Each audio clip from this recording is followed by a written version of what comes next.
Yo, it's your boy Ryan, Northwest Sports Fanatics, back at you with a new video. Today is Thursday, January 26, 2023, with your boy Ryan and the Northwest Sports Fanatics. Make sure you guys subscribe to the channel. Smash that like button either now or on your way out. Donate to your boy if you can. Cash App, $ ORION NWSF, or the YouTube Super Chat right here. We got the Cincinnati Bengals and the Kansas City Chiefs from the AFC Championship game from last year on NFL Network. So there's obviously a little bit of basketball that was on. I got to see Dame Dollar throw 60 up in person with Preston yesterday. But I figured, normally when we end up doing a show during the week, usually we'll have Monday Night Raw, AEW Dynamite, or sometimes Thursday Night Football. And even though we don't have a live game, anytime they end up doing replays of matchups, maybe a previous matchup that's happened, like we're getting again from last year with the Bengals and Chiefs, I'm all over it. And then we're going to get an intriguing matchup over the weekend with the Niners and the Eagles. Super excited. Like I said, I just wish Mahomes was 100%. So that way there's no... we weren't full strength, type of thing. But as you guys know, it's not necessarily the best team that wins it all. A lot of times it turns out to be the hottest and the healthiest team that wins it all. And right now, let me just update the score, because right when it went to commercial, the Bengals got a field goal. So I was planning on doing the stream at 6:30. But when I noticed this game was going to be starting at 5, I was like, you know what? Fuck it. Let's just do this. I don't necessarily have to call every single play. If we want to go over some of the new coaching hires, my experience seeing Dame Dollar throw up 60, he's tied for third most all time with the most 60-point games in his career, 4. And when he was at 60, he missed a free throw and went for a 3 at the end. I mean, he went for a lot of threes, I think 15, and he went 9 for 15 last night. But it's crazy, when we ended up going to the game, we were like, okay, we want Burgerville. We haven't had Burgerville in with the special sauce, cheeseburger. We haven't had it in like a year. So we end up going to a spot in Portland.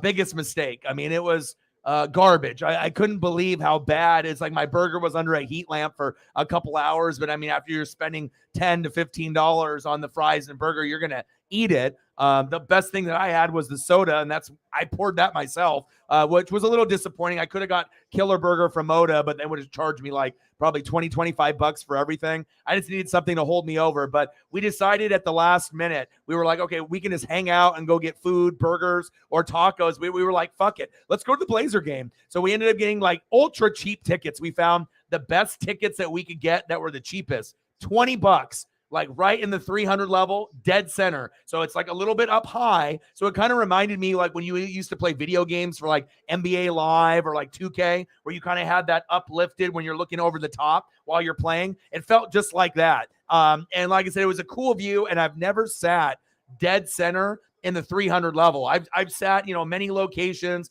as close as front row, second row, third row, behind the basket, a little off to the side. And I'm telling you, sitting at that 300 level, but you're dead center. It's kind of like going to a Ducks game and sitting the 50-yard line, just being able to see the field and the players evenly. I think that, there's probably a lot of good seats at Moda, right?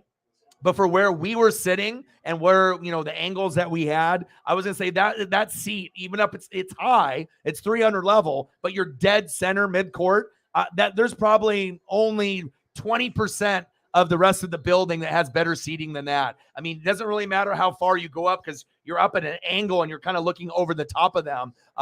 Pretty incredible. I mean, I'm not sure if I've seen a game where teams were so hot, 3 after 3 after 3 after 3. And obviously with Donovan Mitchell and we already know with Rudy Gobert leaving, everyone thought that Utah would be worse, and they ended up being better. We were down by 15 or 20 in the first half, and then I was like, well, we get on a little bit of a run, we might be able to get a lead at halftime. We did, and then Dame just got fucking incredibly hot. But I'm telling you, to be able to see someone hit 50 in person is truly special. But to see someone hit 60, it's like the sports gods were like, well, O-Dog and Preston had horrible Burgerville, and they made all their way down here to Portland. We got to make sure we give them a show. And we ended up having a great time. And hey, 60-point performance, regardless if you love the NBA or you're not really into the NBA anymore. I'm kind of more on the latter, but that definitely was a fun experience for us to go together. Which Burgerville was better, but I'm going to try to have to go to the location down the road and see if they are just trash everywhere. It just seems like Burgerville used to be so good,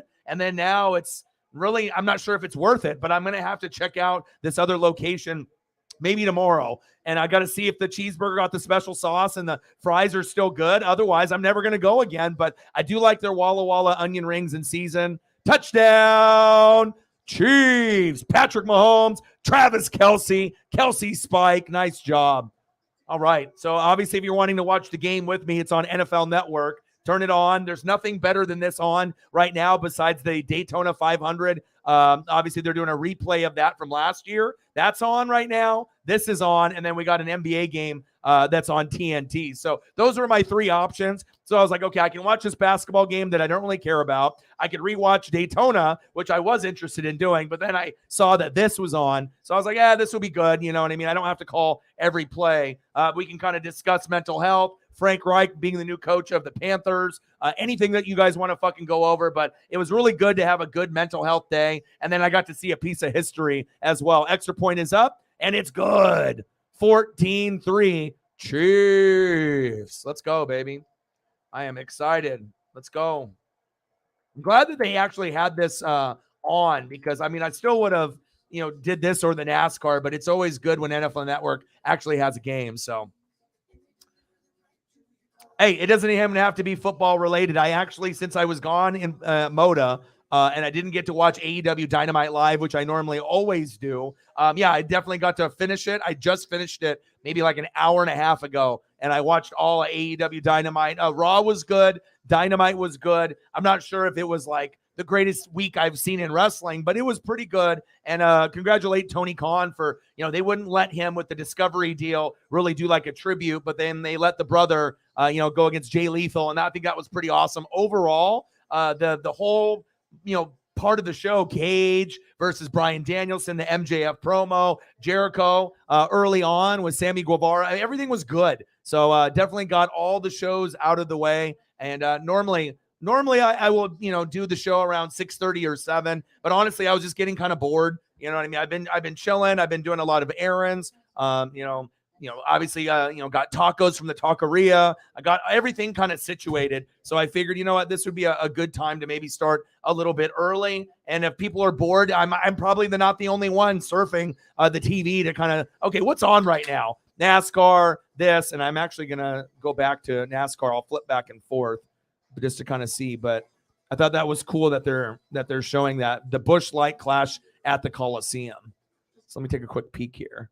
So I thought it looks like they're just about to roll things out. So it's not necessarily Daytona. Let me see what we got here. New NASCAR Cup Series begins with the Busch Light Clash at the Coliseum. Season opening event was moved after 43 years at Daytona International Speedway. And then they obviously have this half-mile track here, which is very cool. So it's like, where they play, for USC, where they play there, and then they just made that into a track at the Coliseum. Very cool.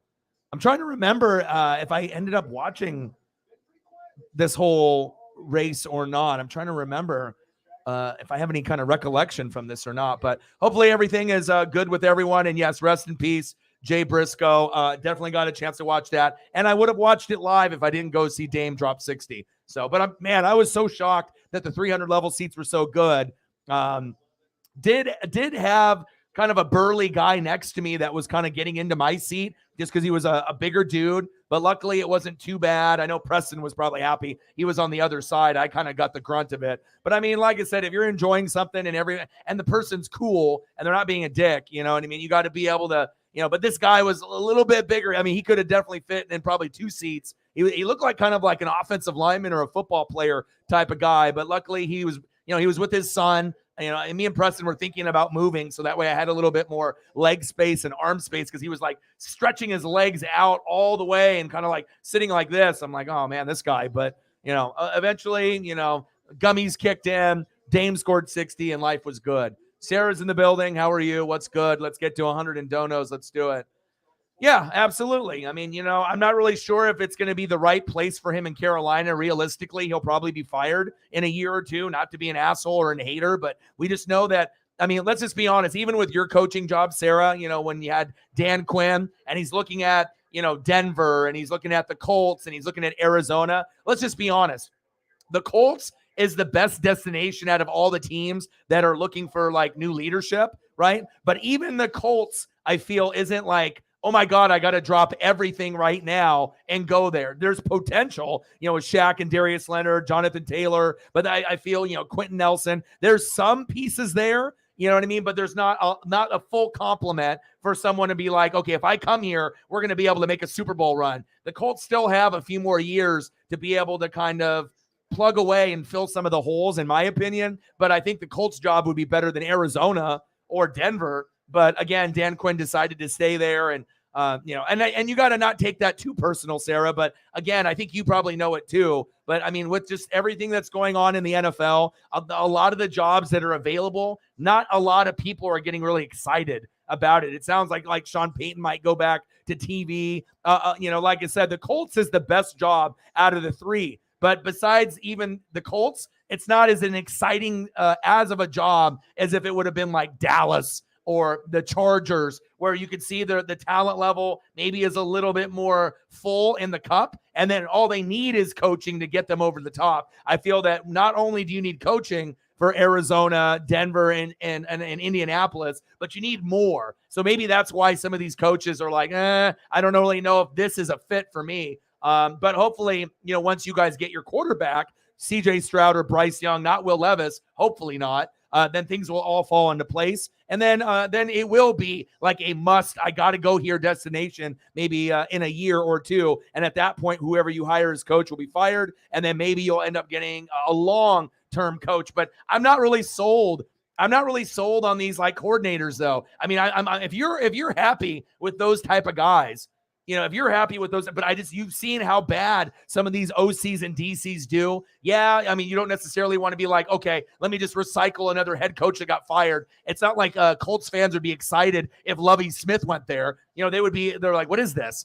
So sometimes you want to make sure that even if it's a guy that doesn't have any experience at head coach or only a little bit, sometimes that hotter name is more of a commodity than a coach that gets fired every few years like a Lovie Smith. But a lot of times, these head coaches, they know how to handle the personalities and the leadership, right? But some of these OCs and DCs, the only thing they know how to do is call plays.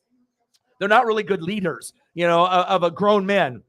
These aren't college kids. So I hope the best for everything, but I don't really think that this is going to be like life-changing for the Panthers. Like just because Reich is going to go there, then automatically they're going to, be a playoff team in a year or two. I don't know. I don't think so. But I mean, it's really cool that he got a shot. But man, he's going to need a lot of supporting cast and help for him to keep his job past 2 years, in my opinion. It's like you don't got CMC, you don't got Kuechly. It's a very competitive division, even though we all suck in the NFC South. But prayers up, for Frank Reich and the fam, and hopefully everything ends up working out for him. And he gets another chance to see if he can be the man, and that is big facts.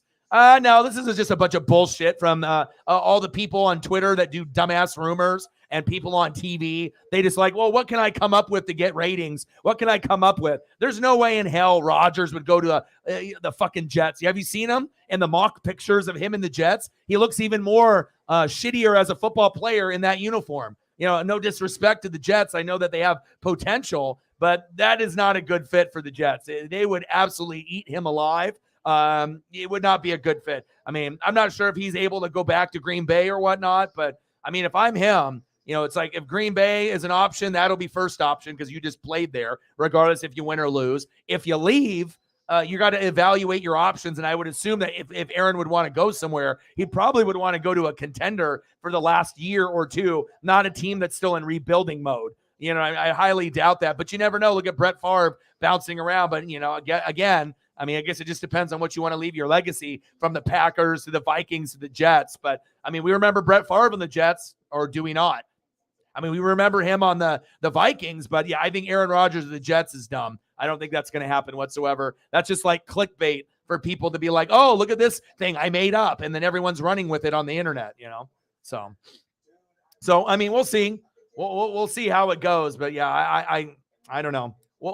It could be a possibility, and obviously Hackett and him are tight, you know what I mean? But I mean, do we really believe in the Jets with him? I mean, it's not like this is the Aaron Rodgers from, a few years back. And obviously the offensive line isn't very good. Defense has been getting better, especially with the Sauce Gardner pick. But I'm not sure if you just implement Aaron and then you think you're automatically going to win 10, 11, 12, 13. I don't know. Seems like everyone is getting a little bit older. Brady, Rodgers, Stafford. Yeah, and then if you don't have an offensive line, it's like I don't really know how it's going to play out for some of these teams. And the Jets don't have a line. The Raiders don't have a line. So it's like if Brady went to the Raiders and Rodgers went to the Jets, I don't know. It doesn't make any sense to me. They're not going to be effective if they don't have any O-line help. So who knows? It could be something that might happen, but I don't know. I just don't think it would be a fit. I mean, it's more like rumors to me. You know what I mean? But you never know.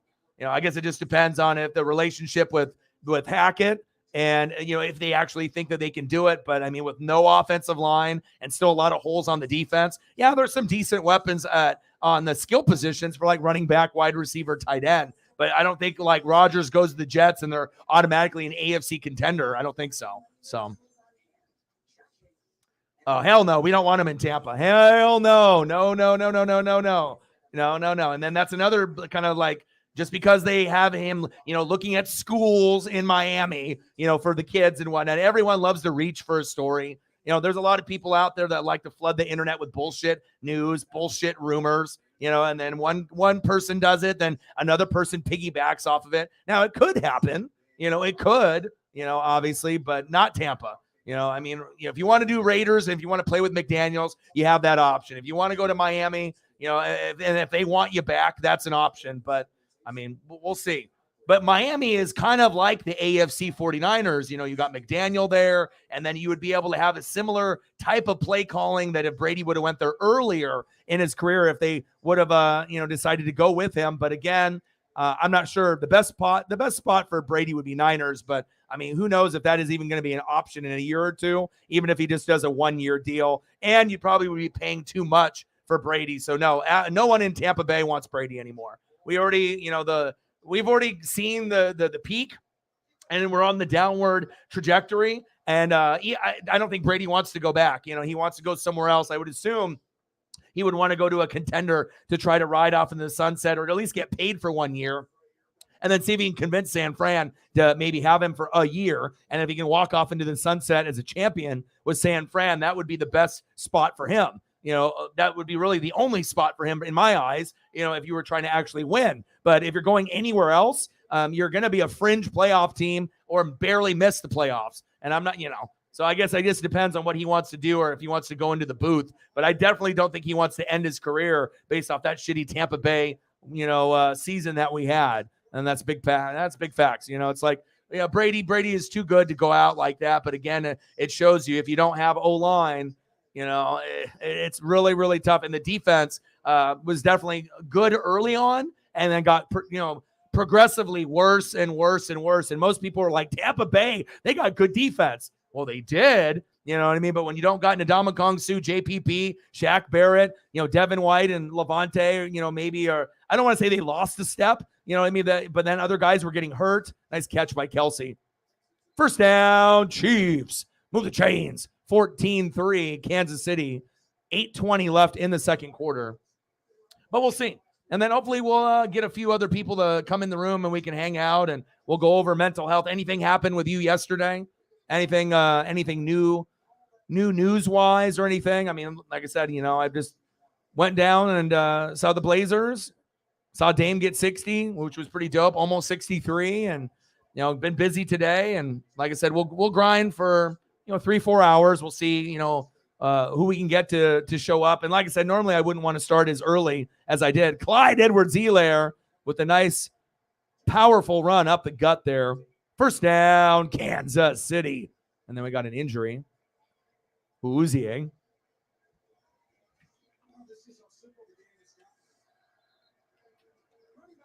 But overall, today was pretty good.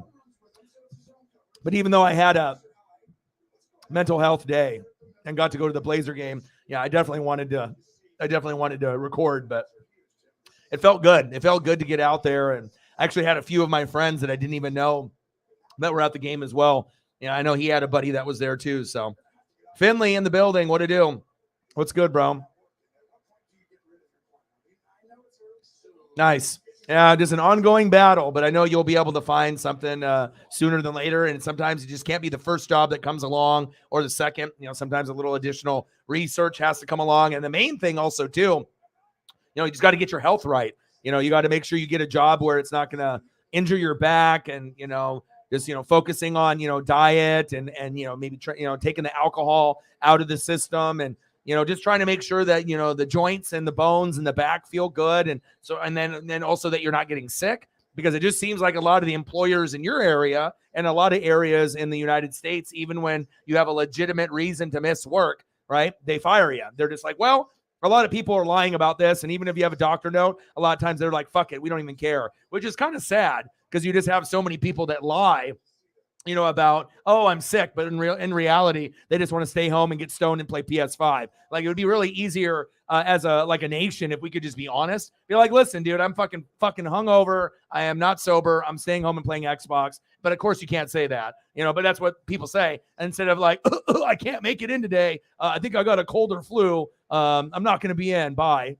But I guess that's what we have to do, right? If you got to call in 14-3 Chiefs. I'm going to go back and forth with this and NASCAR. I'm trying to remember if I even remember this clash race. I don't think I remember too much of this race. And it's cool that they change the Coliseum and do a little short track like that. Short track racing is dope. Los Angeles Memorial Coliseum opened in 1923. 42 laps in of 150. It's dope. How you doing, Finley? What's good?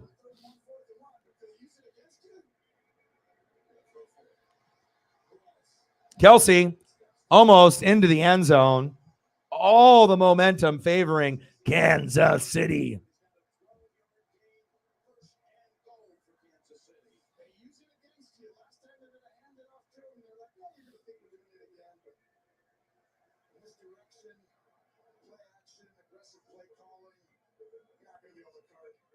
Nice catch by Kelsey. It's going to be a fun weekend. We got Royal Rumble on Saturday. And then we got 2 games on Sunday. So your boy will be here. Like I said, I feel my mental health has been good. Like I said, I had the little episode like last week before, but everything seems good to go. So Mahomes, McCole Hardman, touchdown Chiefs.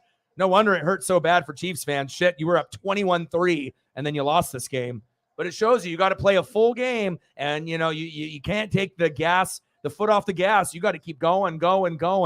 And we'll find out what happens this weekend as well. Mahomes, I see you, baby. Nice job. And they're not going to have McCole Hardman in the game this weekend.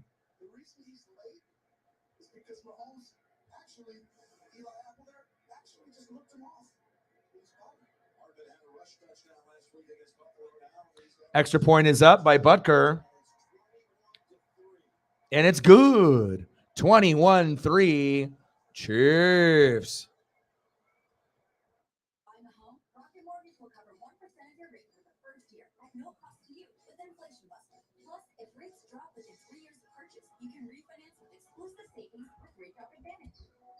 Let me take a quick peek to see what they got going on here.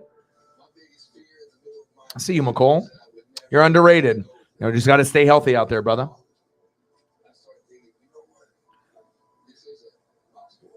Megan in the building. How are you? What's good? How's the mental health? Hopefully everything is good today.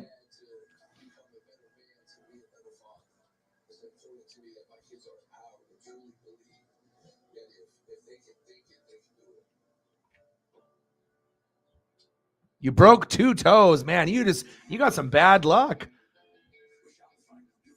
Oh, I imagine. You got some medication? Did you go see the doctor yet or no?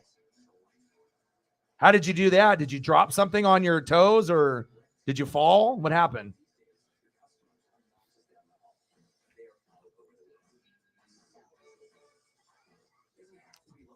Sorry to hear that. Yeah. Fingers and toes getting cracked or broken or fractured. Not a good feeling whatsoever. Yeah. But things will get better. Like I said, you got to go through the storm. And then hopefully you won't have any injuries for quite a while. Yeah, but seeing Dame in person drop to 60 was pretty fucking sweet. Let me see if I can find a good photo here.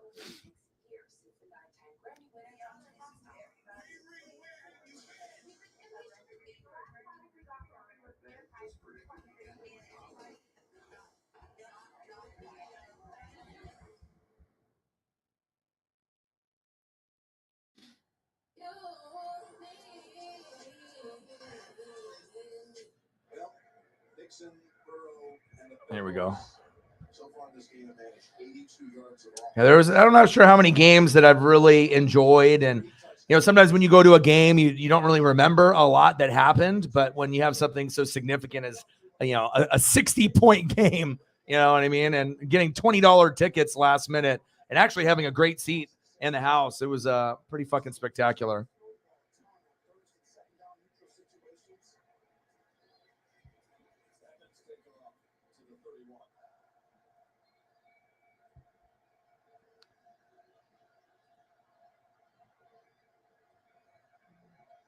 Yeah, he was on fire too. 9 for 15 from deep.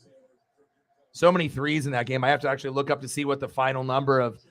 I think that game, by far, by being in person, that was the game that I've never seen so many threes hit in that game. I mean, I have to look it up right now to see what we're looking at. It was crazy.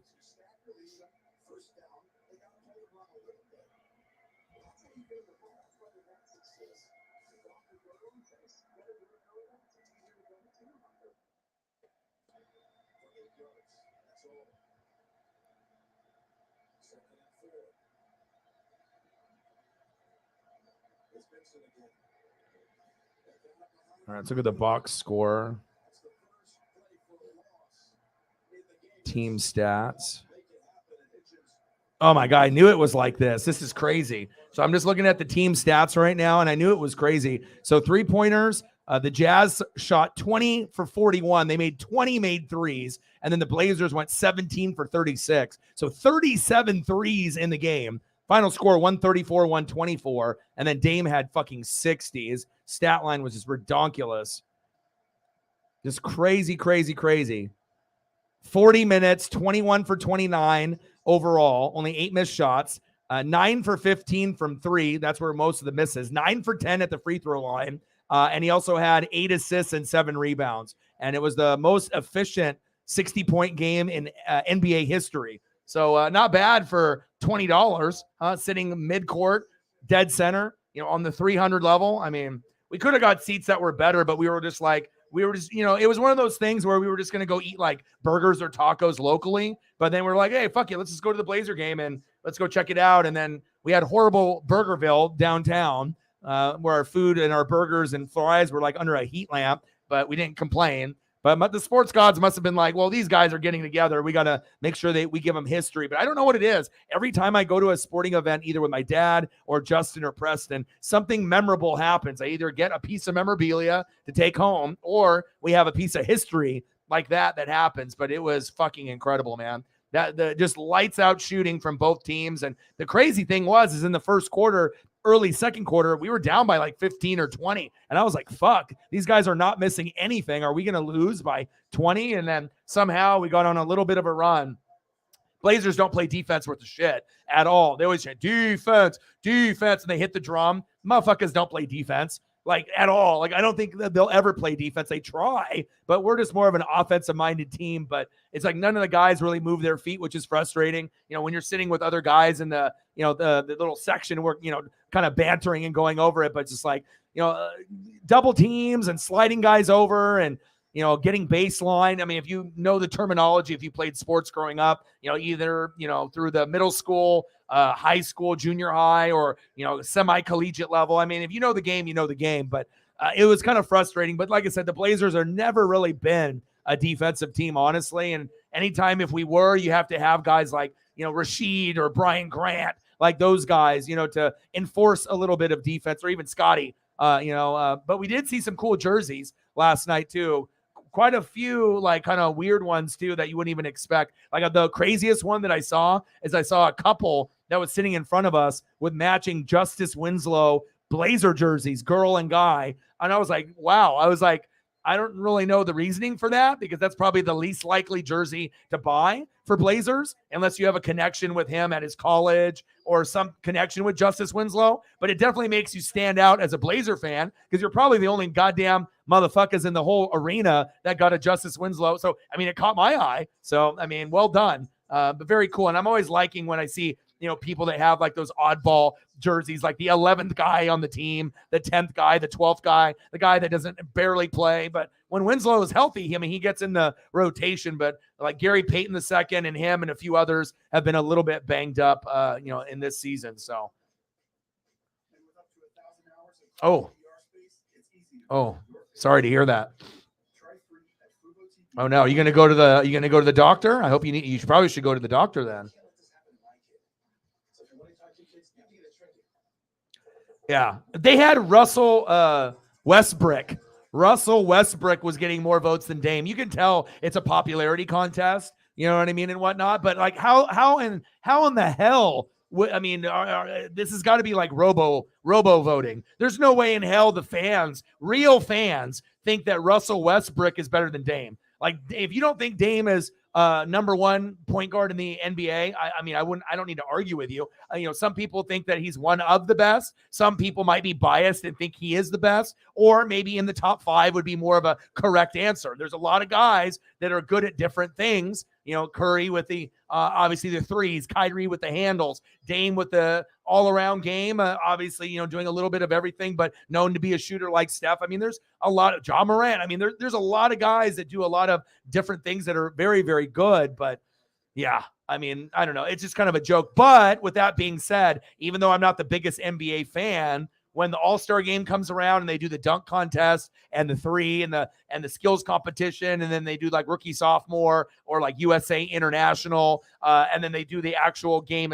That whole NBA All-Star weekend, I actually really do enjoy that. It's not as good as it was when I was a kid, when I used to see Jordan and Dominique going at it for like dunks, or even later when I got to see at least good guys like Vince Carter make history. Now they usually got 4 guys that barely anyone's heard of. Some of them might even be bench players. It's like the dunk contest doesn't even, it doesn't even apply to the best players or the best hype. I mean, like I said, if you really wanted to have the dunk contest mean something, all these years, LeBron should have been in it. You know what I mean? Like, there shouldn't have been a year that LeBron, but obviously they want to be fresh. They want to, drink or, mingle and hang out with their homies and like, take videos and laugh. They don't want to be a part of it, but that hurt the NBA, especially when you got guys that are that good. I mean, it just would have been nice to see like, Kobe in it every year, LeBron in it, or if it's not every year, at least often. So at least there's like something to look forward to rather than some no-name guy. I mean, even though Anthony Simons did win one, but you know what I'm saying? Like,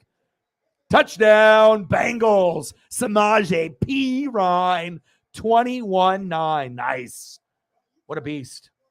But you know what I'm saying? I mean, anyone that used to watch the old 3-point contest with Larry Bird, Craig Hodges, I mean, it's just, I don't know, like at least the 3-point contest usually has like some names. And then you have skills competition does, but the dunk contest has gotten to a point where it's like, why are we even doing it? We're not even putting the best guys in there. You're not like letting us really enjoy it. And especially if you're old and you're over 40, you're like, what a good dunk contest looked like, because a lot of us pretended to be those guys and go down the street to our friend's house that had the retractable rims. And we would try to be doing those same dunks after we saw them. Extra point is up and it's good. 21-10 Chiefs. But I would always go down in the neighborhood and we'd always try to find the hoops that we could dunk on. Only problem is a lot of us would hang on the rim and we would end up ruining a lot of the rims in the neighborhood. And the people, obviously would be pissed. They'd have to fix the rim and it's, but there's nothing cooler when you're a young kid. You can lower that down and then you can throw down like a cool dunk and hang on the rim, pretend you're Shaq or Jordan. I mean, that's just what we did back then. And, yeah, I never will forget those memories, but I also won't forget some of the neighbors that got fucking mad. They're like, what the fuck? The rim is just like fucking fucked. It's like bent over. It's like, let go, dude. You're going to bend it. Oh, no, I won't. And then you look back and it's all like crooked and shit. You can't even shoot in it. But luckily, a lot of times it was repairable as long as you didn't like rip it out of the fiberglass and whatnot. So good old memories from the childhood. That's facts. Jameson in the building. What to do? Yeah, now he's tied for third. The only people that have more 60-point games is Wilt with like some crazy number like 32 or something, right? And then you have like Kobe, and then it's Dame tied with like Harden and another person, maybe Jordan. And then they has 4, but he was at 60, missed a free throw, could have had his record 61. Then he went for a deep 3 and missed, and he would have hit 63. I mean, they definitely did the heat check a couple times where he went 2-3 in a row where he hit one, he was feeling himself, hit another, and then he just gets the heat check, the third one, and he's like bombing it for like Steph Curry from half court, and it went in. So I was like, oh shit. I was like, and then like when we got close, originally when we first walked in and we were in a guy had season tickets there, and we said, okay, Dame, and Anthony Simons, and then maybe Jeremy Grant, we're going to need probably a combined maybe, and I was trying to think, okay, 30, 20, 70 points. And then Preston's like, oh, maybe 80. And then at one point when Dame got to the number, it was like 90. But Dame finished with 60. Simons had a bad game, 5 for 15 shooting, but he still got to 16 points. And then Jeremy Grant had 19. Nurkic played like shit, got 10. But yeah, it was fun, man. I'm definitely never going to forget that game. And definitely the gummies were available for me there. And normally I just do 1 or 2. Your boy did 3. So your boy was good throughout the whole game, but it didn't make me like sleepy. You know what I mean? I didn't get any of those. That would have been the worst. Like I take the wrong ones and I'm all falling asleep at the game. But it just gave me like a nice, even comfort level. I still was clapping, still high-fiving, still doing, all the 3 motions and the Dame time. I mean, I have a good time. I mean, I usually interact, and a lot of times strangers will just talk to me. Like Preston, I don't know if he gets weirded out, but like, I'm just enjoying myself, having a good time. And usually the people that are around me will turn around and we'll just kind of vibe and, just talk or whatever. I don't know what it is. Maybe I had to just have that aura. And I'm not going to be annoying drunk guy because I don't drink. You know what I mean? But, you get those people, oh, refs, you suck, and it gets annoying. But usually you just try to clap and, chime in, the people that are doing the defense chant. But, sometimes you want to, chime in on certain things with good calls and bad calls, but I'm never going to go to a game and just be quiet. I got to be myself, and I'm not going to go over the top, but I'm going to talk a little, throughout each quarter if the situation, needs to be, if I need to throw out a boo to the refs for making a shitty call, you best believe your boy's going to be leading that chant. You know what I mean? But I'm not going to get carried away with it. Nobody likes that annoying loud guy that just keeps going on and on. That's just, like even after the play is over, just still like yelling top of the lungs. And there was only one guy that did that for a little, but I think his buddies were like, shut the fuck up, bro. You're being too obnoxious, dude. You're drunk as fuck. Shut the fuck up. Just enjoy the game. And then we were good. So.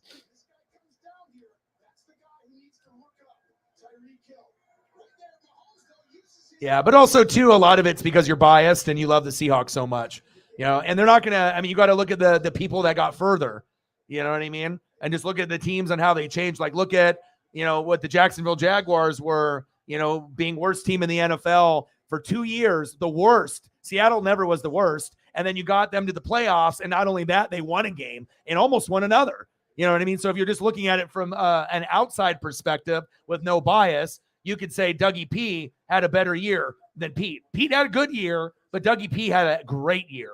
Sirianni, excellent year. I mean, you're just looking at, you have to look at where they were from last year. And yeah, even though you guys overcame, it's not like you probably were going to be the worst team in the NFL at any point. You know what I mean? So that's kind of how I gauge it. You got to look at like where they were, last year, the year before, what you did this year, you know what I mean? And then compare like how the teams have been. And then, even if there was like some player changes that happened with you guys, like at quarterback with Geno and Russ, but I wouldn't be that upset.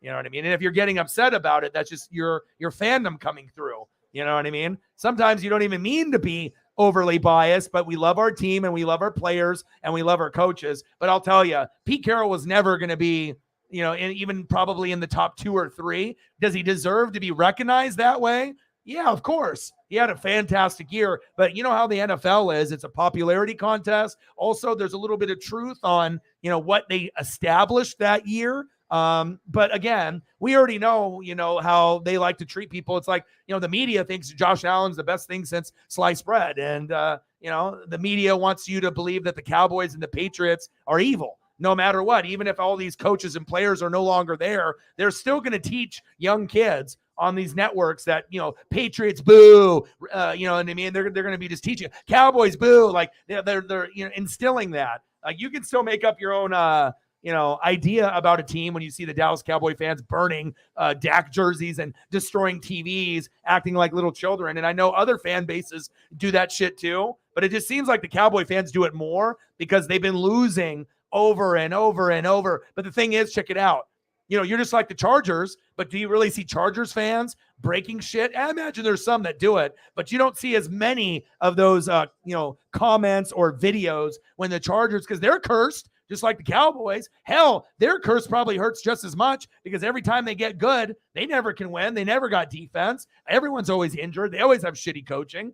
But I don't see fucking a bunch of Charger fans, just throwing shit out the window and running over their TVs. But Pete had a great year, and definitely I would say out of the top 5 coaches that Pete would be there, but there's going to be people that are much higher than him based on what they did. And just 2 right off the top of my head. And I'm not thinking I have to look at the logos and look at every team, but 2 that deserve it more than him this year. Obviously Dougie P and Sirianni. That's just off the top. Those would be the ones that you would say that definitely deserve it. And, Zach Taylor probably isn't going to get a whole lot of love, you know what I mean, with the Burrow situation, but to be able to go to the Super Bowl and lose and to have a chance to go again, we have not seen this. This is a big fucking deal. And they're starting to kind of change the narrative. It's like you just got to be able to see it before everyone else. And then now maybe we're going to start saying, hey, the Bengals and Chiefs are the best, and no longer mentioning the Bills at the top. Bills will be the new Bengals, the 3rd team. They got to get a running back before we can even put them in the same category with Burrow and Mahomes, because it just seems like those 2 guys are winning more, and they win in the big key moments. And, Allen is still good. Let's not get it twisted. But again, they need more defense and they need a real running back. Stop playing around and wasting Josh Allen and Diggs' prime. You're never, ever going to win past those teams or a Super Bowl against a great NFC team if you don't got a goddamn running back. And you keep thinking Singletary's good enough. He's not. I mean, how many times do we have to fucking tell you? It's like a lot of the guys that they have, they are not good enough. They're all RB2s, RB3s. You can switch guys around and trade Zach Moss and you can, Naheem Hines, but none of the guys make you feel comfortable. Cook, fumbled a lot, kind of like Clyde Edwards-Helaire. So just because guys are good in college, that doesn't mean that they're going to do well. And Buffalo's offensive line could use a little bit of work as well. It's not the greatest. It could be much better. But again, Josh Allen being the lead rusher, that's going to be a recipe for failure, because eventually what that's going to mean is he's running 10 to 15 times a game and then throwing sometimes way too much. And then the real running back is getting how many looks? 12? I mean, you're not going to get any chemistry with a guy that gets 12 unless it's fucking Tony Pollard. And then he fucking broke his leg, unfortunately. They're showing Frank Reich on the screen. Congratulations. New opportunity there. Jets hired Nathaniel Hackett as the OC, and that's probably a better spot. Probably would have been a better fit just going back to Green Bay, but his pride probably was no. But there is anyone that can speculate if Hackett goes there, they're like Rodgers. Yeah. But the Jets O-line stinks. So, I mean, is Aaron Rodgers going to want to go there where the O-line stinks? I mean, would you want to go somewhere? I mean, it's cool to be able to hang out with your buddy, but what happens if you just start losing games? There could be some friction there. It sounds like a good idea, if you're thinking of what the Packers had, but the Jets team isn't as good as what the Packer franchise had with, what their roster provided. I think they had a little bit more talent level, but I think the Jets are getting closer, like the Lions. The Lions and the Jets are getting closer to being like the Jags. They're breaking out soon, but they don't have all the pieces just yet. And I would even say the Lions are closer than the Jets. The Jets are they're the furthest out. They got talent, but they got a long ways to go still too. But they're fun to watch. Incomplete. 21-10 Chiefs. 9 seconds left in the second quarter.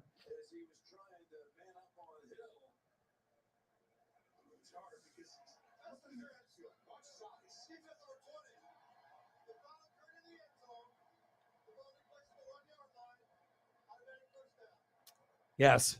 Anytime I see Kobe stuff too, it it's just crazy because I didn't like him for so long while he was playing because I'm a Blazer fan, and he just ripped our hearts out over and over and over again. But as his career got closer to the end, the respect, got a lot, very, very on a high level, because it's the same way I felt about Jordan when I had Drexler here. You got to think that guy snubbed, like the Pistons and the Bad Boys and Jordan snubbed us when we actually had our best teams, even besides the Bill Walton year that we actually won the championship, when we had Terry and Drexler, Terry Porter, Clyde Drexler, Jerome Kersey, Buck Williams, Kevin Duckworth, Cliff Robinson. That was the best team, the Blazers, in my opinion, we've ever had. Most excitement. Blazer Mania was running wild. Dairy Queen was doing Blazer cups, glass ones, collectible stuff. I mean, it was just mania here. It was just great. Even people that didn't give a shit about basketball were repping Blazers. It was a big fucking deal. We had a good stretch there. And then later on, we had like the whole Rasheed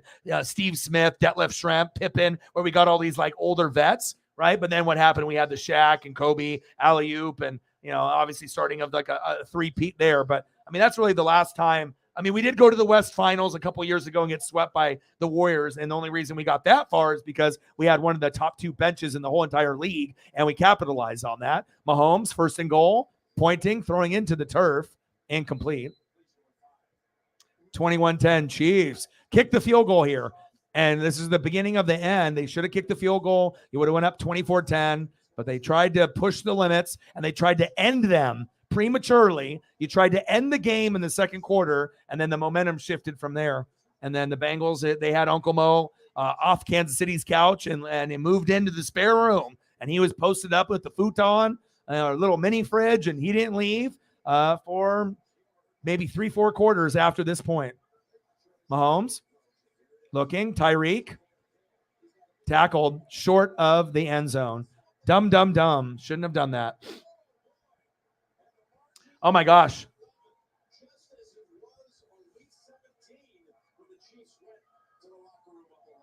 Oh man, it was awesome. Yeah, Dayball, that's another one. Yeah, and obviously seeing how far that they got as well. Yeah, and so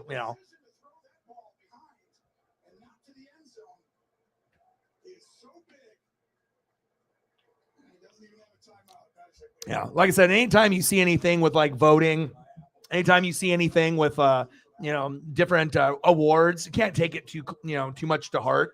You know what I mean? No matter how much you love your teams and whatnot, sometimes you got to really go deep and look to see. It's one thing to see it from your perspective, from your team and your player and your coach, where you feel you know everything or a lot. But then if you don't feel that you know that much about the other 31, you got to look into their stories. And once you're able to look at everyone, individually, evenly, fairly, and not have any bias, for this, or I like this player, so I have to, or I like this coach. You just look at it just as a clean slate. Like I'm just an outsider and I'm observing, just like the aliens observing us, because that's what they're doing. Okay. They're observing our life. Okay. And you just observe, but definitely Pete should get kudos. But the sad thing is, if you don't get the award, even the second place deserving guy doesn't get any, it's like this is the award. Some people care, some people don't. I'm not even really sure if the coaches really care as much, because they know a lot of times the guy that deserves it the most doesn't even get it.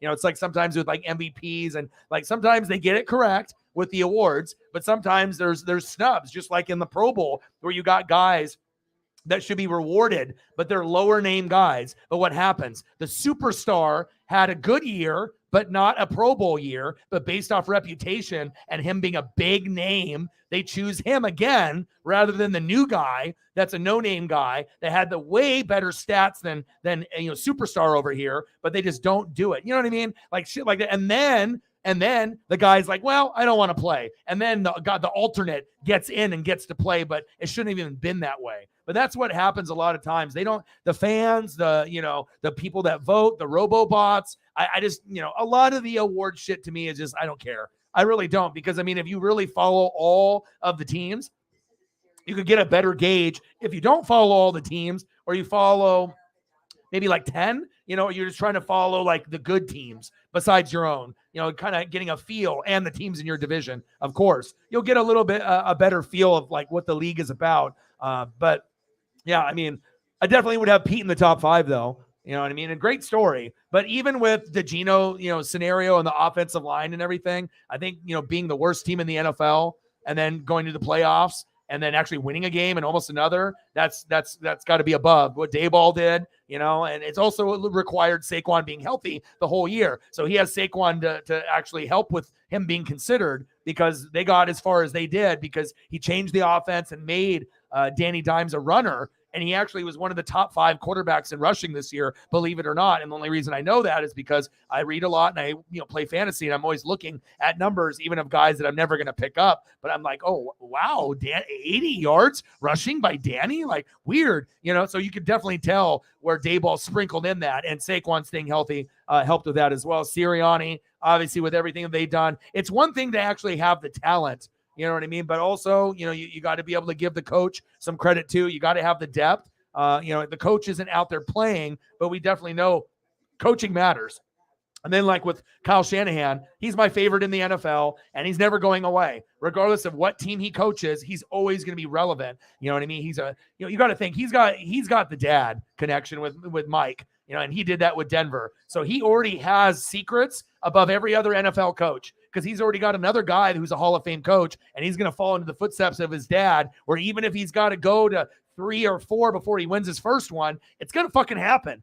Guaranteed. I already called the McVay Shanahan thing even before they were even close to getting any Super Bowls or wins. And I think that, if it's not this year, eventually you can just tell, because nobody does a better job. Because like I said, I've never seen a team that has quarterback issues, but it's not an issue. He literally can put in anybody back there and they can end up winning games. They can go 10 to 13 wins, maybe scrape in at 9-8. But regardless of what their record is, they're usually one of the most dangerous in the division, because even a Niner team at 9-8, like if they were the last seed, 6 or 7, whatever, right? They could go all the way to the NFC Championship game or Super Bowl. And we know this because we've seen it over and over and over again. So for me, I'm not sure how many coaches would be able to plug in, from a Jimmy to a Trey to a Brock Purdy and still have this kind of success. But again, it's the way that him and John Lynch built the team, and if you got good guys up at the top that know what they're doing and they know what guys they need, the Trent Williams, the Fred Warners, the Nick Bosas, the Hufungas, who is now Troy Polamalu 2.0. How cool is that? Like, you got a good kicker, Robbie Gould, like, they say, the quarterback is the worst position on the team. But sometimes the quarterback isn't. Sometimes it might be another position that, we can just easily point to that position. But a lot of times, besides the fourth quarter in big games, that's where Jimmy struggled. But it's Jimmy. We already knew he's not top 5, top 10. It's just a matter of time. If you're a middle of the pack quarterback like Jimmy, Kirk Cousins, Tannehill, Carr, some games you're going to look awesome. But other games, you're going to get fucked up and you're going to look bad and people are going to talk shit and it's going to follow your career for the rest of your fucking life. And there's nothing you can do. At least for Jimmy's sake, he's the most handsome, maybe quarterback or NFL player in most people's eyes. So if whatever happens with him in the NFL, he definitely could be a model and make billions of dollars, doing Gucci or whatever he wanted to do. If he wanted to do that. He's probably good with his money, so he's not going to ever have to do that. But don't be surprised after Jimmy's done playing, if he ends up doing some modeling shit or sponsorship just based off his looks. Hey, you know what I mean? Good looks don't get you a Super Bowl, but we'll see this year. It's going to be very exciting to see what we get in the Eagles and Niners. I don't think anyone really knows what's going to happen. Eagles fans are extremely confident that they're going to win, and the Niners are like nothing. Niner fans are optimistic, confident as well, but they know they can win on the road. Who knows? And there's not really a lot of differences between both teams. It's probably the most 50-50 matchup we've had in an NFC title game in maybe like 10 years, 15 years, because normally at this point, I know 100% who's winning both games. Like I have in my mind, okay, if they run these plays, they play this kind of defense, if the flow of the game goes based on how maybe a couple of the last games have gone similar. But again, the Eagles haven't seen a defense as good as this in a long, long time. A lot of the Eagles wins, some of them were against good teams. Some of them were against mediocre, some bad. But as far as like defenses that they actually went against on the San Francisco level, not, a lot of the defenses were much lower. So I'm very intrigued to see O-line and D-line, because you already know O-line, D-line, defense, coaching, and play calling. It's going to be so fun because I think Niner fans, they're not afraid because they know, yes, the Eagles will be favored. They're at home. Their crowd is drunk and crazy, right? But the Niners, they've always had this special aura about them, even before Joe Montana. But once they got Joe Montana, Jerry Rice, I mean, there's just a mystique about the franchise and the coaching and having the right people in the building. They have it. And then the equivalent of the 49ers in the AFC is the Chiefs. Even before they had Mahomes, they do things the right way. You know, when they did it the right way with Alex Smith, they had Joe Montana. You know, they had Okoye, Derek Thomas. They've always had a really good upper management ownership. You know, they got something good going there now, obviously, with Mahomes. I mean, they're going to be always in the mix. But even though the Chiefs, you know, gained that popularity of being probably the most popular AFC team besides the Bills, right? The Bengals might end up being long-term the best in the AFC, and maybe overall, we just have to kind of wait and see how things going to play out. But this Bengal team is kind of reminds me of the team in the 80s that played the Niners, which we could get that Super Bowl matchup.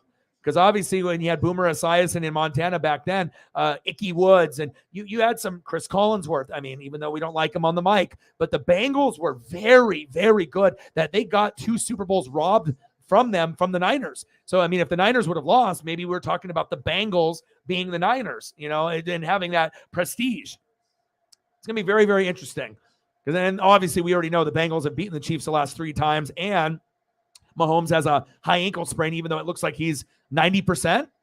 But when you're playing in a game, the tall tale test will be if he can scramble out of the pocket. And if he can scramble out of the pocket, then that tells me, yes, it is 90% or better. But if he can't, then we're probably looking at, you know, he's just injected with drugs and maybe like a painkiller, pain reducer, and maybe he's actually like 60%, but he's just fucking Patrick Mahomes. So he's going to play it off and he's acting like he's 80%, but he's not. But we'll easily tell on his mobility in that game for sure.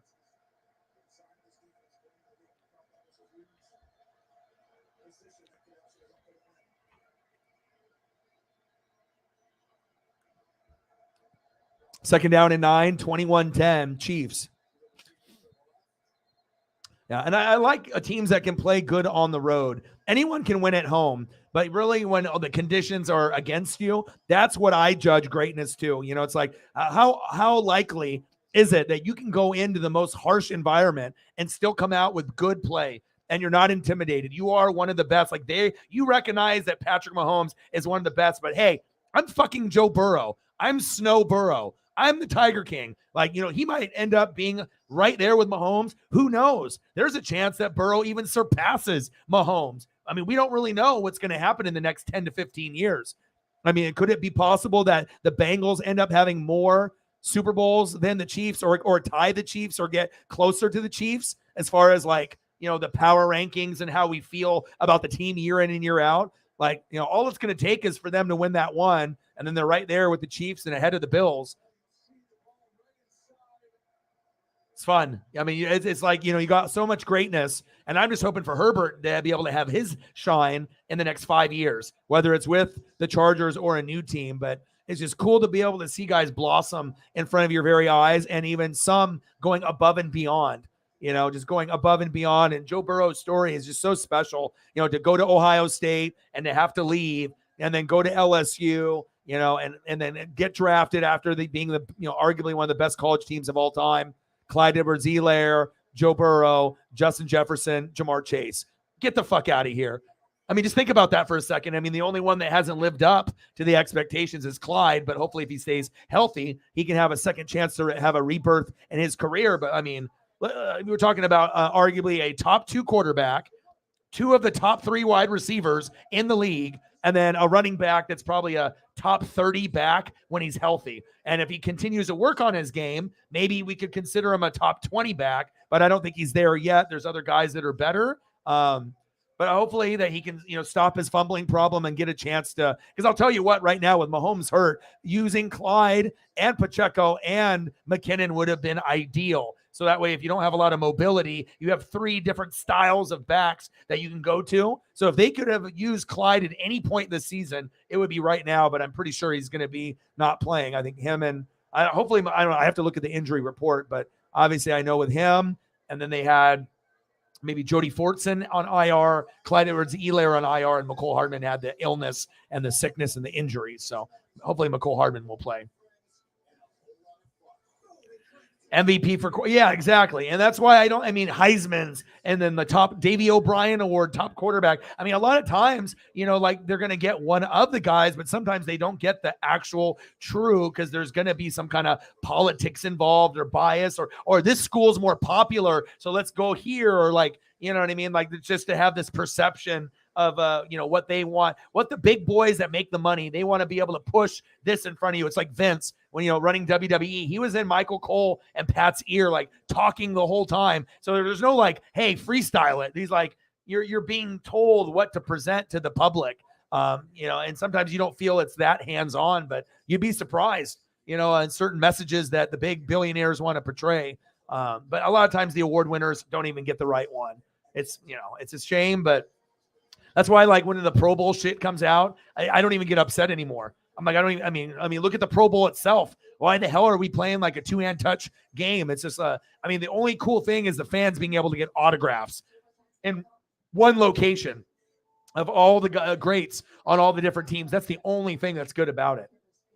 But with the skills competition coming back, that will be exciting. I mean, I used to watch it where they would, throw the target. So I'd be watching like Dan Marino and, John Elway, and even Peyton Manning early in the career. But when they did it back in the day, when they would do like hitting the moving targets, that was cool. Like, I think that people like forgot like how cool that shit really was. And you had like really cool legends participating too. And, I guess that it is what it is. And then they were like, well, no, we're going to take that away and we're going to play football, but we're just going to blow the whistle and people aren't going to tackle. Like, how is that going to be enjoyable for us? But I don't know.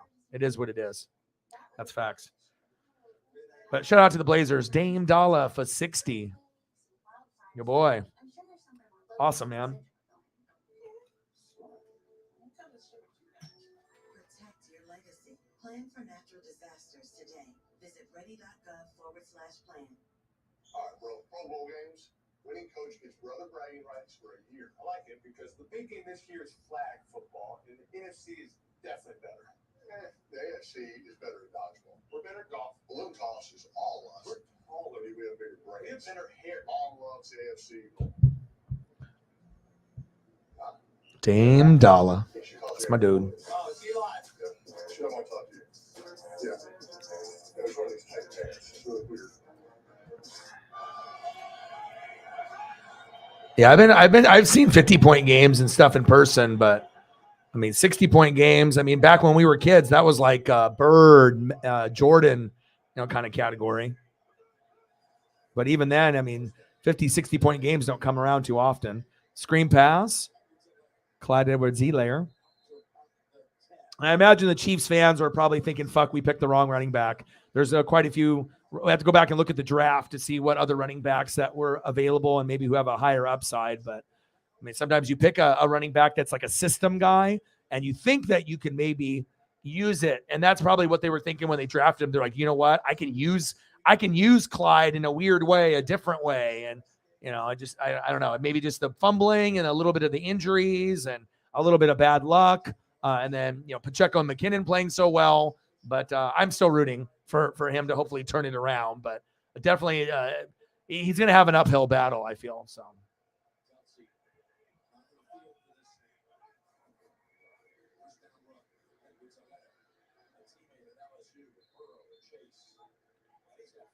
Yeah. But the thing is just because, if you get one award, what award would Eagles fans want more?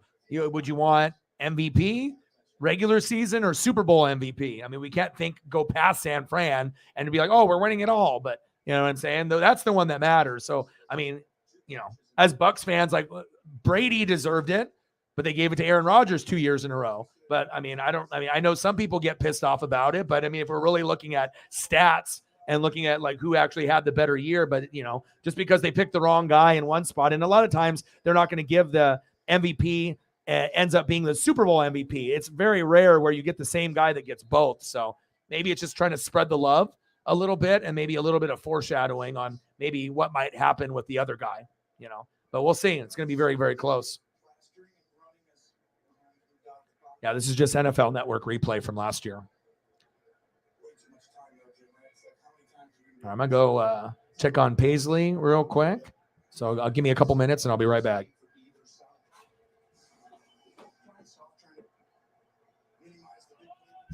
These are the downs that make the difference.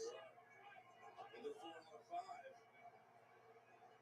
There were Williams in the game. That running back. He's been out with a toe injury recently. And then he's got time. And the pass is incomplete.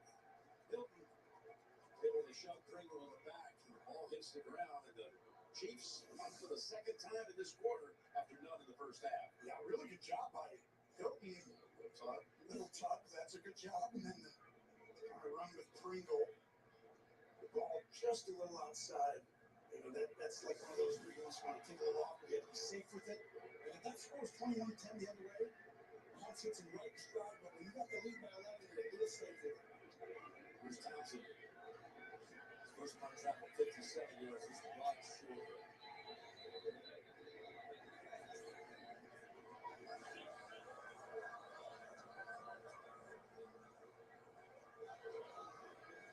Pizza makes any day great. So Marco's is offering 30% off all menu price pizzas. It's the perfect excuse to have a lot of great days. January's looking real good. Marco's. Pizza lovers, get it. Ever wonder why Kit Kats are so delightfully crispy? There's your answer. 1, 2, 3. Tasty wafers covered in creamy milk chocolate.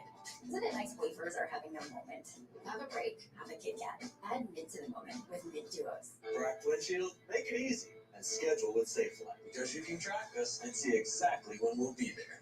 I have a few more minutes. Let's go. That's service that fits your schedule. Go to SafeLine.com. SafeLight Repair, SafeLight Replace.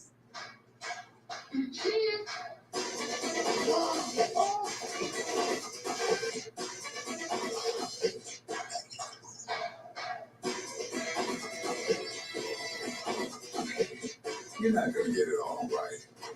Just make sure you nail the big stuff. Mom! Like making sure your kids are in the right seat for their age and size. Get it right at nhtsa.gov/the-right-seat. Buying a home? Rocket Mortgage will cover 1% of your rate for the first year at no cost to you with Inflation Buster. Plus, if rates drop within 3 years of purchase, you can refinance with exclusive savings with Rate Drop Advantage.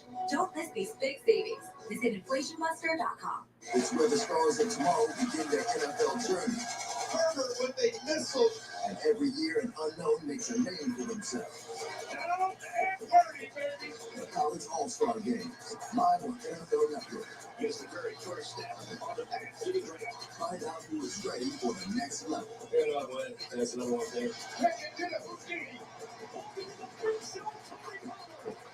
The College All-Star Game. All right, I'm back. I'm back, baby. Got my Mango Madness Snapple. Oh, yeah. 21-10 Chiefs. How you doing, Crystal? Yeah, let's do it.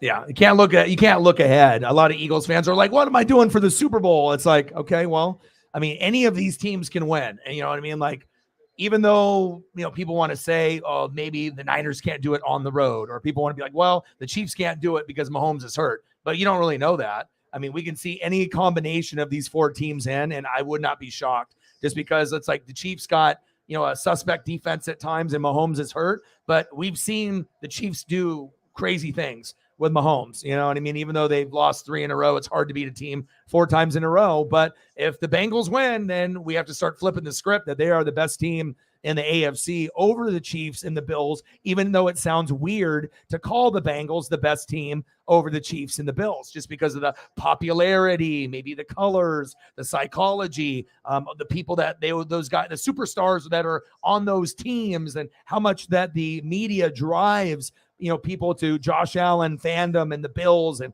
obviously, the Chiefs, they're just naturally great. So it's, the haters are going to hate, but you got like, a top 2, OC, a top, 2 coach, top 2 quarterback, if not number 1, which is number 1, Mahomes, and then number 1 tight end. They got a good thing going there.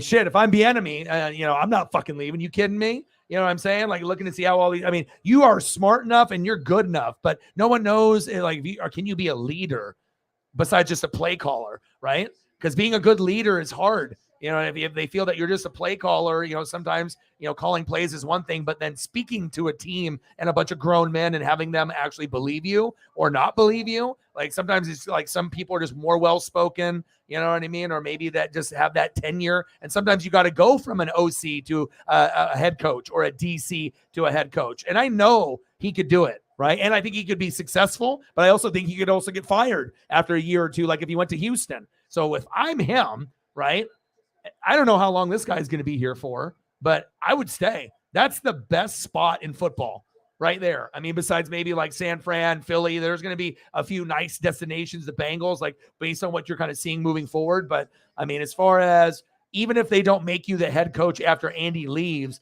just being the OC of the best quarterback and the best tight end, I mean, what's better than that? And you just got to be able to pray that you can help, you know, the team decide to draft more O-line and more defense. So that way it's not so much of a hassle and like a burden for Mahomes and Kelsey to carry the team. You know, once you get like maybe a better, defensive coordinator than Spags, maybe getting a few more players that are a little bit more talented, upgrade a few guys. And then we can get the Chiefs could be like, they don't have to be a top 5D, but imagine if the Chiefs had a top 10, top 12 defense with a top 5, top 3 offense. Then we're really talking. But again, it's so hard in the NFL to be able to get the right pieces at the right time.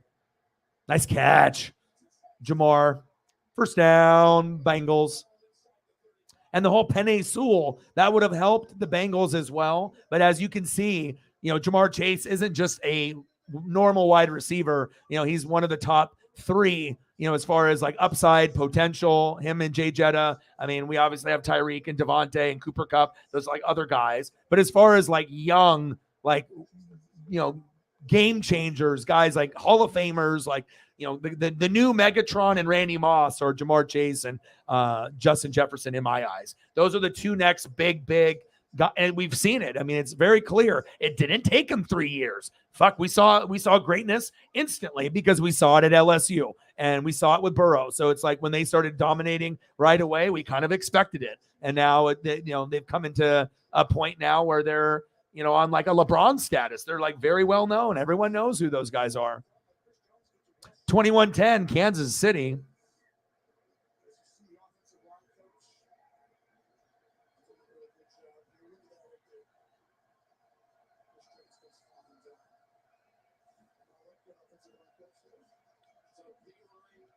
Yeah, I don't think it's going to be a high-scoring game because both defenses are fucking crazy. You know what I mean? Like, you can have awesome offenses and you can put up 40 to 50 against a shitty team and think like, damn, I'm good, right? But then when you end up playing someone that's got a top 3D, like if you're playing the Cowboys, the Niners, Eagles, and you put up 40 then I'm like, holy shit, dude. Like, whoa, you something happened. Like, you really are the real deal, you know, but in most cases, you know, you play a top 3 defense, chances are you're probably not going to be able to put up that many. Like, your goal at that point, I would assume, is 30, you know, because that's still like really aggressive. Because like even when you play a shitty defense, you can get to 30, right? But, you know, if you get past like the 16, 17 mark, because you already know it might be back and forth. And anytime you got 2 really good defenses, it could lead to only a couple touchdowns and a couple field goals where the score might be 20-17, 23-20. We want 33-30, 36-33, but sometimes those defenses are so goddamn good that it's not going to happen. You know, you're going to get a game that's 20-17, 23-20, 26-23, 24-20, you know, something like that. That might be more of a realistic score. The other game with the Bengals and Chiefs, that's the one that should be high scoring. That's the one that should get you both teams over 28 points, you would assume. But you never know, flow of game. But, you know, both teams would have a very good chance to get, except if Mahomes is like 50% Mahomes, then maybe they will only be able to get to like 20, you know, or something of that nature, or 17 if he's really fucking hurt. And then, you know, I mean, based on what I've seen, he doesn't look 100%, but I mean, he looks better than what a high ankle sprain is supposed to look like. Big sack lunch from Melvin Ingram. Yum, yum, yum, yum, yum, yum. So for anyone that's like an Eagle fan with you and a lot of your family and a lot of the Eagle fans, just to think like, oh, this is going to be easy. I mean, if that would probably tell me that the Eagle fans have not watched the 49ers at all this year, or if you have, barely, or you've been just like looking at Twitter clips or reading stuff. You actually have to sit down and watch the Niners like the same way that you watch the Eagles. And then you can start to realize that this team legit could win. It's like this is probably the most 50-50 matchup that I have seen in a fucking long time, just because the defenses are arguably two of the top three playing right now besides Dallas. And I honestly think these are the two best in the NFL. Like when they're healthy, I don't think there's anyone that's playing better than these two. It's not happening. They got different types of players and then they feed off the crowd as well. And they both can play on the road. They're, Eagles are not afraid of anyone. They can do the underdog role or be the favorite, whatever, but they prefer the underdog, because then they can feed off that energy. But yeah, I mean, like I said, it's because you got the CMC, kind of matches your AJ Brown pickup, and then, it's like, okay, you got Hurts is better than Purdy, right? We know this, right? Hurts is better than Purdy, but would anybody really be surprised based on how Purdy has been playing if he outplayed Jalen? Like something, each guy could end up getting more interceptions or fumbles than we think is going to happen just because the defenses are so good. So it could be possible that Jalen has an off game where he throws for like, 2-2 or 1-1, and maybe Purdy goes 2-0 and like low yardage, like 195, 2 touchdowns, no picks. That could be good enough to win, because that would mean that the defense did something, special teams did something, and maybe Run CMC got in the end zone once or twice. Or Elijah Mitchell, or, something crazy, use check.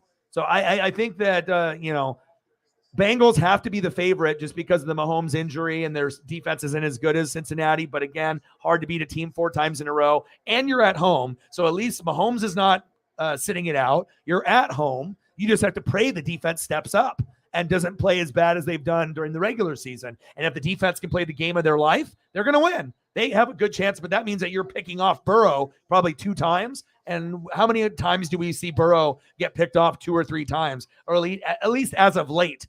I mean, you're not really seeing him make a whole lot of mistakes. And same thing with Mahomes. Every once in a while, we'll see Mahomes, with a bad game with like 3 or 4 picks. And we're like, shit, dude, this is crazy. But a lot of times it's not him.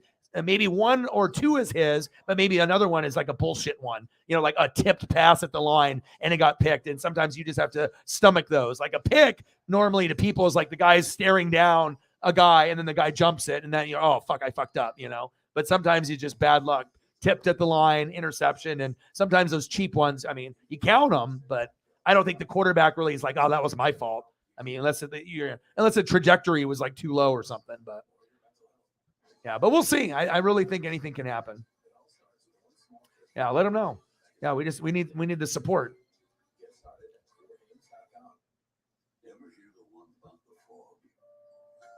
Yeah. But even as talented as Bieniemy, because you could argue, right, he's the best play caller in the NFL. There's Kyle Shanahan, McVay, there's certain guys that are so good, right? But can he lead a team? That's the thing. And it's not anything to do with race or anything like that. If anything, I actually hope one day we get like, half of the league, African-American or Latino or Asian, where you're actually getting more people to, instead of just the same recycled coaches from college, and you're starting to like look in different areas and trying to be able to give people different opportunities and whatnot. I'm not sure how deep we'll ever get, but definitely only having like a couple coaches of color is crazy to me. But again, it probably is really going to start with ownership too. So if you have like a lot of the owners that are rich Caucasian billionaires, and if we ended up getting other people of color to own a team or two, that would open up more jobs for the people, I think, of color, as well as other respectful and obviously people that are qualified, Caucasian people that could get the jobs as well. But I just think you need a little bit more diversity at the top for it to trickle down to affect the rest of the league. And instead of it being like, well, we have to do this Rooney rule. No, this should be the standard where it's not like, oh, you already have one guy and you're not going to do the due diligence. It's like you can at least give the person the shot to be able to talk to you and to be able to, you get to like take them serious, even if you're not going to hire them, like to pay attention, because what happens if it doesn't work out with one guy and then that guy's still on the market if he ended up you taking it seriously, then maybe you have an edge and maybe you have a connection. You get that guy the next time around. But I know with a lot of the coaches, when they do the interviews, I mean, some of them, they're just like, probably some sober people, some not, some like, just imagine like going into some rich guy's office and they don't give no fucks about you. They would just fire you in a second. They're not paying attention. I mean, that would be kind of shitty. Imagine you being one of the best at what you do, and then you're just going somewhere knowing that you're not going to work there. And they're just kind of like, I don't know, wasting your time, I guess. But you got to show up though, to at least so that, we interviewed this guy. So at least it makes you look good that you interviewed, but. Oh, Matty Ice. No one wants Matty Ice. Matty melted. Yeah, we can't even call him Matty Ice anymore when he was icy. Icy was like in his prime when he was like the bloodline. Matty Ice was Usi. But no more Usi. No more Matty Ice. Matty melted. I felt bad for you guys because that was like the worst version of a veteran quarterback that we've seen. Like out of all the big name quarterbacks that got to the very end of their career, and you saw a couple of them with like Phillip Rivers also, no one looked as bad as Matt, unfortunately, out of any of the veteran quarterbacks. At least every other one, like at least looked like bad, but like, maybe noodle arm or, it's like, this is you're going. It's very close. You're very close to the end. But then some like, and Matty melted, he looked like probably should have, what we saw this year, he looks like he should have been retired 2 years ago. I mean, there's some of the football that he did. You already know the Colts fans were like, shit, put in the second, third, or fourth stringer, anybody but him. But when you watched, you saw it, he just no zip, you know what I mean? And like I said, sometimes the players have to like you and believe in you. And if they don't believe in you or your message, or they don't think you're being genuine, or they just, maybe some of them knew that he was washed, and, it's really hard to go to bat for someone, maybe in that person's opinion, if, they're doing all this hard work and they're getting their ass kicked and you're not really getting the kudos, or, like I said, when you end up turning into a bad team, a lot of things can go sour and south real quick. That's facts.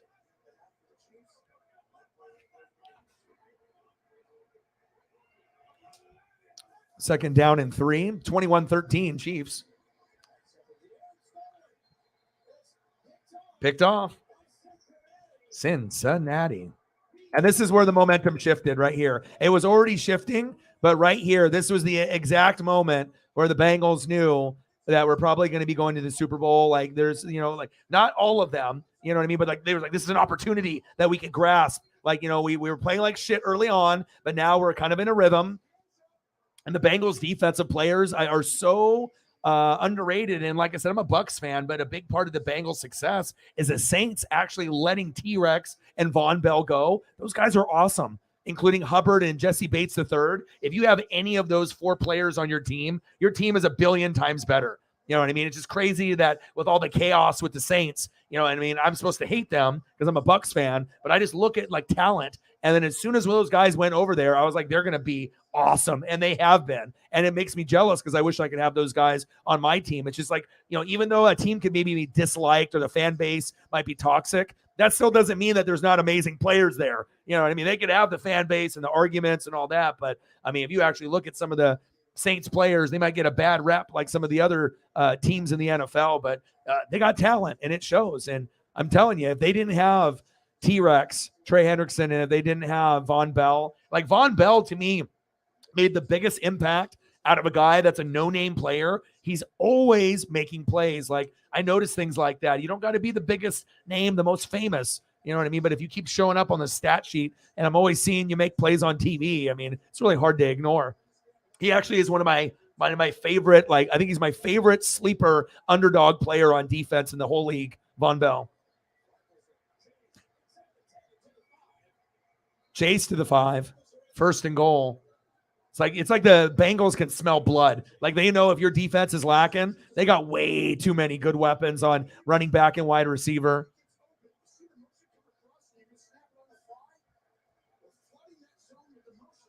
Yeah, she seems like a good fit. I mean, she came in and you're already pretty good friends with her. She dropped a 60 to support. I mean, most people don't do that or that amount. And yeah, I think it's like you can kind of tell with some of the people in the vibe and whatnot.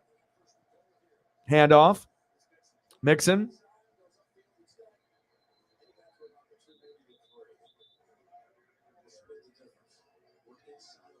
No worries. Everything is rumor and speculation. I mean, like if I'm Lamar, going to the Dolphins would be better going to the Falcons. I mean, unless if it's strictly all about money, you'll be able to tell based on the teams that certain guys go to. You know what I mean? Sometimes it's going to be a fit. Sometimes you had a good interview, but sometimes you can clearly tell it's like, okay, are you trying to win Super Bowls or are you going for money? You know what I mean? It's like Tyreek should, if he wanted to actually just, but also you have to look at it at the player standpoint too, because Tyreek would have been better off staying with the Chiefs and Mahomes, right? But they weren't going to pay him the money that he is deserved. He does deserve, top 5 money, big money. You know what I mean? But his legacy, he may never win a Super Bowl ever again. And if he would have stayed with the Chiefs, there's a possibility that Tyreek could have won maybe 2 or 3. I mean, who knows? 15 years together, Mahomes and Kelsey and Tyreek, maybe 4 championships. Who the hell knows, right? But we're never going to see it now. Touchdown, Jamar Chase.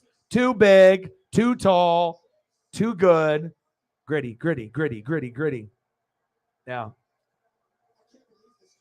It's like the Bills and the Chiefs, the Bills and the Chiefs, and the Bills and the Chiefs. And all along, we've just been ignoring Joe Montana and the modern day Jerry Rice little combo. I think Jay Jetta is better than Jamar by just barely, but I think Justin Jefferson's stat line would be higher with Burrow, but just barely. I think maybe a little bit more yak yards, just slightly. But I think they're both amazing. I mean, it's like you could say, who do you like better, Randy Moss or Megatron? Is there really a wrong answer? No, there's not. They're both fucking awesome. That way you don't throw T.O. in there because obviously we know he's got a bad rep, bad reputation, bad attitude. But the Randy Moss Megatron comparison I think is fair. Touchdown, random dude. Taylor. He's like, that's my son. I'm putting my son in the game. 21. And then at this point right here, this is where all the Chiefs fans and I think where the Chiefs themselves were like, uh-oh.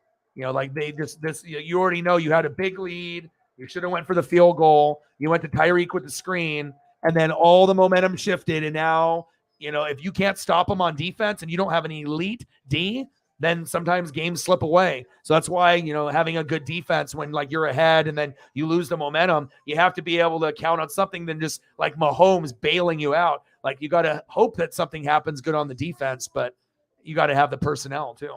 That's facts.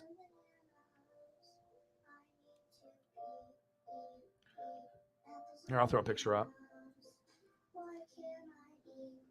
I'm skeptical. I think it's a good hire, but I'm not sure if it's going to be the right fit because the first guy that they're going to axe if things aren't going smoothly, it's him, whether he deserves it or not, which is unfortunate. But, it's just like, the quarterback gets the love and the praise. He has to take the shit interview when you get blown out and say, yeah, it's my fault, even if it wasn't all his fault. But, there's a lot of worse options. And obviously to have someone that's got the coaching and got the experience, former player, might as well, you roll the dice. And even if it's not the guy long-term and maybe you can have him and it'll lead to the next guy who's long-term, hopefully it ends up being a good fit. But again, it's going to be up to who you have for personnel. And like I said, you don't have Luke Kuechly anymore. You don't have prime Cam Newton. You don't have run CMC. So it's like you're going into a situation where, yes, all the NFC South teams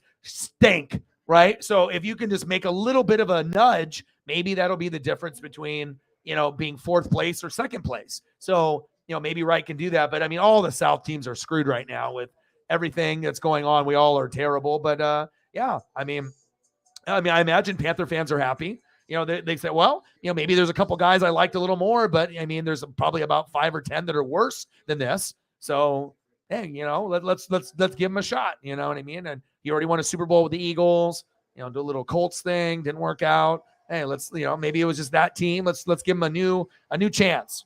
So we don't know really what the grade level is on it yet. You know what I mean? Will it be a 9 or 10 higher? It's too early to say, but just based off name recognition.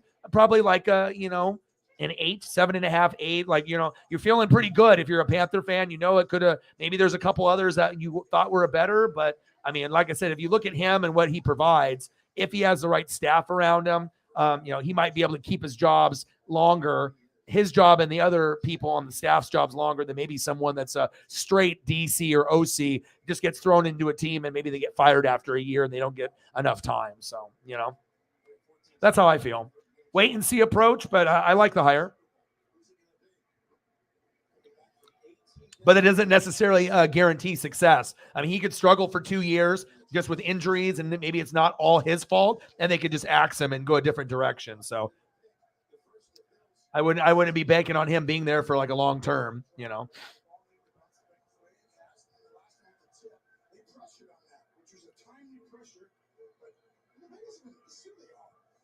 It just depends, I guess, on how you feel, about the person himself. And because like I said, sometimes you can have a good coach and it just may not work out, or injuries and chemistry.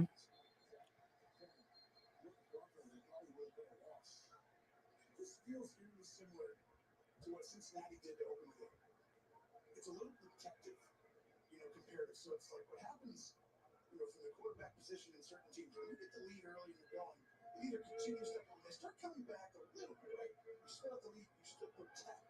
But the throw, you make sure a little more, now instead of just barely dropped. So teams that were coming back, but usually this is Patrick Mahomes figures it out, Jimmy's like, all right, I'm not doing foot down on the ball here. Second down and 10. Ooh, Kelsey. All right, end of the third quarter. But the momentum already shifted. You already felt it. You're like, that pressure to be able to keep playing well. And that's the thing about the AFC teams too. If they want to be able to get a reputation of being the best in the NFL, they're always going to have the Hall of Fame quarterbacks, right? You got Mahomes, you got Allen, you got Burrow, you got Herbert, right? The NFC is never going to match that. But what the NFC has is more balance, and we have better defenses. So you guys might have this like amazing offenses, but probably more than likely our defenses, and it's not going to just be one NFC team. It'll be multiple NFC teams are going to have mad, crazy defense. And sometimes that'll, we might have a shittier quarterback, but if you got a well-balanced team, O-line, offense, defense, O-line, D-line, defense, coaching, play calling, you can kind of turn the tables a little bit there. And here we go. Shotgun set with Mahomes, and there's a turnover here. One thing leads to another, and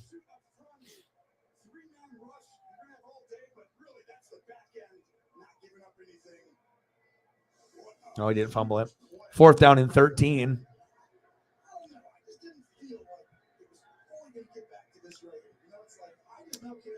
Tommy Townsend to punt. Pow. He's got good form. Those Florida Gator players on special teams, damn, man. I mean, they got some guys. I mean, obviously McPherson went there. That's the Bengals kicker. Tommy went there. They got some fucking talent. I mean, we already know them for like Percy Harvin and Aaron Hernandez, and so even Cam went there for a little bit. And then you had the Pouncey twins, Tebow. I mean, they've always had really like, maybe the guys didn't pan out on the NFL side all the way, but they've always had really like dynamic, like special players at the time when they were at Florida, when Florida actually meant something. Fun stuff to watch. But I got to start watching that special teams, though, on that side. Because once you start seeing a pattern, if they all start coming from the same school, obviously they got some really good special teams coaches down there and obviously in Gatorville, baby.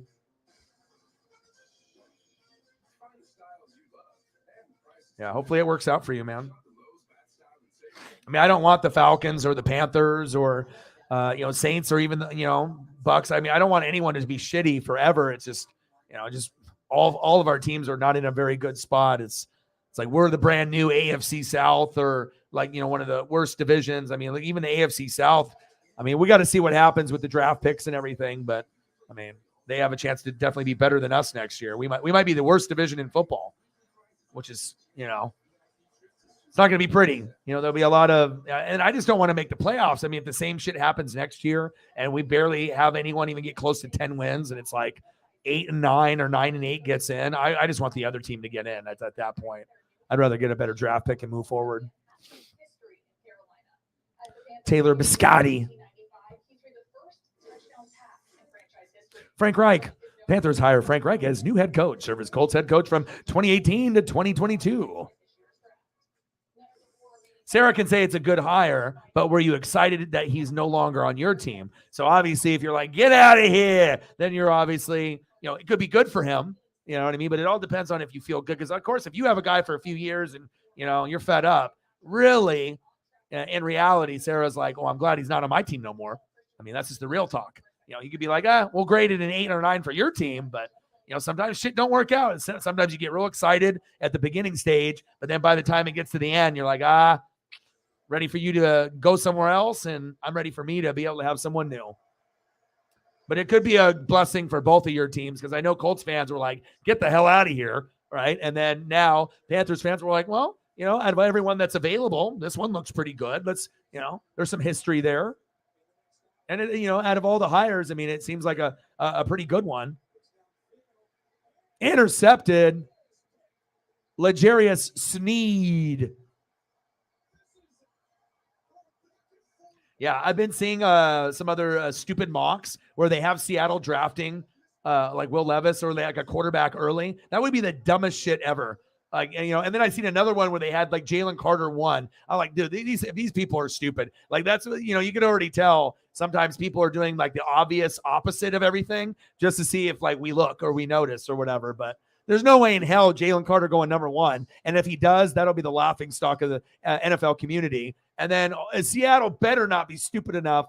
But also, too, the amount that Geno would normally get based on his play last year would be 35 to 39 and some change per million per year. And some Seahawks fans are going to be like, I don't want to pay Geno $39 million a year.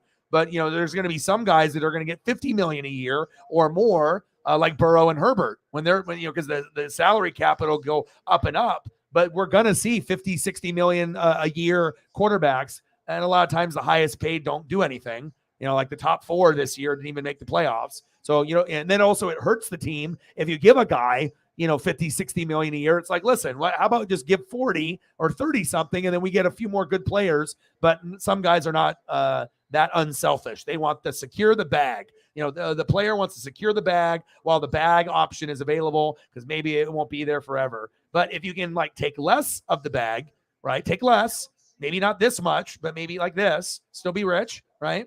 But then you can get 3 other guys to join your team, and then you actually win a Super Bowl instead of just being like a team that's a fringe playoff team and then you get eliminated. I mean, I would, it's like you already got plenty of money. Take less. Get your bag if it's your first big contract. But if you've already had a big one, like if you've already had one big contract and this is like you're towards the end, take a discount, dude. It shows what kind of person you are. It's team. It's not just one person, but, money changes people. That's facts. T-Rex with the big sack lunch. Yum, yum, yum, yum, yum, yum, yum.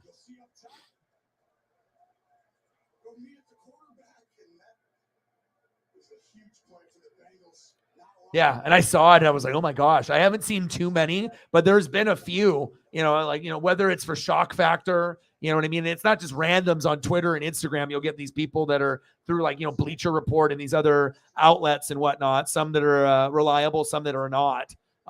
Some that are trying to do like shock factor, but I was like, there are so many more bigger holes for that team based on what happened this season, especially defense, stopping the run, getting a little bit more speed outside. And then obviously improving the O-line. And it's like that's the last thing that I would be worrying about. But again, some people know football and some people apparently do not. And some people troll, so.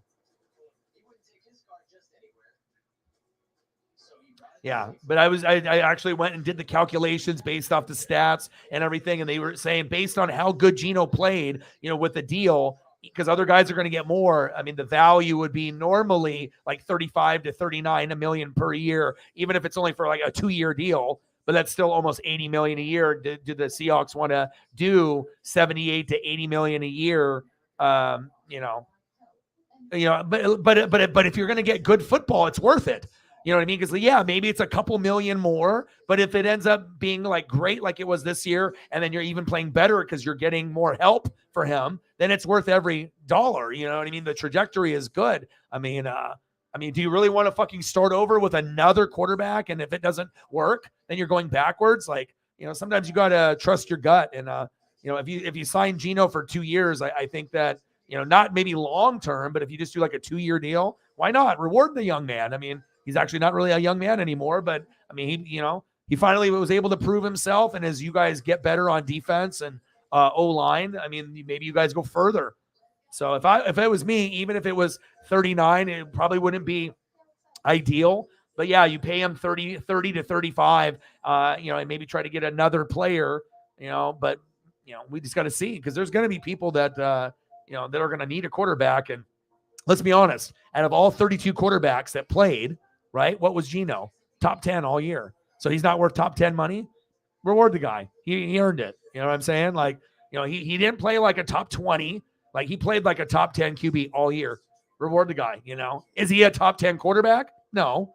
But he played like one all last year. And if he can do it maybe another year in a row, and then we can start like putting him in that category, that, yeah, Geno is a consistent top 10 player, but we need to see it more than just like 1 year. So, yeah, you don't want to give it too much, though, because you want to be able to keep your options open. I don't even think I would do 3-year, because we have to look at the protect Pete and Schneider, and you have to look at the window of the offensive linemen, the window of like DK and Lockett, and looking at the defense and looking at the rest of the NFC West. I don't think I would invest 3. I would say 2 and reevaluate, because maybe the 2 years are great, or maybe 1 year is good, 1 year is bad, or maybe 2 years are bad. But if you got 2 years, you don't want to suck for a 3rd year and just be stuck with them. If there's something better, or you're drafting guys, to be like his counterpart, and you already are getting them this year, next year, somewhere between the 1st and 5th round, you have another option. It could always be another free agent, or it could be another, quarterback. But I think where they are with their players, 2 to 3 is normally good. But I just think based off his age, I think 1 or 2 would be fair. And I don't think Geno's going to really want to take a 1-year deal. So I think the minimum is probably going to be 2, and it's going to be probably close to 80 mil. It's going to be, 75 to 79 million more than likely. I know that the Hawks are going to try to convince them to do more closer to, 35, 36, but I imagine it'll be probably closer to 37 to 39 and some change. Won't be 40, but remember, like I said, the cap is going up, and, you're going to see deals where it's going to be 50, 60 million a year sooner than later. And when Burrow and Herbert get their deals, it will be 50 plus per year, and that's kind of shitty, because it'll hurt those teams by paying those guys that much, but also they earned it by everything that they've already accomplished. You have to give the guy hell. I mean, if Burrow can actually get a Super Bowl win based on what he's done since he's been there, I mean, you could give a guy like that fucking 70, 80 million a year. I mean, he changed the game. Now the Bengals aren't a laughing stock. They're a fucking threat, and they may be a threat for the next 15 to 20 years. I mean, that's worth the extra money. But of course, you have to think of it as a business, and you can only have so much money per, each guy. And honestly, I don't think Mahomes and Burrow and some of these guys, Herbert, I mean, they would take what they think is fair. You're going to take a lot if you can get it. But, look at Burrow. Unbelievable. Yeah. But again, that's what I'm saying. When you're going to a place where there's bias and you got, 500 people all rooting for the same team, but not everyone's got a brain, or not everyone is thinking clearly, or some people are extremely opinionated and wrong, and they're arguing with other people that are more correct with their facts. I mean, that shit can get toxic. You know what I mean? You're not going to be able to, tell someone your point that's correct, and they're going to believe it. They're already stuck in their own head that they're correct, and there's no other option. It's either their way or the highway. It's not like, hey, let me listen to a couple other people, see what they say, reevaluate, and maybe I'm not right. Maybe what they say is more correct, but a lot of these people, they're too fucking stubborn, and they won't admit they're wrong or admit that you're right. It's just turns into an argument and whatnot. Unfortunately, that's just the way that it is. But if you get someone like me that doesn't have any bias towards anybody, even my own teams, that'll give you the real answer. You're going to get the real truth. No sugarcoating. Is it this, or is it this? And I'll always keep it 100. So,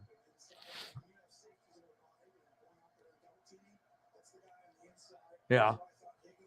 But just based on the market and the other quarterbacks and how he played, I would assume that's where the window is going to be. I mean, he's much better than 20 million per year. Like, it's going to be over 30 million. And I think a lot of the experts and a lot of the people that are looking at the numbers, they do think 35 to 39. Like, it could be like 39.25 million. Like, it won't be the full 40. but it could be as high as 39 point, like, and some change, where you're sitting at like, 2-year deal, 78 to 79 million, rough under 80, but so we'll see. I mean, I'd rather have Geno than Will Levis. I mean, if you guys decided not to pay Geno and then you had Will and then he sucked or got injured, then I'd be like, what are you guys doing? Like, you guys were going so good and then you just went backwards like 3 years. So I'm hoping that they're smart enough not to, go that route and just start over after having a year of success. But again, we'll see what happens, because I just think Will is more of a project QB. Now, if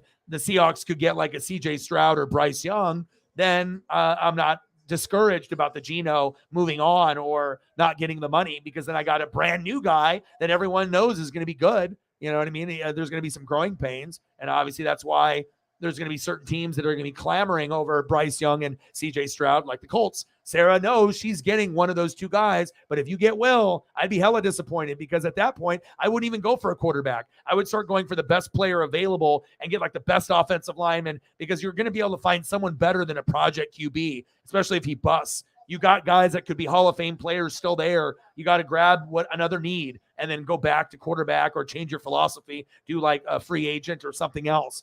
Because I mean, if you can't get CJ or Bryce, you can't just be like, I'm in the top 5. I'm going to settle for the third best. Fuck no. Hell no. We're not going to settle for third best quarterback. And he might fucking not even be good in the NFL. I'm not sold on him. I wouldn't want him on my team if that says anything. Could he end up being pretty good? Of course he could. But I wouldn't pick him on my team. I don't think he's that great to me. They say he's NFL ready and he's got good accuracy, but I don't know. I think CJ and Bryce are a hell of a lot better. So, thank you. Appreciate you. $1 holla. $1 holla. Appreciate you. What do you want to see for photos? I got you. A bang, bang, bang. A boom, boom, boom. Cactus Jack. Bang, bang. Thank you. Just got to get it started somehow. There we go. 99 to go.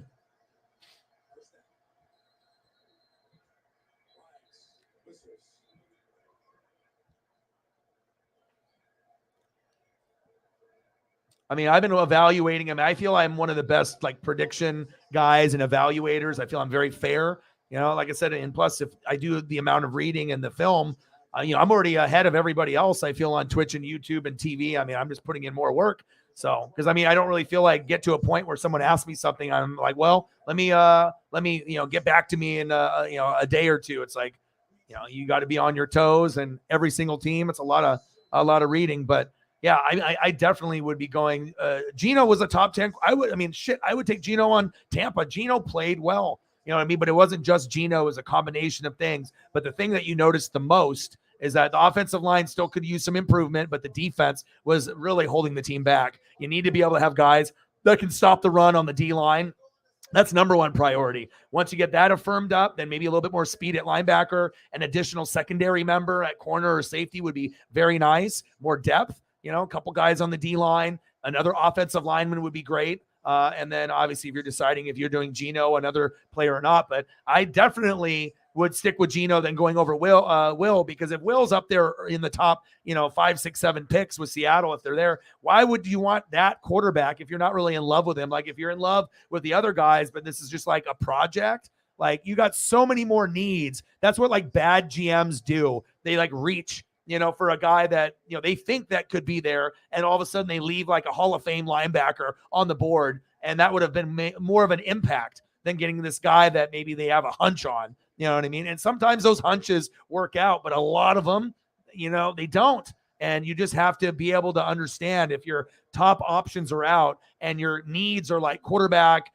defensive line, and offensive line, don't settle for, even if you think QB is your most concerning thing, go for the best defensive lineman or defensive linebacker, that guy that and then you'll look into what your options are after, especially if you're not sold on a guy. And I don't know. I just never heard anybody 100% sold on Will. And for I don't even think he's honestly the third best quarterback. I think once we actually do the combine and we start going through the drills, I think there's going to be someone that might even leapfrog him, honestly. I mean, I don't know, something in my head. I don't know. I'm not really sold on him. I mean, as overall, like I've watched enough of his games where I see the talent, but this is the NFL where the big boys play. And even Bryce Young and CJ are going to suck. they're going to have bad fucking games because they probably got bad coaching, bad O-line, not a lot around them, right? Or it just, ends up being a process where it takes time. Maybe you do have a good O-line, maybe you do have some, defense, but maybe the wide receivers could be better, like with the Colts and, and the tight ends. There needs to be more talent there. But even if you're losing, right, you can accept it because you have Bryce Young or CJ Stroud and not Matty Melton. Nobody wants Matty Ice, Matty Melton. Imagine being a Colt fan and having to sit through that again. You would literally probably stop watching. You'd be like, well, I guess I'm just watching wrestling and college football. I don't think any Colt fan could go through another year of Matt Ryan if you knew you were going to get exactly what you got the year before. 4th down and 8. Evan McPherson from the Florida Gators. One of my favorite teams to watch when I was a kid and still to this day. Snap is up, kick is up, it's long enough, and it's good. He's good. Really, really good. 24-21, Bengals are up. And then once that kick was made, that's when all the Chiefs fans got like, oh, shit. You could feel it.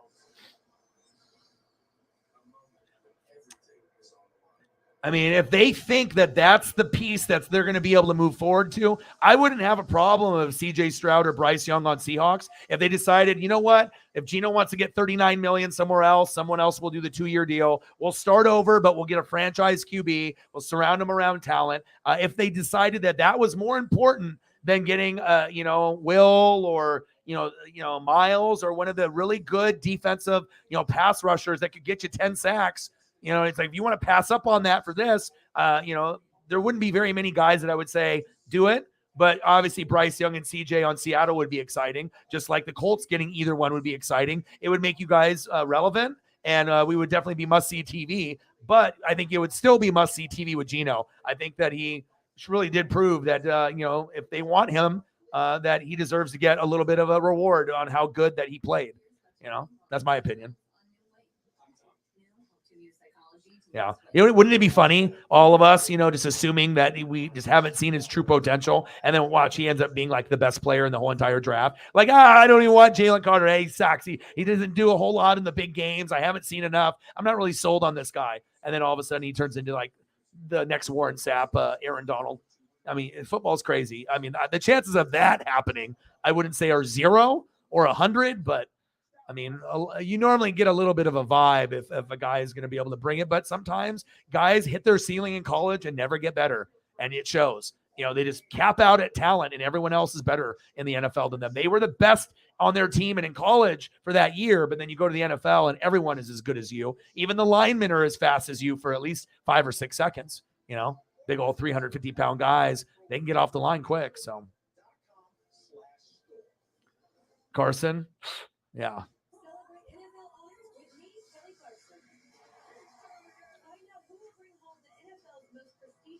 Yeah. Well, I think everyone thought Locke would be the right choice because Locke had the better deep ball.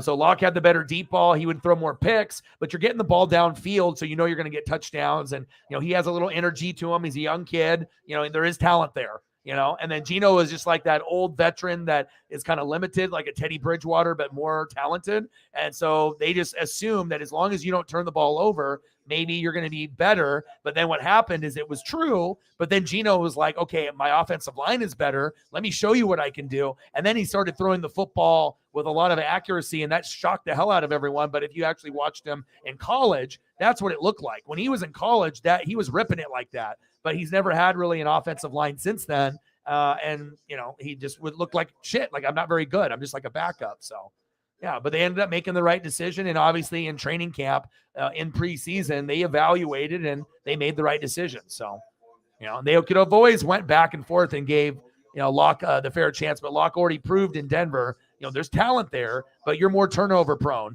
And, Seattle can't turn the ball over. They don't have the luxury with a defense that's still rebuilding. So, yes, I can't wait. It's going to be fucking awesome. I can't wait, man. I'm ticking down the days, less than 30 days. Even right now, they were showing on, I've been watching on Fox Sports. I think it's over now, but it was on Fox Sports 2, but they've been showing some NASCAR. Like, they'll have like, races from last year, races from, Bristol 2009. So yeah, I've been definitely on my little NASCAR itch, and I'm going to try to do every NASCAR race. And I'm the most excited for NASCAR and MLB to start, honestly. So it's going to be fun. 24-21, Bengals up in the fourth quarter, 6:04 left. Just a replay on NFL Network, just to get me a little bit more excited before the matchup happens. It's crazy to think like you could have like, Mahomes and, you're having a hard time, all those points in the first half and then all the things that happen in the second half. I mean, momentum is crazy.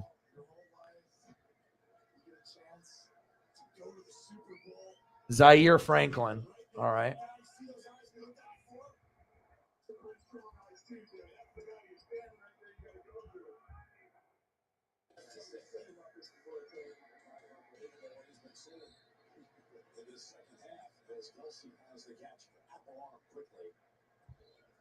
Weirdly, these are kind of stuff where it's almost like you just don't realize it, but there's a chance Greg never touches the ball again. Obviously, they get a 3 plays here to get the ball back. Yeah, mock drafts are tough to be like correct at because you never know what position they're going to go first out of the top 3 needs. Most people have an idea that, oh, this is the number 1 need, right? But what happens if they go for the number 2 need first? It's like, and then it just throws out the whole draft process in whack because then there's different players getting picked in different slots. If they pick that position first, then you can kind of still be in line, even if it's the wrong player, but correct position. But once they go for like their second need for first, because maybe the first need option, the best talented guy got drafted already, things get kind of out of whack. But yeah, it's definitely, they're fun to do, Oh, you got a Hawks gift from your friend in India? Heck yeah, that's awesome. India going to have the real stuff, or are they going to have like the bootleg stuff over there? I guess they probably have a little bit of both.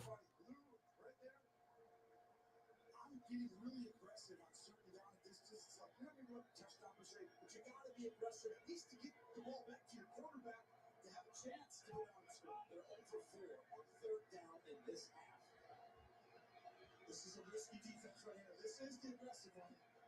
31, I don't know if I would do it here. I was thinking more on the next one. It's Kelsey. First down, Chiefs.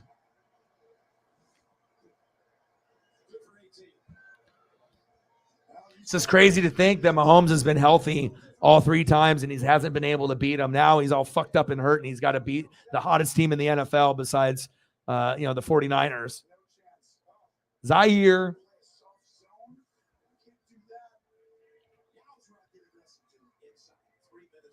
Oh, she made it for you. Even better. Those are the best gifts. Those are the ones that are made with love, Sometimes, sometimes it's not going to be the most high quality. Sometimes it is, depending on how good they are. But sometimes it's, just the thought that counts. They tried to make something, maybe team related or something that they know that you like and whatnot. That's cool. Oh, nice. Yeah, who doesn't like magnets for the fridge?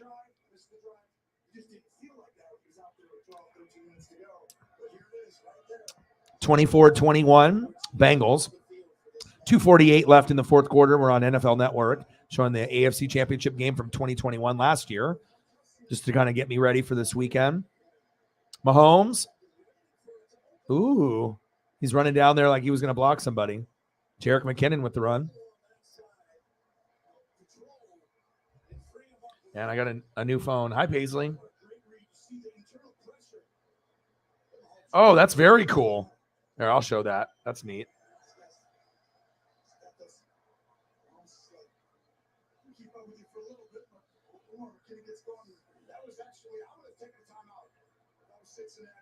Yeah, I think both of you guys have been able to put up like, either high B or A mocks. You know what I mean? There's guys that can't even do that. I mean, sometimes once you do enough of them, or if you've seen others, you know what I mean? Like based off people that you're, reading on, or like if you're in like groups and you kind of figure out what you want to do for position wise. But anybody, guy or girl, that can get in a high B or A grade, in the mock draft, that's very impressive, because some people can't do it. Some people will get like, C, B, B minus, But, the ones that can have a little bit more gauge, they're not going to just give anybody an A. You got to be able to do it enough times and to get kind of a gauge. But, yeah.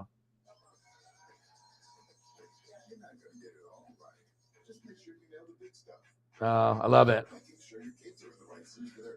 I love it, man. To be 12 years old. Yeah, I'm going to post it here.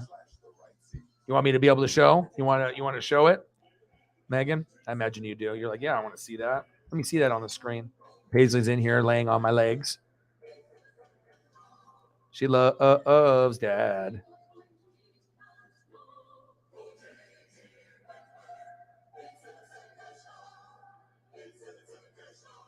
This is very cool. I love it.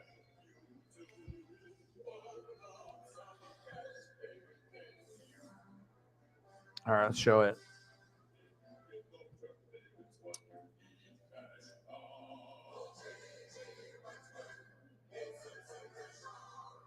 So this is the gift. Very cool. And it looks like it's a pretty good, decent side. So it's wood and then painted, and obviously cut, and then it looks like wood and then painted over. And they did a good job with the paint job. I mean, especially even if you're an artist and you're freestyling, I mean, it's very easy to, have the wrong line, angle and whatnot. But yeah, that's very, very neat. If I'm a Seahawks fan, yeah, I definitely would be able to find a place for that somewhere in my house. Absolutely. Very cool.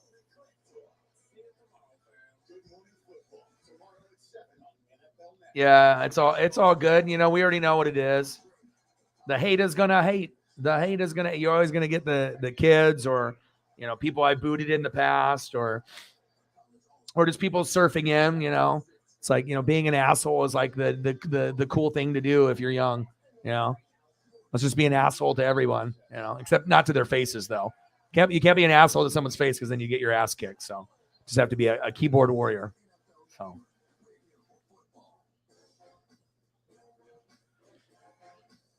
Oh, the really talented artist. The one that, okay, then it's going to be awesome. Hey, it happens. I mean, it's, imagine, it's like, it's the one thing, I guess, if you're a kid, but imagine just like that's what you enjoy in life, just like going to different streams and seeing what you can say before you get kicked out of them.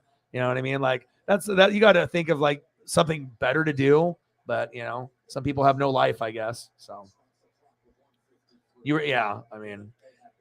would definitely be well over 20,000 if I haven't had to boot so many people in the last year. Honestly, I know because we're only like 100 and some change, and I'm thinking we're probably 75 to like 125 somewhere in there. I mean, this it definitely could have been closer to that number, but again, if I'm at 20,000 and I have to have all of those assholes from last year, hell no, 20,000 and having all those people still here. Then that would mean that I wouldn't want to be here. And then even some of the mods wouldn't want to be a part of that. I mean, I don't know. I mean, it all depends if you can deal with the toxic behavior, but I think we already have too much shit that we got going on in our own like personal lives. The last thing that we want to deal with is just like a bunch of nonsense, when we're supposed to just be chilling and having fun. So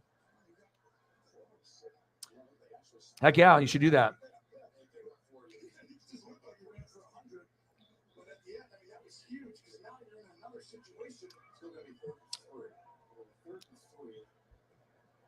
This game's almost over. I want to see what is on after. I know there's an NBA game on after. We got NFL Total Access, and then what's the game after that? Oh, Chiefs Bengals.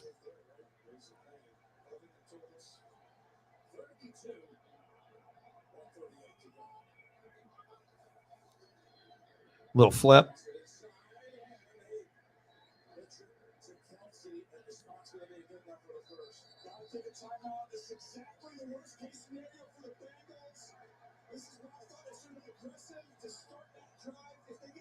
First and goal, 24-21 Bengals. This is almost amazing to think that how good the Bengals secretly, like under the radar, no one talked about them. And some people even question if they were even the third best team in the AFC, just because we were just giving up so much hype and love to the Chiefs and the Bills. And then you start to realize that the Bengals have beaten all these guys. I mean, if the DeMar thing didn't happen, I think the Bengals would be 5-0 against the Chiefs and the Bills. Like, who would have thought, man? Because it's not like their O-line is good, and it's not like their defense is complete.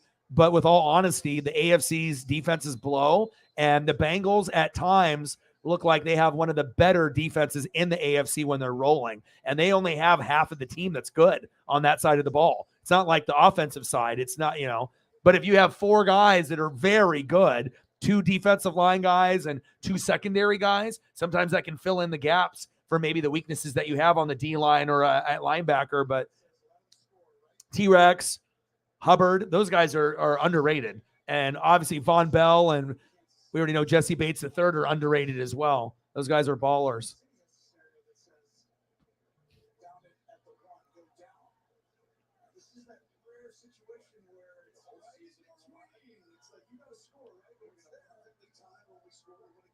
They're trying to get some points here.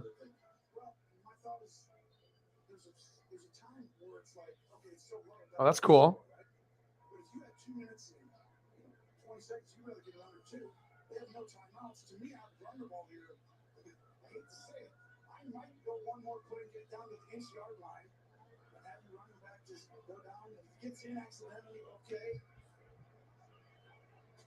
It's very risky. What about the strategy from Cincinnati standpoint? They could say score. All right, second down and goal. Guys, so this weekend's going to be fun. Royal Rumble and then AFC, NFC championship games. Man, this is one of the best weekends of the year. Mahomes scrambling, gambling, running for his life, and tripped up. Telling you, Hubbard and T-Rex is underrated, one of the best duos in the NFL. They're just like sleepy good because, unless you watch Saints games, you have no idea how good T-Rex is. And we've already seen Hubbard be like really good for the last couple years. And then now this is the first year where he actually like got some shine when he like ran back that TD against the Ravens. So now people are like, oh, this Hubbard guy, but he's always been good. Like he's, just kind of floating underneath the radar just because no one really talks about the Bengals defense. Besides like Eli Apple not being good, and then now he's the guy talking shit. Like after everyone took shots at him last year on how he got burnt all the time and he sucks and, Rams torched him, now he's screaming at Josh Allen and Diggs on Twitter and saying he'll pay for their therapy. And then the Bills players responding saying, we're going to beat your ass. Like for real. That's what they said. So but don't be playing around with his situation. And Eli Apple is a liability. He's not like he turned his career around. He's just blessed that they didn't fucking cut him. Mahomes, fumble. Hubbard, baby. Hubbard is just a problem. Hubbard and T-Rex, they are a problem. And if the Bengals get past the Chiefs, like I said, normally if you have a team in the NFC that's well balanced, like the Eagles and Niners, I'm going to pick them 9 times out of 10. But in a certain scenario, the Chiefs and also the Bengals, they have Mahomes and Burrow. And anytime you have any of those two, anything is possible. Your O-line isn't as good. The defense isn't as good as the other teams. But sometimes Burrow or Mahomes can come out with that magic. Yeah, we know they're going to lose most of the time. But every once in a while, they may be able to come out with a big fourth quarter drive. And you might be able to win, right at the end with like a field goal kick. It's not a guaranteed win every time with just Mahomes or Burrow, but it gives you more opportunities, it seems like, that you're going to get in the next 15, 20 years. And I don't even really think Zach Taylor is that good of a coach, honestly. He's just kind of along for the ride where they got him. And then, everyone exceeded expectations. And like I said, I've never seen a team with a garbage O-line do this well. Can you imagine how good the Bengals are going to be if they have a good O-line and they get better defensive players? Maybe that'll be the time they win a Super Bowl, where they actually get a couple Pro Bowl linemen and then they get a couple more Pro Bowl defensive players. Then we're starting to say, holy shit, the Bengals are the best in the AFC and maybe even in the league. Maybe we say that in a couple years. Bucker, kick is up, and it's good. Overtime.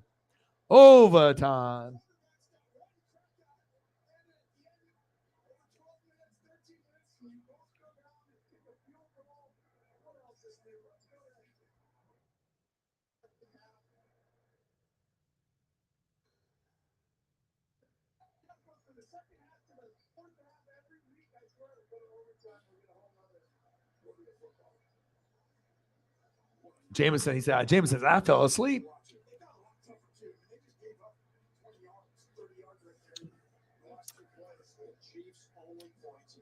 I don't know if we're going to get an overtime game this weekend, but I wouldn't count it out. I wouldn't think that's like impossible. Oh, those are cool. Where are these bought from? Are these like, are they bought from, that's like a Constellation one. That's kind of cool. Yeah. I mean, obviously my name being Orion, anything like alien related or space related, I'm all about that life. All right. AFC Championship 2021. We got the coin toss here. And then after this is over, I'll transition and watch something else. And we'll see if we get any more people to come hop through. And pretty much, anytime we do these streams or that are just, middle of the week, anything goes. So anyone that wants to, come up with anything that we're going through, I can throw up photos for anything, any topic that you have, any story that you want to talk about, any news, anything news you want to go over, Sarah. I know you're the only one that I think reads as much as me typically in a day, which is an insane amount. I know there's other people that read a lot too, but if there's anything else that you want to discuss, I mean, the Frank Reich thing was pretty big. She buys the shirts and then she paints them. Oh, okay. That's cool.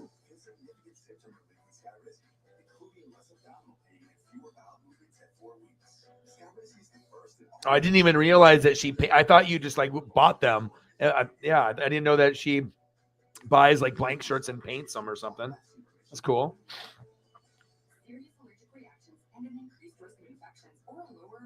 Yeah, pretty slow. And normally I know you'll share it, but it could be anything. MLB, WWE, AEW, could be basketball, NBA. I mean, it could be anything. I mean, but a lot of times when we get in this time period, things are a little slow. You know what I mean? Like we don't got college football anymore. NASCAR and baseball aren't going on right now. It's like you got the NBA, wrestling, AEW, WWE, and then we got football games this weekend, Royal Rumble this weekend. But I mean, it's not like it's a really busy time. It's like we're kind of getting the end of one sport with the football, and then we're going to be transitioning into like NASCAR and baseball, which I am super excited about. I'm going to be doing a lot of games. I'm going to try to do, a lot of the good matchups in baseball. If I have Mariners and Dodgers are going to come first for me, and until we get to the playoffs, and then I'll do pretty much everything there. But I'm going to try to do, depending on, what we got going on. If the Mariners have an off day and let's say like Jameson's Braves are on or Sarah's Cardinals are on and it's a good matchup, I'm going to do it. I'll have to, do a little research and look at pronunciation and look at a little bit at the stats, but I know I can do it, especially I catch on pretty quick and just to kind of get caught up. But I think it would be good so that way I can get a better understanding for the other people's teams. But I usually watch a lot of the matchups, like, Sunday night baseball. It's like relaxing for me. Sometimes it's like at the very end of your day. Even though I'm not waking up super early on a Monday to go to work, I just sometimes like certain things, except the announcing was bad. Like the announce crew kind of, I can't have A-Rod, and I got to make sure I got a good announce crew. So as long as that was my main pet peeve or whatever, but I really like the idea of Sunday night baseball and getting to see other teams play like the Braves and the Cardinals and seeing some Yankees. And of course they're going to have certain teams sprinkled on, and I'm going to do Mariners and Dodgers, but sometimes it's cool to be able to see the other teams. Like I'm really excited to see Toronto. I mean, even though they're starting to become a little bit of the Mariners' rival, I feel they're kind of like us. They're young, they're hungry, and eventually it wouldn't be surprising if Seattle or Toronto get further. We already know Yankees and Astros, and they're going to be there for a while, but we're getting closer. So it's kind of exciting that there might be a chance where we play each other for a chance to maybe go to a World Series or go to the ALDS to the ALCS. Like there's going to be a few teams, but just having Julio there, I mean, us here in the Northwest, I mean, I don't know if I've ever felt this type of hype. The last time I felt like this was like Blazer Mania when, we had Clyde and Terry and Jerome and Buck and Duckworth and Cliffy. When we went to 2 NBA finals in 3 years, this is the type of energy I think Oregonians have, people in Idaho, Montana, people obviously in Washington, but the Seattle fan base will get neighboring states that will definitely, and people in Alaska. There's a lot of people that live in Alaska that rep Seattle, not only for Seahawks, but Mariners or one of the two. So yeah, I'm going to be going to quite a few games, and it's crazy how me and Preston loved the NBA back then, with the players that we grew up with, Jordan, Bird, Magic, Kobe, Iverson, and all the old school guys, right? But then now, as we're older, we enjoy baseball games like the best. Like I can go to a Duck game and I can enjoy that just as much. But it's like Blazer game was fun, but I think like the best part of it, just like when you get older and just that crowd, I can go with a rowdy crowd, but sometimes just to have that mellow crowd and chill and watch a baseball game, but then the emotions come out when you make a comeback. And I don't know, just something about being at the ballpark and that history. I really enjoy it the most. The only thing I enjoy more is, being at a Duck game. But besides that, I mean, I'm going to go to more Mariner games and Duck games moving forward. So, I mean, I'm going to try to do as many as I can on the channel. My goal is usually to go to 1 or 2 a season. At some points it'll be like 3, but since I'm doing this, it has to be the right, team. And I don't know, this last season, I mean, it wasn't worth it for me to go. I need to be able to have like a Thibodeau or, I need to be able to have it worth it, especially if I'm going to be taking away from me doing the game here. And even when you go to games, it's not like a hassle, but you got to think you're paying like $50 for parking. You know what I mean? You have so many things. You got to pay for food. You got to have money for snacks. It's like when you're going to a game, you can't be broke. You have to have a few $100s on you to cover other things, and yeah. So sometimes you can afford it and, sometimes you can't. 24-24, Eli Apple with the drop. Could have picked it off.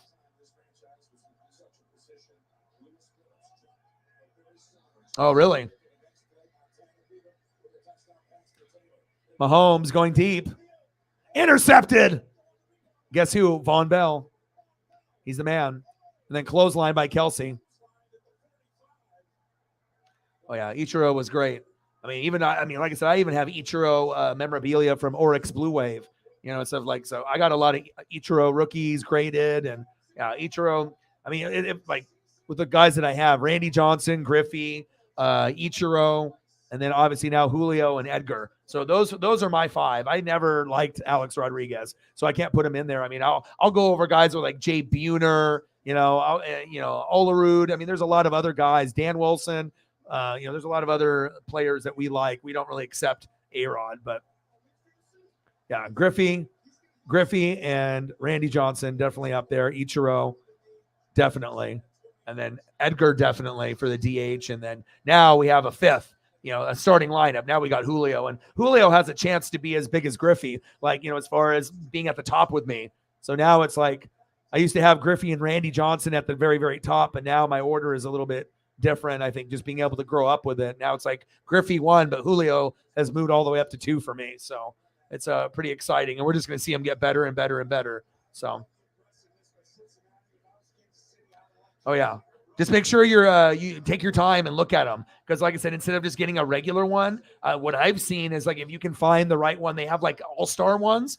And I've seen a couple really nice, like Mitchell and Ness or like the authentic, like all-star jersey. And it's clean. It looks really good. They have different colors of some of them. Some of them cost some money. You can always go with the regular standard, gray or blue or white. But I would take my time and look because I've looked before and then I was like thinking, okay, this is the right one. I've seen like throwback black ones that look really clean too. Whenever they wore the black, like the Seattle Mariner black jersey is like, some of them are incredible. Like you just have to look at the colors and the logos and how it's all put together. But I've seen some pretty nice ones. Oh yeah. The teal one. Yeah. Teal is good. I don't even own a teal yet. I was like, I'm kind of waiting for the right time, to decide if I want to get a throwback player in the teal. But that is a color that I will get too. And I don't have a dark blue jersey yet either. So at some point, regardless if it's a throwback or a newbie, the teal and the blue will be bought. More than likely, I'd probably end up doing Julio, but I already got a Julio already. Maybe Randy Johnson will be my next Mariner jersey. And I could even get an Expos Randy Johnson. I could still rock that, and because they don't even exist anymore. So fresh. Yeah.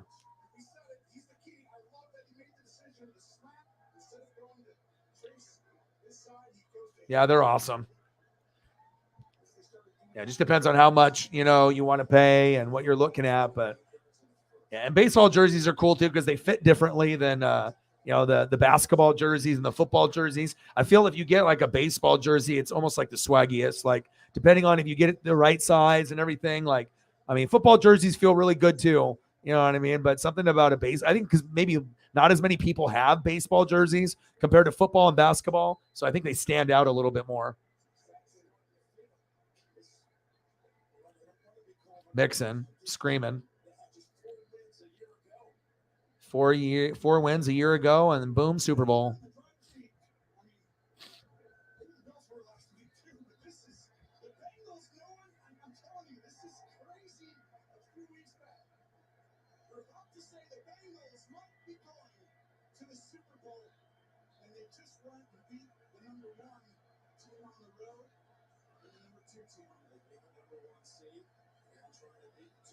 Hand off to Mixon, and Mixon's damn good. And that's when you need defense, especially when you're playing against really good players.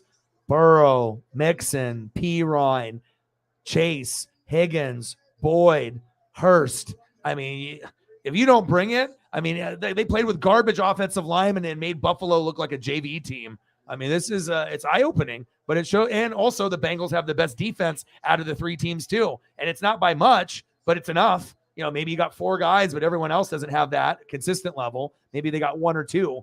So when you got 4 on defense out of 11 and the other 2 teams, Bills and Chiefs, maybe got 2 that step up every game, it's like, you want your defense to be elite, but the only time you get like 85 Bears or 2,000 Ravens or 2,002 Bucks, when you have a defense like that, that's like 8 out of 11. Where you're like, what? And like you barely, and then there are 2 or 3 guys that aren't like elite or good. They're probably at least average, maybe one's below average, but chances are, they're at least in the average category where they're not terrible. And you got so much talent around you.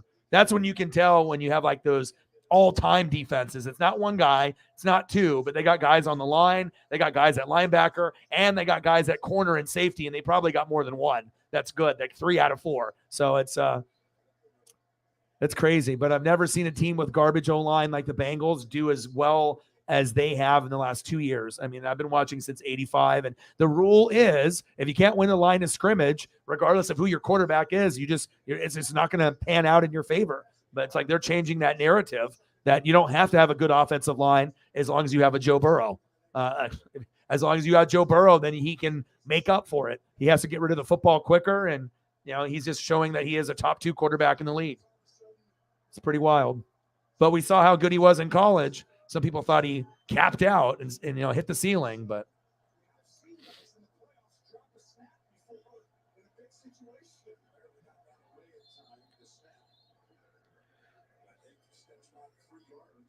yeah, A-Rod is terrible. And it's just like him on the microphone too, like when they have him and Ortiz, and it's like, gosh, I can't stand him. It's just such like a fake person, like just a liar, just saying whatever he wants to say to make himself look good. And, he just comes off as just like as a disingenuous, just like a liar, just like, he can smile and have his little tan and, have the jewelry and the nice suit or whatever, but it's like kind of like a fucking scumbag kind of guy. You know what I mean? Like, I don't know. You just can't really trust the guy like that. Anybody that's going to be doing all the extra cheating, it's like you can't even trust anything that motherfucker says, dude.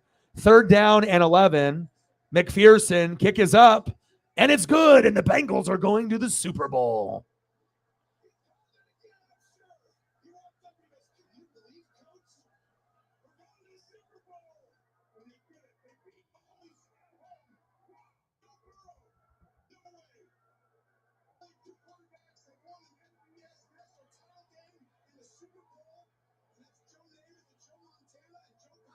Joe Namath, Joe Montana, Joe Burrow.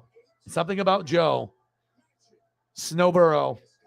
But it's just cool, you know what I mean? Like, I can try to give my own opinion, and, sometimes I'll be right, sometimes I'll be wrong. But I just feel I can be on the right side a little bit more. And if you watch enough and you can see little things ahead of people, sometimes you can call stuff, ahead of time before everyone else sees it. Impressive. And good thing we didn't lose Aaron either, because he was going to possibly go to the Cardinals and stuff. And he's one of our good Mariner young announcers, and he's got a great voice, very, very good on the mic. So, and having good announcers for baseball games is very ideal. It's just like NASCAR. You got to have, no matter what you're watching, wrestling, NASCAR, baseball, it always helps when you have people that are knowledgeable and that are good storytellers, but then have good voices. And it's just an enjoyable watch. It's just nothing makes a broadcast just like more cringeworthy when you have voices that sound like shit, or you have people like A-Rod doing. I mean, I can't do it, man. It's like with the Sunday Night Baseball thing. I mean, fuck, it's tough. It is tough. Ryan in the building. What to do? What's good, brother? Yeah, he is a native, and that's where they were thinking about maybe him going, and we were praying that he was going to stay because he grew up watching that, and being in that family of the Cardinals. And one day he'll probably be there, and it wouldn't even surprise me if one day he's the lead. He's so good. I mean, he's for a younger guy that looks like he's in his 30s. He's got really good tonality, and he's got really good cadence. Like, there's not many people that I see that I feel that are around my age, and I'm watching that. I'm like, wow, this guy is ahead of the curve. Like, I mean, this is a guy that could announce for the next 30 years until he's like 60 or 70, and he can be like fantastic. And I usually am pretty critical, of guys, but yeah, he is probably one of my favorite young, like, baseball voices. I'm like, Jesus, this guy, because I listened to Sims, I've listened to all the different combination of guys, but even when he does like the pregame, I'm like, he makes you want to listen, and you can already tell the people that are good, and he's got a very unique voice where it's like, it's him. And it doesn't have like the deep Barry White voice, but it's soothing. Like, you want to have a soothing voice. You don't want an annoying announcer. That's big facts. What's good, brother? What's good? I'm just grinding, dude. $5 holla. We're just starting off, trying to, we're almost 2 hours and 30 minutes in, a little bit slower of a night, but I'm just chilling. I'm good, man. Bang, bang. $5 holla. What do you want to see for photos, bro? 6 doll hairs, 94 to go. We'll get there. Yes. All right. I need to change this now since this is over, and I got to find either NASCAR. I think NASCAR's over. What else do I got? There's got to be. Is there NBA games still going on? I believe there is. Okay. Australian Open. No. All right, Mavericks and Suns. That's what I'm watching. Yeah, so I went to the game last night, Chief Will Chief. I saw Dame drop 60 in person. Me and Preston went, and it was amazing. Like, we were just going to eat and get burgers or tacos, but then we were like, fuck it. Let's just get like the best seats, center court, like 300 level, and we found 2 really good ones for only 20 each. So we were like, fuck it, let's do it, dude. And we just went down there, drove down there. And like I said, I've never seen so many threes hit in a game. It was crazy. I mean, at one point we were down by 15 or 20 in the first half, and then they were hitting everything. They shot they shot 20 for 41 for 3, the Jazz, and then we shot 17 for 36, which is crazy to think about how many 3-pointers. Think about that. So we shot 77 threes in that game. I saw 77 threes in a game, bro. I've never seen that before. It was just nuts, dude. And then Lillard, ended up having the most efficient, triple. It wasn't a 60-point game, not triple-double, but still, even with the point total, he had a shot for 64, missed a free throw, but he went for 3 way too deep. And if he would have hit it, it would have been 63. He's hit 60 or more 4 times. He's third all time, tied with like Harden and another player, maybe like Jordan. And the only people that are ahead of him are like Wilt Chamberlain with like 32 60-point games, and then it's like Kobe, and then Lillard's third all time already with 4. And his all-time high was 61. And when he was at close to 50, I was like, this motherfucker getting a 50 burger. And then we were sitting next to some other guys. I was like, dude, maybe 60? And then it's funny because Preston was joking. I was like, okay, because initially I just wanted Lillard to get 30. And then it kept going up higher and higher. And we were like, holy shit. Even to see a guy get 40 or more, it's one thing. But 50, you'll remember it. 60, you'll never forget it. And it was crazy. So with him, 40 minutes, 21 for 29, 9 for 15 from 3, 9 for 10 from the free throw line, and then he had 8 assists and 7 boards. Are you fucking kidding me? 60. 16 for Anthony Simons, but he had a shitty game. 19 for Jeremy Grant. And so even though, I'm not really into basketball, it's like, I don't know, the sports gods. They're like, well, if Orion's going to go out with, his boys, let's make sure we have a memorable night. And something always special happens when I go with Preston or Justin or my dad to an event. Like, I either get something, like a ball, or at a baseball game, or I see something crazy. And yeah, pretty wild, dude, to be able to see that shit in person. Incredible. But other than that, yeah, just chilling, man. they had a replay of the AFC Championship game, so I just was watching that in the background. And now I got the basketball game on, 39-39, Mavericks and Suns. We got Royal Rumble on Saturday. Then we got the AFC and NFC Championship games on Sunday. So, I mean, we're about to get into the best time of the year. I mean, if you're a wrestling fan, you can argue Royal Rumble is the best pay-per-view all year. It's supposed to be WrestleMania and SummerSlam, but sometimes those disappoint. What doesn't disappoint is Royal Rumble, because you never know who's going to be there. It's going to be some surprises. Royal Rumble is always, typically a 9 or a 10, because even if some of the matches aren't as good, the Royal Rumble event itself usually makes up for maybe not as great of a night, but always a good pay-per-view. Normally one of the top 4 every year. And then we got AFC, NFC Championship game too. But yeah, I went there, and like I said, I've never seen a game at half court, even on the 300 level. And I'm telling you, sitting in the seats that we were in, even on the 300 level and being up that high, looking down, like that view, even for $20 was better than 80% of the seats in the house. Because if you're at an angle or behind the hoop, seeing the far side sucks. You have to look up at the big screen. But when you're in the middle and you're even up there, like it's like looking at like you're playing 2K or like NBA Live, where I could see the guys running around and I could see all 5 guys versus the other 5 clearly. There's no bad angles. We were dead center court, and we just got the best center tickets, the cheapest at the top. And they even passed the basketball down for opening tip down our section. So they have it from like one of the announce guys, and then it goes down, and then fans touch the basketball as it works its way down to the center court. So it's like a 3-minute process or whatever. I didn't touch the basketball, but I didn't get over there. I easily could have worked over there if I wanted to be like, oh, I want to touch the basketball, but I was like, I don't really care. I was just chilling and stuff. So, but 60, dude, was incredible. Oh, I know. Isn't that wild? And they were like, he didn't even want to go there. And anyone that can put up, 40 points, you're like, oh, this guy's good. But you don't really expect guys to put up 50, 60, 70. That was incredible. Yeah. But we went to go get Burgerville just because we haven't had it in a year. And it was like a hood Burgerville. And I swear our burgers were like under a heat lamp and fries were bad. Like the only thing that was good was like the soda. I was like, and I poured it myself. I was like, man. So I don't know if the sports gods, they saw that we wasted money, because I could have got Killer Burger from Inside Moda, but like a $15 burger, meal, maybe at the restaurant there, you're probably paying like 20 something plus, because they just want to make money. Shit, I bought a 20-ounce Sprite, and because I needed something with like cotton mouth, I had a few gummies and whatnot, and I paid $7.50 for a 20-ounce Sprite from a machine like that, from like a cooler that I had to open up. $7.50 for a 20-ounce bottle of Sprite.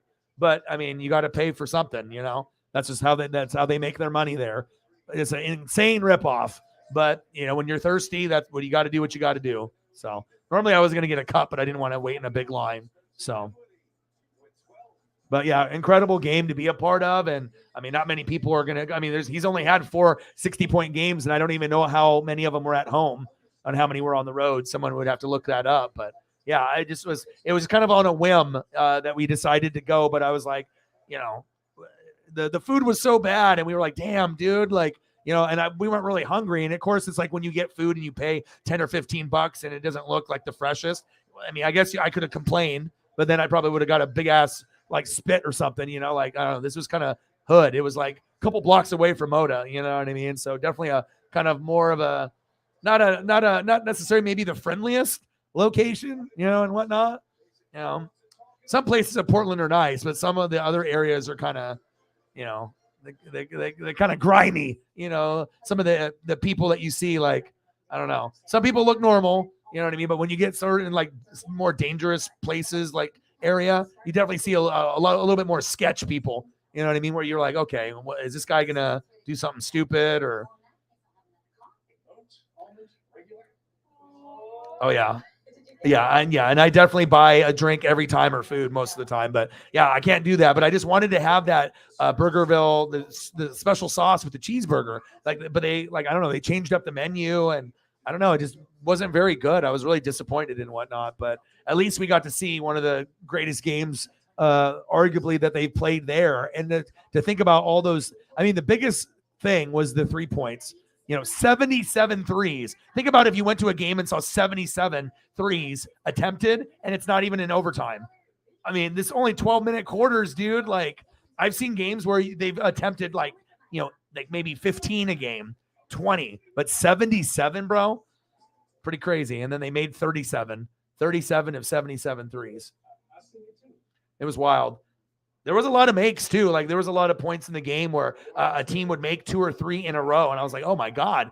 At one point we were down by 15 or 20 in the first half. And I was like, holy shit, are we going to come back? And then I looked at Preston and I was like, fuck man, maybe we can make a run and be ahead at halftime. And I was like half kidding. And then all of a sudden we did go on a run. Dame 3, heat check, Dame 3. And then all of a sudden, we're down by only like a couple, like 5. And then a couple more minutes pass and there's like 2 minutes to go and we're up by like 1. I'm like, what the hell happened? And then we kind of, started taking over after that point. But there was a legit thing where I was like, dude, it's the first quarter and we're down by 20 or 15. I'm like, and then beginning of second quarter looked like shit. I'm like, no one's playing defense. But then we started getting on fire, but we missed a lot of shots early, but then we started to pick it up a little bit after that. But man, it was fucking, I don't know. I've never seen a game like that. And the largest lead, I think was what?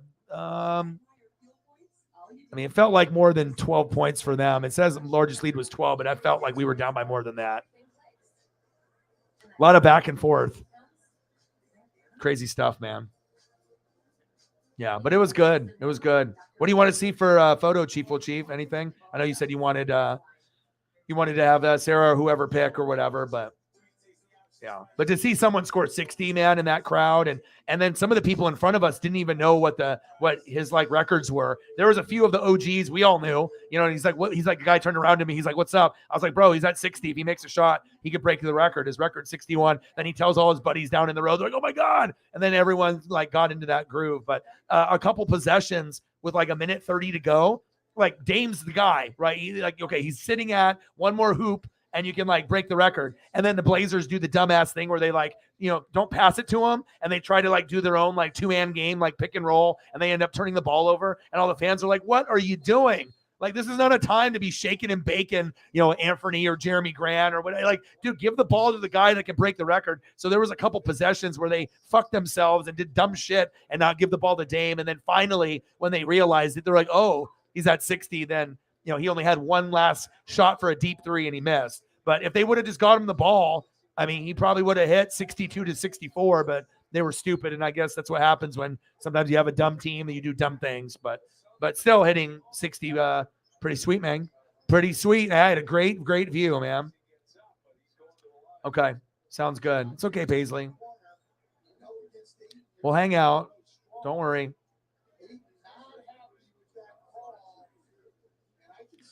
Okay, we can do that.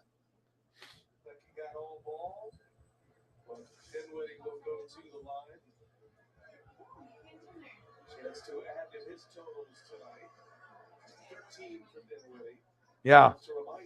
Wants to hang. She wants to hang with you. Oh.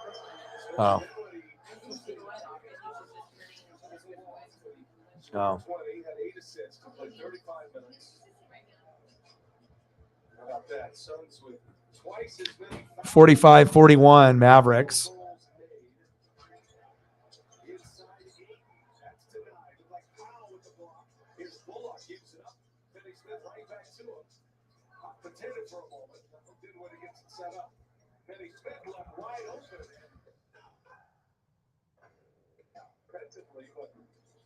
Could not cash it in.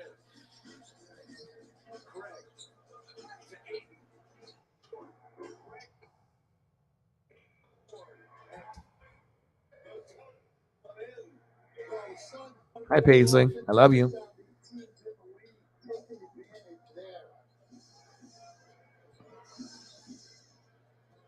I love you.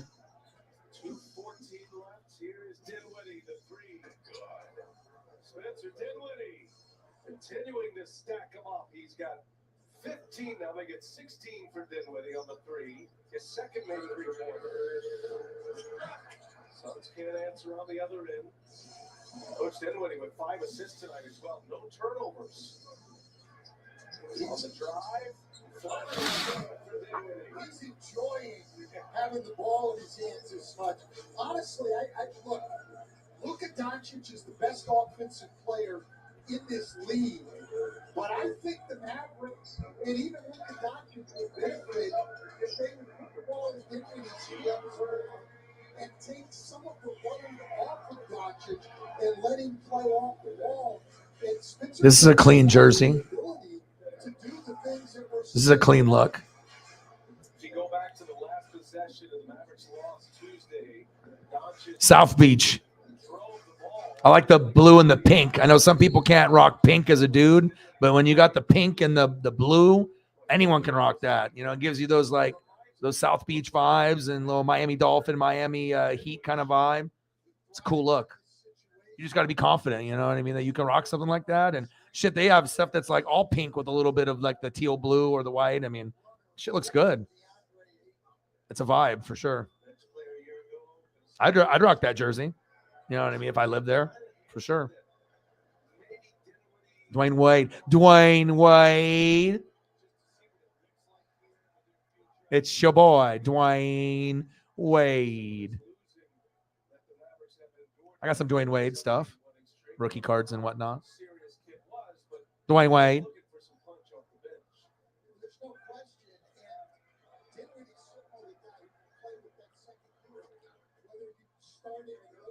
Kind of was like the Anthony Hardaway that actually panned out, because Anthony was, you know, very, very good. And if he didn't have any injuries, you know, could have had a really good established career like Dwayne Wade. A couple guys, Tracy McGrady getting hurt, Anthony Hardaway getting hurt, Brandon Roy getting hurt. You know, but Dwayne's like, you know, very good career. Him, Drexler, Kobe, Jordan for like shooting guards. Very, very good. Yeah, I bet. Dwayne Wade. That's cool.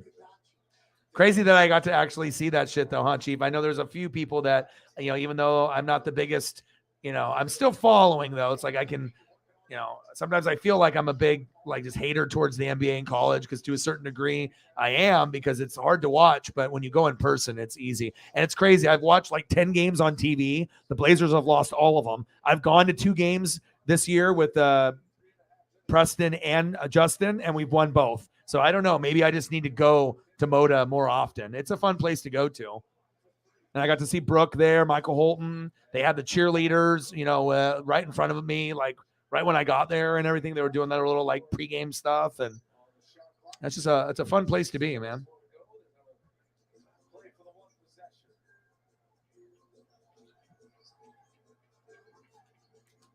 Sarah's with a fun fact. Dwayne Wade owns part of the Jazz. Businessman.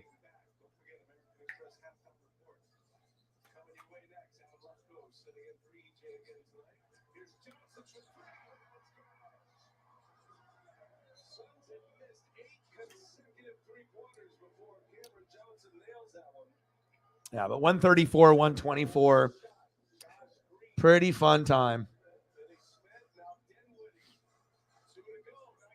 Yeah, I think every Miami Heat fan was hoping that was going to happen. And now that you see that Donovan had the ability to throw up a fucking 71, then you're even wishing it would have even happened even more, because you were thinking that Donovan Mitchell is like a 30 to 40 point guy, not a 50 to 70 point guy. So pretty crazy. But at least he was able to take a bad situation and make it good, because it guaranteed he wanted to go to the Knicks, right? Even though that's not going to be like a playoff team necessarily every year, but it's the Mecca, right? And then they're like, nope, we're going to send you to the worst place we can, Cleveland. And I imagine he was like, oh, fuck, you know, but I mean, he's made the most of it. So all right, we're leaving the stadium. We're going somewhere nice. We were here yesterday.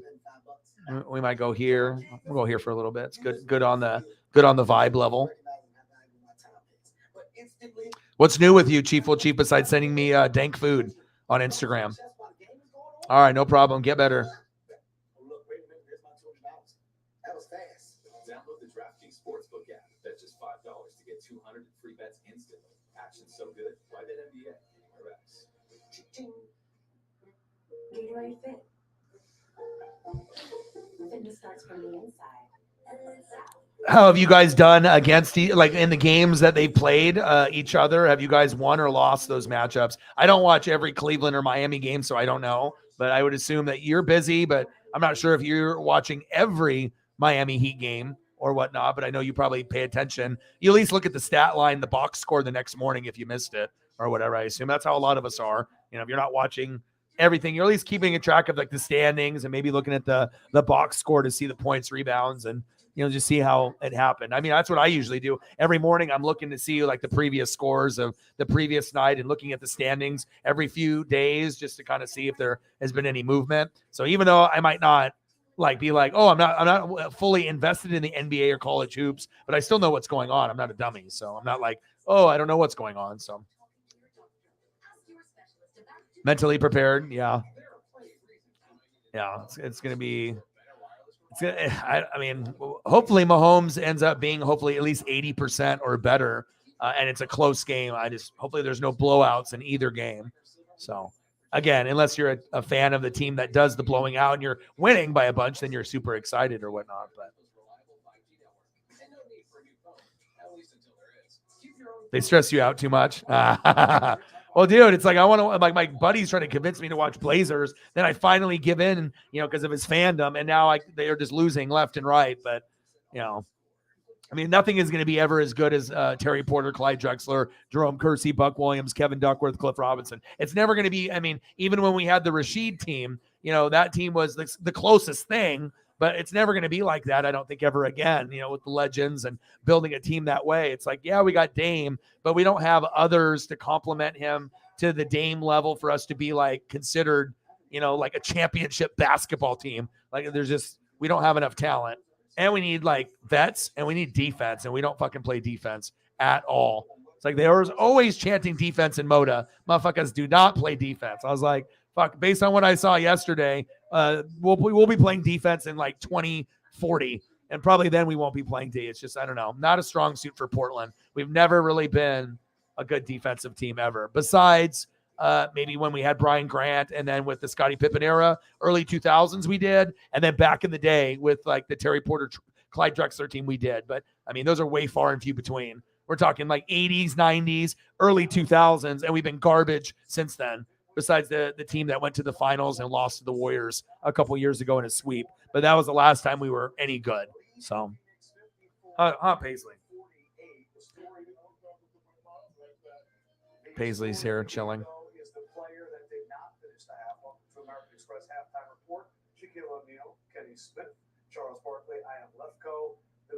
Lefko instead of Ernie Johnson.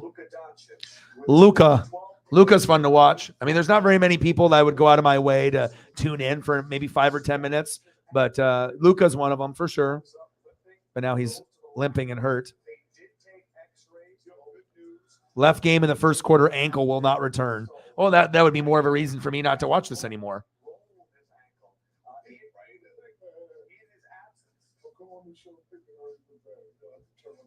And then let me know whatever you guys, like I said, at this point, anytime we do a show and we're already past, the first hour or two, anything goes at this point. So anything that you guys want to talk about, I mean, I can always go over certain things, but there's not really a whole lot news-wise. So if there's anything that you guys want to see picture-wise or anything like that, I'm going to throw up a couple more Jamal Charles while we just wait. And then if there's anything else you guys want to go over, and we're going to keep trying to grind it out, see if we can get a little bit better numbers before we end up calling it a day. And then and we're getting closer and closer to the Royal Rumble and AFC, NFC Championship weekend, which will be one of the best weekends of the whole entire year. That's facts. The Western Conference, and we talked about these Phoenix Suns at 7. And Chuck had said at one time, now you have Cam Johnson coming back. They're starting to play a little bit better, getting some people in the right place at the right time. Still waiting on Devin Booker. But realistically, there are 3 teams that are better than them. I think there is a missing element. And I was trying to see what that element was. And for me, I think the element is interior in terms of scoring on a consistent basis and rebounding and shot block. So that's either Ayton or adding someone to Ayton to make him have less pressure, and because I think he is the only one that has that, and that's what's missing. When I'm watching the game, I'm like, okay, what is the element that Chuck is saying blow it up?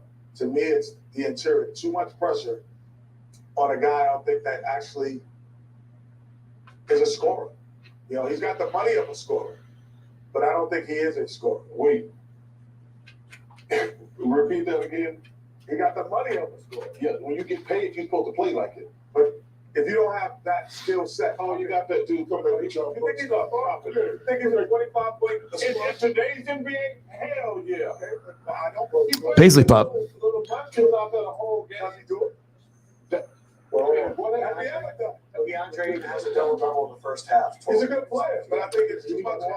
Yeah, not going to be as good as back when I was younger, but you know, there's some, you know, John Morant's and you know, there's some really fun players. John and Luka might be the, you know, must-see TV kind of guys. I don't know how many must-see TV guys. Tatum is starting to get into that category of being like one of the top 5 guys to watch every night. You never know what he's going to do. Giannis is always up there. I'm not really sure if like LeBron and KD are the same like draw. You know what I mean? Like we know they can still put up big numbers, and we've seen, you know, them do it in big losses as well, even though they're putting up big numbers, and it's impressive. But I'm not sure if the rest of the NBA fans are clamoring around whatever KD and LeBron does. I think now is finally the time where they're old now. Like there's younger guys that are more exciting now, even if they put up big numbers. So yeah, but just because he's like European, he's never going to be like popular. You know what I mean? He's never going to be really considered.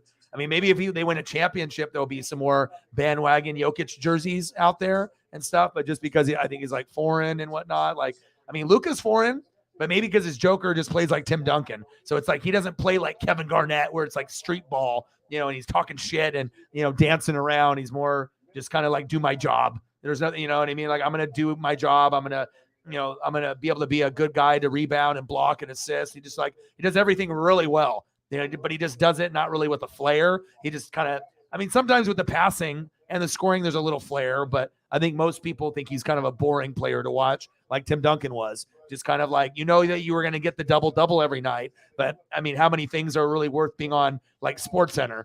You know, a bunch of bank shots and, you know, free throws. I mean, it's not really pretty. It ain't ugly either, but it's just kind of, you know, kind of a boring style, I guess, you know. Yeah, we can do some breakfast food. Let's do it. Let's do the breakfast food. Denver's my favorite because whoever's a GM in Denver, they've done a fabulous job going out getting Brown and KCP. You know, I love Eric. Oh man, I think I left Eric Gordon off my All-Star team. We will be picking the All-Star reserves. Yeah, I mean, once you actually just listen and pay attention to people's stuff and what I bring up for photos, then it just makes it easier. You know, when you get to that point when people come in the room. You know, instead of just like waiting, you kind of already have an idea, unless they have something above and beyond. But yeah, let's do some fucking food.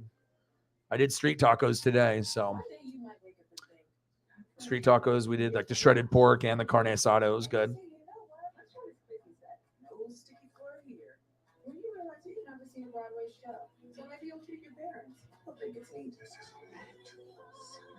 When you say, I'm going to go to Daytona, nope, I'm going to go to the Caribbean. Is it the Caribbean? Beautiful Oregon. It's almost too beautiful to Good for the mental health. And so is this. Oh, Lakers Celtics. Just need Anthony Davis to stay healthy. That motherfucker gets hurt so much. But when he's out there, he's great. But it's just a kind of like I feel with his body, it's just a matter of time before the next injury comes, which is unfortunate. Because like when he's out there, you know, sometimes he can put up like top 3 numbers in the NBA for that night. Like, oh my God, look what he did, you know, but it's like, how long can we have him out there before the injury comes? Unfortunately, like some guys are just a little bit more brittle, and unfortunately he's such a superstar, but I don't know, you can't bank on him playing a whole year anymore, but hopefully he gets healthy for you. Cause if he's healthy, that means you're a better chance to win. So chicken salad. Ooh, tacos always good. I saw a video of a restaurant that served tacos, and I was going to tag a couple people in it, but they give you a taco, one big taco. It's like this big, like the size of your head. I was like, oh my God. They showed 2 of them, and it was like almost like a big ass gordita, but it was like the size of like huge. Like I don't know how many tacos in real life it would add up to, maybe 10, but it was massive. I was like, oh my God. I don't know what, it wasn't from Oregon, but I was intrigued. I was like, ooh, I want this. I was like, this looks good. If I find the video again, I'll tag Chief and Shep and Sarah. I'll tag a couple of you guys in it if I find it again. But I was like, oh my God, that looks good.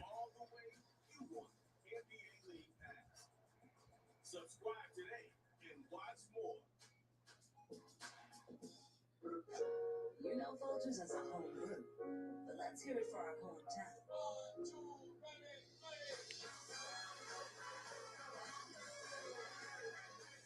Allow us to reintroduce ourselves. Folgers.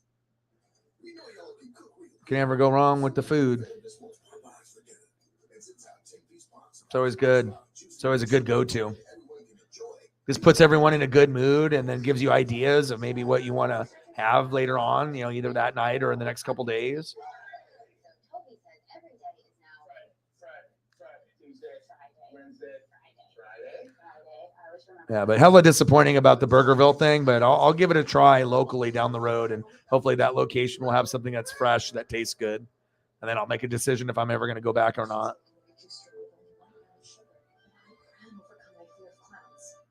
Hi, Paisley. How are you? What will you do with all that power? This copyrighted broadcast of the National Basketball Association may not be retransmitted, reproduced, rebroadcast, or otherwise distributed or used in any form without the express written consent of the NBA. You're watching the American Express Halftime report. Dallas Mavericks 54, Phoenix Suns 48. Oh, this was the early game, Celtics and Knicks. I didn't get a chance to see the end. The Julius Randle. Ooh, Julius Randle for 3. Is this the year that the Celtics win it all? Like, what are we thinking that might happen this year in the NBA? I mean, obviously Milwaukee and Boston seem like, if they're healthy, that they could be very, very good. But and then the West, you got Denver and you got the Grizzlies, but are they good enough to beat the East Coast teams? I think that's one thing. That's one question mark that we need to figure out. We already know Boston's good, Milwaukee's good. You got Sixers, Nets, Cavs, Heat, Hawks, right? And then on the West, Nuggets and Grizzlies at the top, but the Kings and the Pelicans are showing that they're decent. Clippers, Mavericks, Suns, T-Wolves, Warriors, Jazz, and then you got all like the other shit teams like the Blazers and Lakers. We're at the bottom, which sucks, but I mean, at least we're not the worst. It's Blazers, Lakers, and then Spurs, Rockets. So I guess it could be worse. We're not the worst, but it sucks because it's like the LeBron, AD, Westbrook, even though he's not very good anymore, he has his moments where he looks good or bad. Blazers with Dame Dalla and Anthony Simons. It's like, why are we 12th and 13th? But it just not good this year. It just sucks. But Chief with a 10. He's like, I don't want Orion to eat fingernails. That's my boy. That's my boy. No fingernails for my boy. Only Dwayne Wade or Jamal Charles. $10 holla. $10 holla. It's all about the crepes, baby. That's another thing I want. And I realized that whenever I have pancakes fresh, I might like them the best. I like crepes, I like waffles, but I think I don't eat pancakes often. And when they're made right, I think they're my favorite. I can have like whipped cream, I can have the syrup, the butter, give me the thick pancakes, thinner pancakes, strawberry, blueberry, with banana. It can have that. It doesn't have to have that. But I don't know. Something about that. It's like certain people, they can have their little coffee and sit out on their porch and see the sunrise. And then they like to have certain breakfast stuff. And I don't know, man. It just seems like every time I have a good pancake, and then if I do that, I definitely want sausage links. It could be patties as well, but I think links taste better. And then bacon, a couple pieces of bacon, couple sausage links with the pancakes. That might be like the all-star. I can do eggs, scrambled or over easy also, but then that leads to country potatoes and hash browns, and sometimes I don't want all that. Sometimes I want to eat that with like biscuits and gravy or country fried steak where I want that separate. But it's like if I'm going to choose a pancake go-to on the side, got to have the bacon, got to have the sausage, links or patties. But I mean, patties are good too if done right. But something about that sausage link, the juiciness, it just tastes better. Kind of like more hot dog, like that, rather than just the flat sausage patty and whatnot. So I don't want to eat a burger. I just want sausage. Yeah, damn right. Very good. What you want to see, bro? I got you. Whatever you want to see. Boom, boom, boom, bang, bang, bang. $10 holla. He said no fingernails for my boy.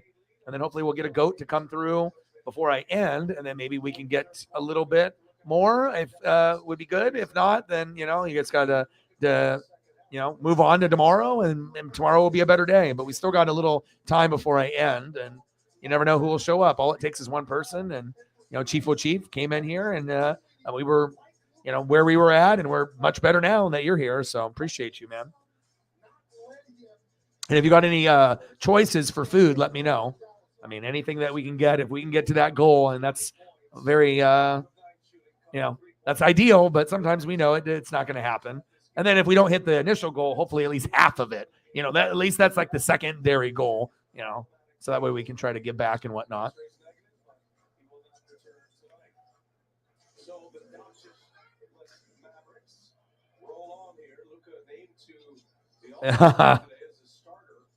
Yes, sir. All right, I'm gonna keep going with this breakfast. If you got any other suggestions, but I'm gonna be trying to get you guys all the good breakfast jump off. The breakfast jump off. Sometimes I'll go to the grocery store and I'll buy like the expensive ass bacon. It's like $16 for a package, and it's got like a Ziploc top. And sometimes I'll just get like in the mood in the middle of the night, if I get stoned or not, and I'll just start making fucking bacon at like 1, 2, 3 in the morning. Like I don't care. Like, you know what I mean? Like sometimes I just want to smell that smell of that bacon, and I don't know, it just makes you feel good. I don't know. It's like a soothing smell, kind of like when you do like cornbread and you do like the beans and whatnot. I mean, there's just certain, or a grilled cheese sandwich. Like grilled cheese sandwich always hits no matter what time of day it is. It could be in the middle of the night and you're just like, oh, in heaven. That's actually something I might have to do, the grilled cheese sandwich later tonight after the blunt or the pre-roll. The wrap.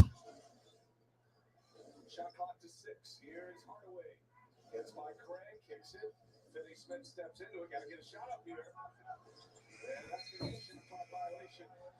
Well, a great defensive possession by Phoenix, and it all started with the blitz on Dinwiddie's pick and roll, getting the ball out of his hands and making other people make a play. First time we've seen that tonight for Phoenix. I would expect we'll see it a lot more. Suns had dropped 9 of 10. They've won 4 in a row now. They tried to make it a clean sweep. 56-48 Dallas, but no Luka with a twisted ankle.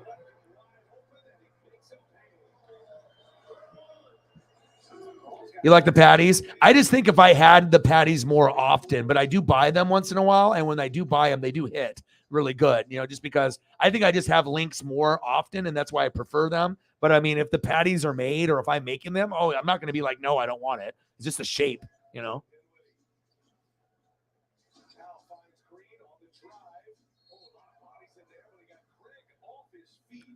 All right, no problem, brother.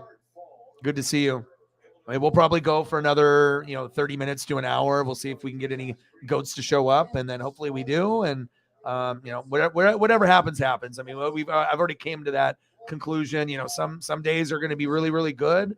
Some days will be a little bit more challenging. Some days we'll get a lot of people. Some days it'll be a little bit light. But we'll just keep grinding it out, and you just got to have faith. And if it ends up, being a little tougher today, and tomorrow will be better. Saturday will be better. Royal Rumble. Sunday will be better. We'll get back on track. So it's a good thing where you can have like 30, 31 days. And so, it's not the end of the world if you have like a day that, or a couple, that end up being a little challenging. So.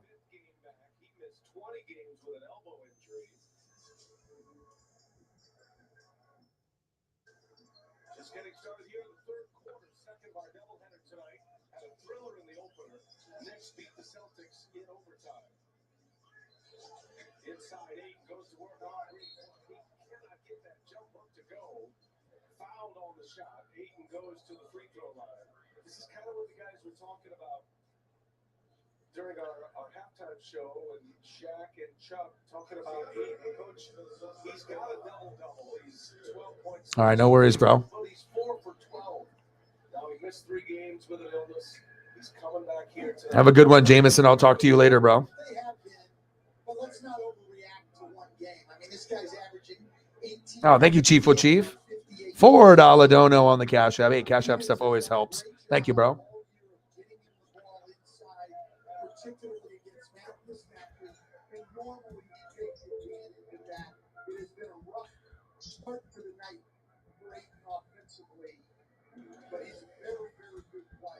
Chief with a 4. Appreciate you, man. Every dollar counts. It really does. Everything counts. Bang, bang, boom, boom. Bang, bang.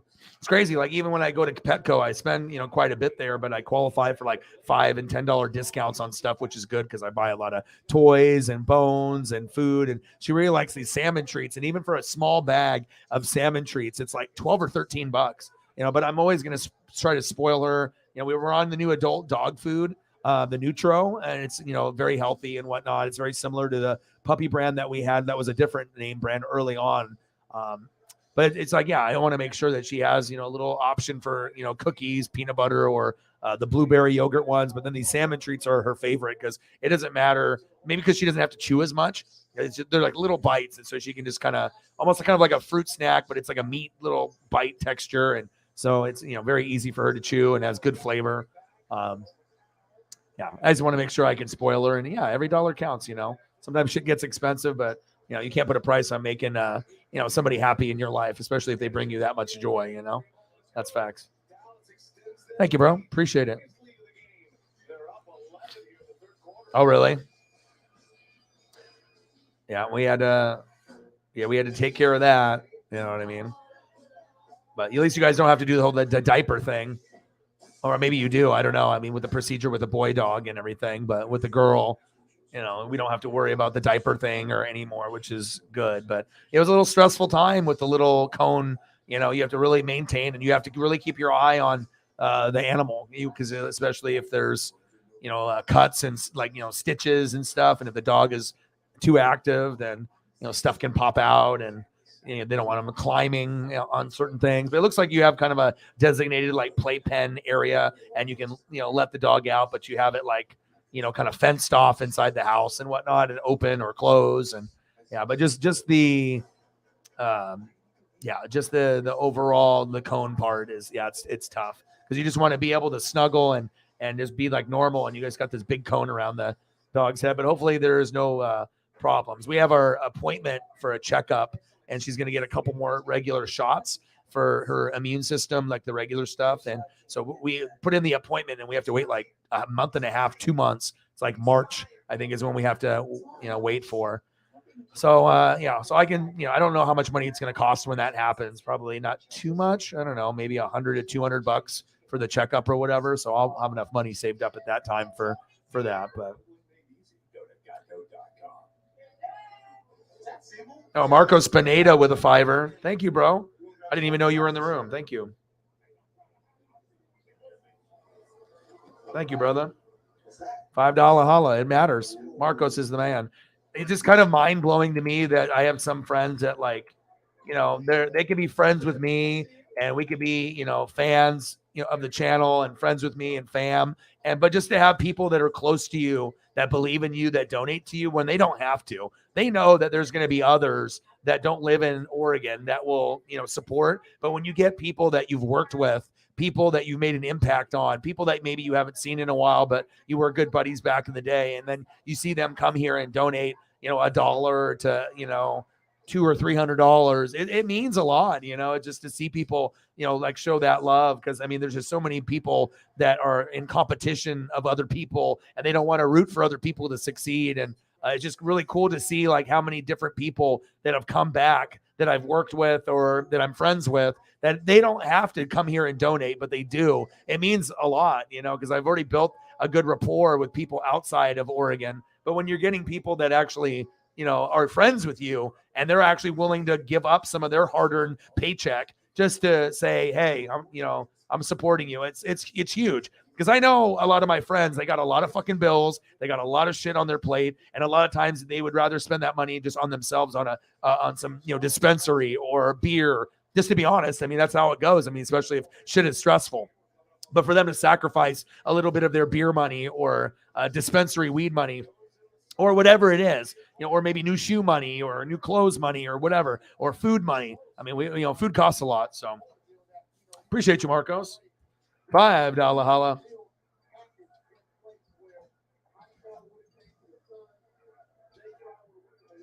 Marcos with a $5 dono. Bang, bang, bang. Boom, boom, boom. Bang, bang, bang.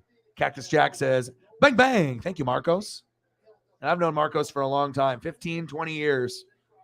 It's been a long time, and it's just cool to have people that like believe in you and support you like all the way. Like he's literally the only one out of all my friends from day one, even before I created the channel, that has been on board and has been along from the ride literally from day one. He's the only one that lives here in Oregon that's been like he's seen it all. You know what I mean? And actually, goes through and watches almost every show or a little bits and pieces and actually is the only one on my friend group that actually shares my stuff like on Facebook as far as someone locally in Oregon. It's a cool feeling, man. To have people believe in you that much. So So, are there pieces for each of these teams that they could make a deal and then launch them into a thank you, Marcos. Appreciate you. championship? Would be my question. 65-54 Dallas. I'll throw up some Oregon State Beavers here for Marcos. I don't know if he's even in the room watching or not, or if he's busy, but either way, we'll make sure we do that.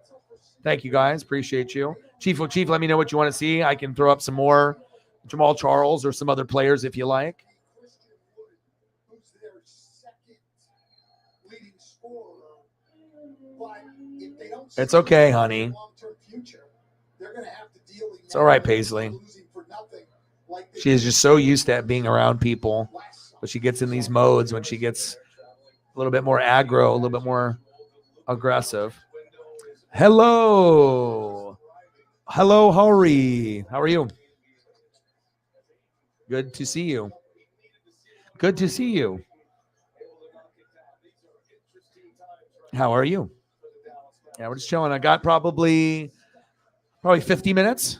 I was gonna probably cut it off around that 3 hour and 30-minute mark, 4 hour mark, depending on if we got anybody to come through in the next 20 to 40 minutes. And glad that you're here. Just chilling. Watched this replay on NFL Network, and that ended. And I went to the Blazer game last night with Preston, and we saw Dame go for 60, break some history, which was very cool. Most efficient 60-point game in NBA history, and 9 threes. Pretty amazing. Did that, and then just starting to throw up a couple photos for Chief for his Chiefs and a little Dwayne Wade. And we were getting into some breakfast food, and then you came in. So that's pretty much just a quick breakdown of what's going on. Anything that you want to see, let me know. And we can go down food or animals, whatever we're looking at. But the rest of the stream from now on will be with you guys. Whatever you guys want, let me know. I'm just going to throw up a couple Oregon State photos for Marcos's dono, and then we'll go from there. But I'm glad that you're in the room. We missed you.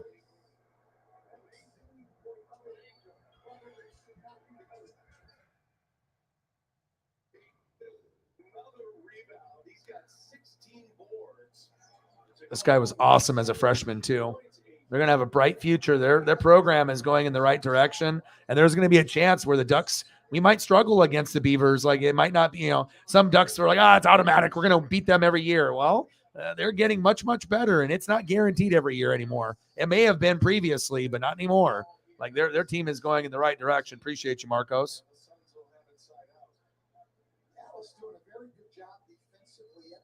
Oh, good. Yeah, I know that you've been kind of going up and down with different like emotions and whatnot. And I would have been online yesterday if you needed a little bit of venting or photos to kind of get your mind in a better spot. But I was at the Blazer game, but I'm here today. So anything I can do, you let me know. I can go a little Corgi action, a little Tommy action, whatever you're thinking. But that's what I'm here for. Shit gets spicy. Shit gets dicey. I'm here to kind of make things a little bit better. That's what I do. That's what I get the most joy of being able to, regardless if we can, if we get donos, we don't get donos. Sometimes it doesn't matter. It's just about, trying to help people get through the rest of the day and even tomorrow. And if I can change your vibe and your overall outlook, a slight outlook, if you feel like a 5, I get you to a 6, then at least I feel like I did my best to try to make things a little bit better.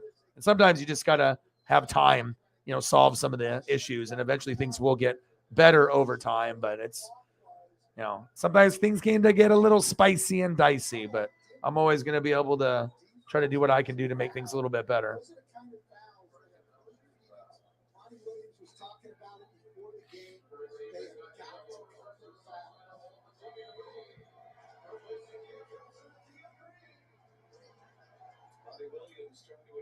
Mango Madness Snapple. Delish. Delicious. Oh, Paisley, calm down. You're fine.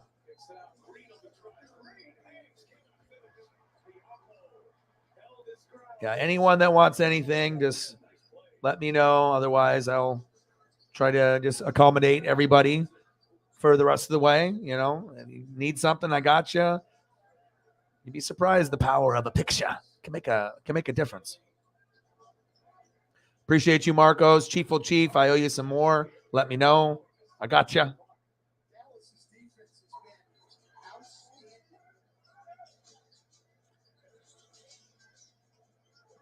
Yeah.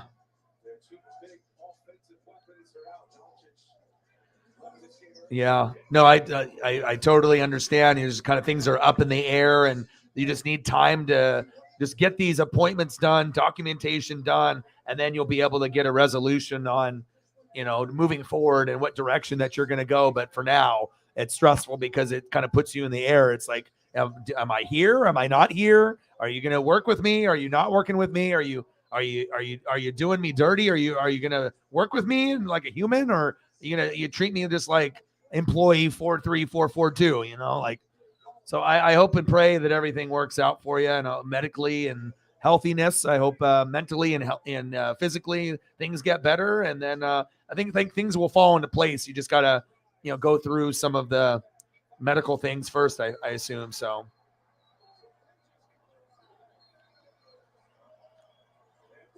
yeah, it sounds like she's got a couple she said a couple things lined up. So I pray for all you guys. Life is tough as it is. That's why the vibe in the room is the most important. I'm not going to let anyone change that. We already go through way too many things, throughout the day, to come here, and this is our place to relax. And then we got to deal with shit. I'm not willing to do that anymore. Maybe I was willing to do that maybe the first couple years, but I'm not willing to put up with that behavior anymore. So bad for the trolls, good for us. So. Oh, Paisley, stop whining. Oh, I found an apple crisp. I know you like apple crisp. I'm just scrolling down. I'm looking through just all the files. We're going from penguins to apple crisp. That looks delicious, actually.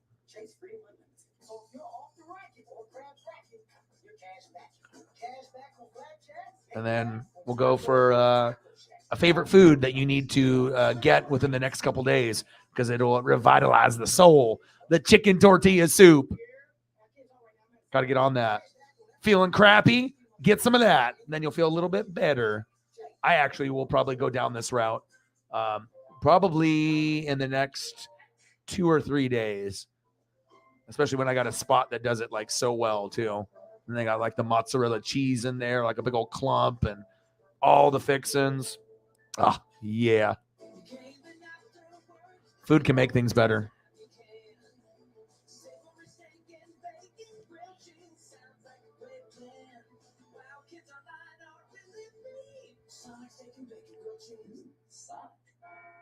Deep sea driving, I see. Something like that. Well, here's something else. With your farmer's policy. Oh, the chicken tinga. Oh, man. I remember we did these a few months ago because I just still have a lot of these just. Oh, man.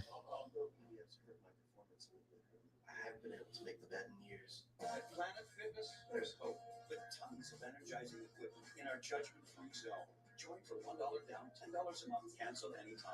Deal ends January 30th. I don't know. I had Mexican today. Maybe that's why it's on my brain right now. But I know it's some of the things that you like too. So, but yeah, chicken tortilla soup is always money. Ooh, that looks good. Little chicken enchiladas straight out of the oven. Yes, please. It's like, yeah, I can't even just eat one. I'm eating at least 2, maybe 3. Depending on how many people are actually eating that, if it's like, only for 1 or 2 people, or. Then it's time to end the PBM shell game. Let's get it done. 56 feet up and a thrill runs through your leg. Test your metal against. Yeah, she usually comes in, from time to time. Yeah, you can always tell if someone's, I think, is gonna be a fit, or if it's not gonna be a fit. Pretty early, I feel. Like, I mean, sometimes, the jury is out and we'll wait. and let it kind of play out for itself. But I think most people, we can usually identify pretty quickly within a couple streams if it's going to maybe be a fit or not. I mean, it just depends if you're respectful and you have chat etiquette and you're going to be able to get along with people, or if you're a type of person that likes to argue, then it's not going to be a ideal place for you, because we won't, it won't work out. And then O-Dog turns into Nate Dog. We're like, okay, what's going on here? And then we went, regulators, mount up. And then the big boot. Say, what was said? What did you say? Kaka! But we don't have to do that too often. So 68-64, Dallas, 3:07 left in the third quarter. Luka is out for the rest of the game. Excited. We got Royal Rumble, and then we got nice games for this weekend as well. It's going to be very, very exciting. Going to be busy. We'll, more than likely, we'll stream tomorrow.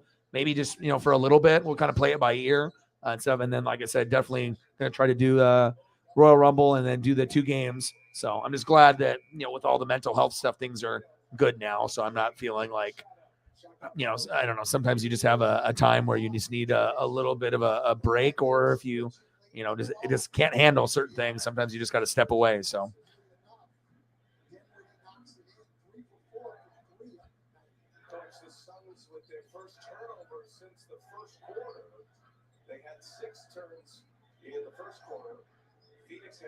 Yeah, she injured herself bowling. Bowling's tough. I had some friends that did it competitively with leagues and stuff. You got to be really good, or have a family that goes every week. Sometimes if you have a family of bowlers, it's much easier to be consistent, because even on the days that it's not like you are going by yourself or with one person, it's a thing. So it's 6-7 people it's okay, it's much easier to be all right, time to go, instead of no one's going except for you or one other person. It's to keep, hold yourself accountable to go. But a lot of the bowlers, people that I saw, it's been a family thing. Sometimes you just get people that are just incredibly talented. But of course, if you're going once a week, 4 times a month, you're going to be a hell of a lot better than someone that goes once every 3 months. Unless you just have that natural talent. But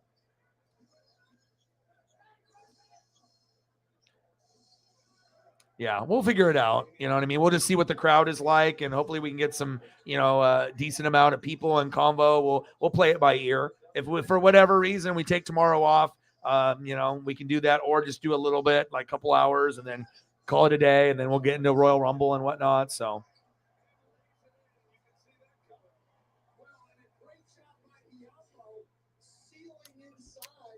Let me throw up some Tommy for Hari.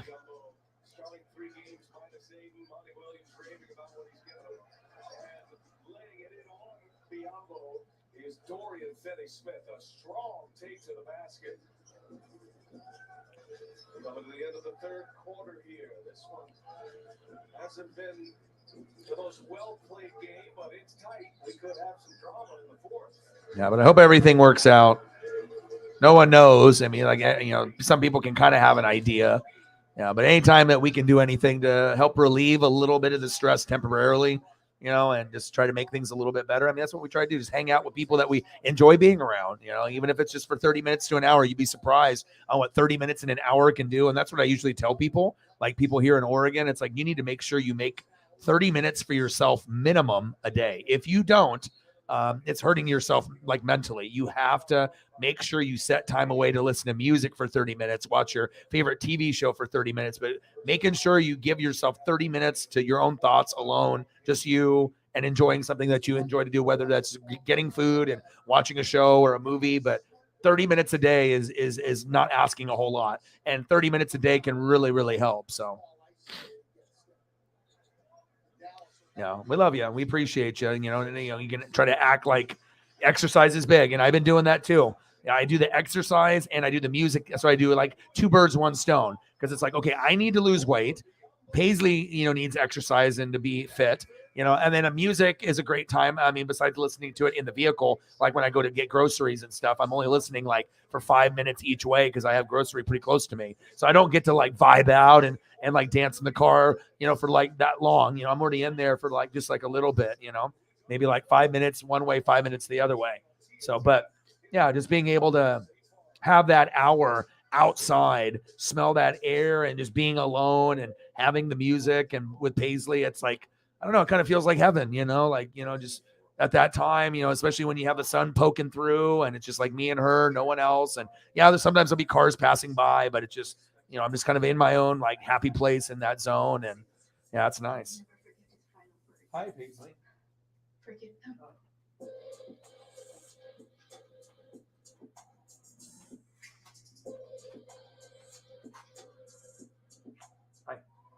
At Navy Federal Credit Union, it all starts with members like you.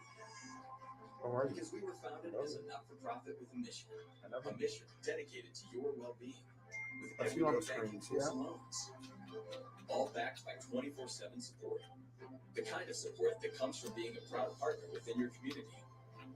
Because when you're a member, it all starts and ends with you. Navy Federal Credit Union.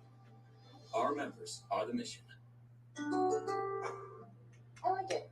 Did you love it? Exactly. CarMax wants you to love your car. So take your time, even buy online. And you get a 30-day money-back guarantee, whether you rock with your first overall pick or your seventh. Wait, what's wrong with being the seventh pick? Nothing, Steph. That's the point.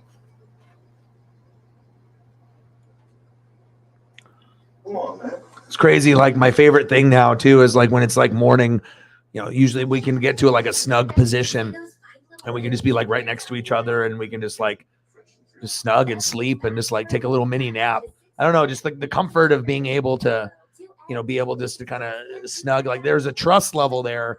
The dogs don't like to be on their back with their legs up all the time, like maybe a little bit, but usually you see most dogs won't fall asleep that way or like to be on their backs that way because they're like bellies exposed and whatnot. Or like when animals go to the bathroom, like when, if you notice you have a dog and they go to the bathroom like outside and they're looking at you because they want to make sure that they're safe and you're protecting them. And yeah, just she's so comfortable, like at the trust level she has, I think, with me now too, is like, we can just, snug and relax and, find a nice spot just to be able to, take a little, 45-minute, nap or whatever. But the thing is, if you actually have a dog, you can tell with like the body heat, like sometimes it's just, I'm already naturally kind of hot, so I can only just kind of lay there too long or whatever and stuff, but it's just kind of nice. It's comforting, and she likes to be able to feel that physical contact with my leg or my arm. It's just knowing that I'm there. It's one thing if, you're on the same like bed or couch, but just being able to know that the safety that you're there and whatnot. So yeah. Love you, Paisley.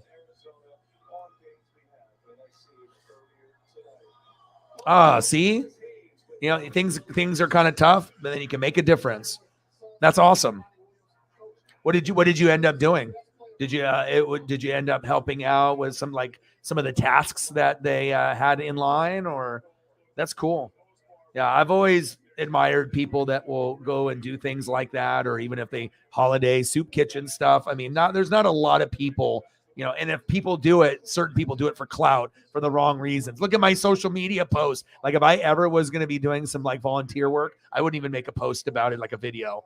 You know what I mean? Like anyone that does a video, you're not doing it for the right reasons. A lot of times, some people can do a video and it is for the right reasons, or just to show what they're doing. But just in this social media time, it's like some people, we're only going to do things to kind of show, look at me. But I mean, you're not really doing it for the right reason. You're doing it for like views and clicks. But obviously if someone like Holly's going to do it, or any of us, it's not going to be for that reason, just because we care. And yeah, anytime you can make a difference. Like I usually would go downtown and, I haven't done it since like COVID and things got bad, but just out of my own money. And this was even before I went full time and I wasn't making like crazy money, but I would do about $200 or $300 and I would just buy a bunch of like, we do like peanut butter and jelly sandwiches. And I'd buy a bunch of like gloves and towels and, blankets and stuff, and then hand those out.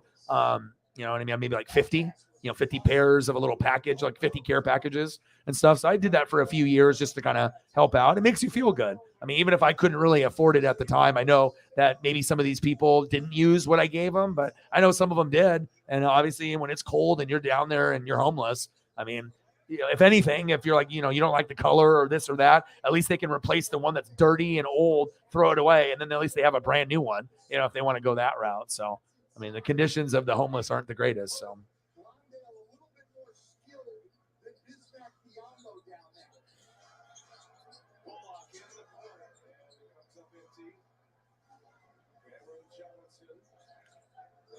Oh, I bet he loved it.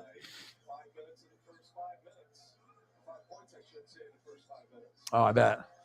A lot of kiddies there. That's awesome. I need to do that too. I mean, like I said, my love for animals has always been there, but obviously now with, Paisley, I mean, she essentially, I think it was like, it's like sometimes things happen for a reason, but it's like almost sent, to keep me on track. You know what I mean? Something to love, something to keep me on track, to keep me disciplined, to keep me in a good mood, to help me with my mental health. We love each other, and also to make sure I'm not hanging around the wrong people, and just trying to, just live my life a certain way. And I feel that like to a certain degree, Paisley has saved my life and changed my life. I've never felt like this before. And sometimes it can be a lot of work, just like when you have a cat or a dog or a kitten or a puppy, or if, you have a kid, it's like, there's a lot of responsibility if you want to be a good, pet owner or a good, obviously, family person. It takes a lot of effort. You just can't half-ass things and whatnot. But yeah, I'm always gonna do the most for her. And yeah, it's like if you're gonna give love, I'm gonna, you're gonna get the love back. And it's really rewarding, just to see how she's growing. Now her whiskers are getting long, and it's just seeing like the progression of her being 6 weeks old, a couple months old, 6 months old, a year. Like now she's about a year and a few months.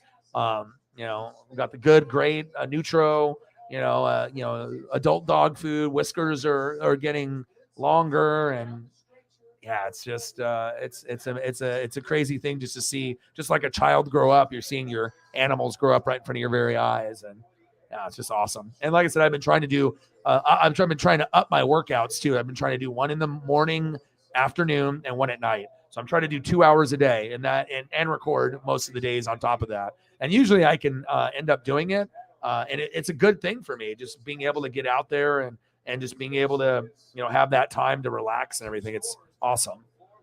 Especially at nighttime. I think I enjoy those walks the best because I'm not afraid of the dark or anything. And it's, she's already going to be, trying to protect, like she does protect the house, protect, me and whatnot. And I know sometimes she gets scared if there's some woofing going on with another dog, but usually I comfort her and give her a little kiss and hug, say it's okay. And we keep going and stuff. So, but she knows a lot of words. She's a very smart dog. I know some dog species are smarter than others, but there's definitely certain key words that I know that she knows. And yeah, she's very, very smart.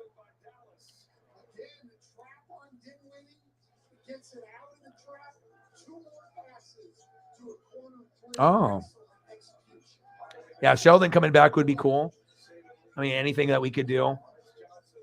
I mean, it would be cool if we had an option where like on the platform, we had something where we could do easily, where it wasn't like anything difficult, whether that's like D&D or something that we could do like remotely all together. I'm always down to be able to do things as a group and stuff. And then maybe that'll be something down the road, Like I said, a lot of people, they see me just with the sports and whatnot, but I mean, I have plenty of friends that do like the D&D thing. I mean, hell, I still have my Magic the Gathering cards in the closet. I don't play anymore. I would need a refresher, but it's like, if it just depends on who I'm with, if I'm not necessarily going to have the same type of friend group for every person, but if you get with the right people, yeah, sometimes you can, the board game thing is always fun, but it all depends on who you can play. Like if you have people to play with that are fun and whatnot. But I think usually most people have a certain, like at least a person they know that's like into that type of stuff, or like board games and stuff. And hell, I mean, if you go to these like board game places, gosh, they've gone high end now. I mean, they got like Lord of the Rings and Star Wars and all these Stranger Things, and the games are like so elaborate where you're not buying like a $20 Monopoly or Candyland, and like you're paying like $50 to $200 for a board game, but it's like super elaborate with pieces and all this other stuff. Like I haven't bought one yet, but I've actually gone to a store that's down the road, probably 10 minutes from my house, and all they do is do board games, and that's all they have. And it's like this huge place. It's got like 1,000, and it's like all of them. And they obviously have stuff they can order for you, but it's like I haven't been in a place like that in a long time. And I was like, and they even let you go upstairs and play. So it's like if you have like a particular day where it's like Friday nights, and I don't know if you can drink beer up there, but maybe they provide beer, and then you can just like play with your friends, and then you just play the games there at the location. I mean, you could always do it at, you're at a house, but sometimes like when you're going somewhere like a bar, they have their own little setup area instead of having to actually go to someone's living room, and, they have other things going on. But I thought, that's a pretty cool idea and whatnot. So I haven't played there before. But like I said, a lot of the games I was looking on the back, I was like so crazy to think like how expensive some of the games are. But I could definitely tell there was some really good quality stuff that you could play for years and years and years if you had people that were up for that. I mean, I got a lot of friends and a lot of people in my circle that do a lot of the card games, and some of them are going to go like hardcore. They're let's do beer pong every day. Well, I'm not going to do that, but some people love to do that, and it doesn't even matter. It's like you get the people in their 20s, but I mean, out here in Oregon, everyone's doing something. So, I mean, if they're drinking, then they're probably attaching a game to whatever they're doing. So for me, that's probably not the best place to be if I'm not really trying to drink anymore, but but I can definitely hold my own with the beer pong for sure. 86-81 Mavericks.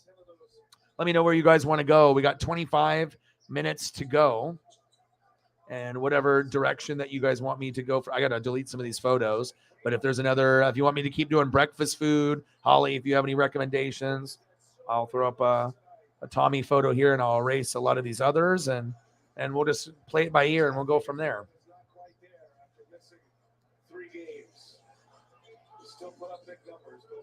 Yeah.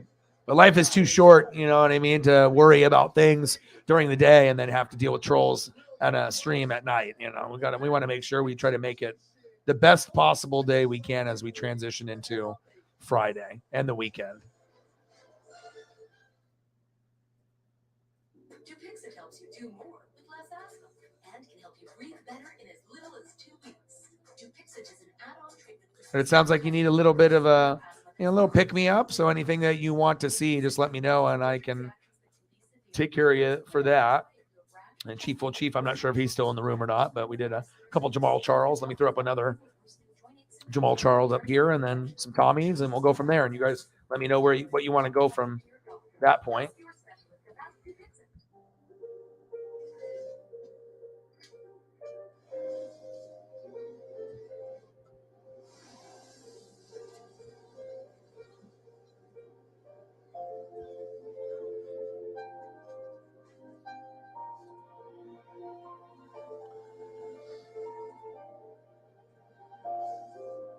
Make more good in the Kia Sportage Extra. Kia, movement that inspires. New customers get our best deals on all smart. That's right, but what if I'm already a customer? No problem. Hey, Cam. Same deal. Yeah, it's kind of our thing. What if I'm new to AT&T? Cam, Do they have any Munchkin kitties there, or was it just like what kind of cats were there? Probably all kinds. Was there dogs there too, or was it just only cats? At AT&T, we give everyone our best deals on every smartphone. Get up to $1,000 off on our most popular smartphones. Paisley's laying on my feet. Hold up. DraftKings, you're telling me that you're boosting same-game parlay? Well, that's big time.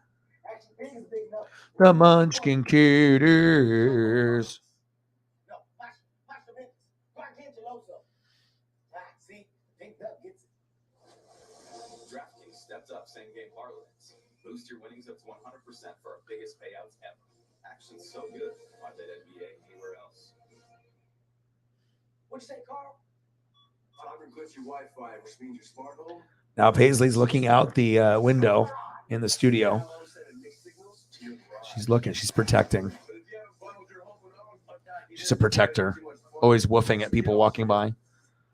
We know y'all can cook real good, but sometimes the fam just wants Popeyes for dinner. And since our 10-piece Okay, no worries. juicy mixed signature chicken that everyone can enjoy, you want him to get it only at Popeyes. Wait a minute. You use my Old Spice body wash. I'm not letting hotel soap make my skin. It's the lavender hint for me. Get that. So that if you don't get your moisturized hands off my body wash. Bravo! You use the Quicksilver card from Yeah, cats and dogs are always good. It's like food, you know. Cheers me up. Space kitties and the corgis. It's been a rough night for DeAndre Ayton. Great pass here from Ish Wainwright. Maybe a little push for Powell, but Ayton's got to convert that 6 for 19. Yeah, like that one dog that hits the you know, the different sayings on the buttons and whatnot. Like the Indian couple that has that dog. It's crazy how smart dogs are. I mean, they can, you know, they'll know what, maybe they don't understand what the word means, but they know if I push this, what it's going to say. That's a cute kitty there with the little turquoise blue eyes.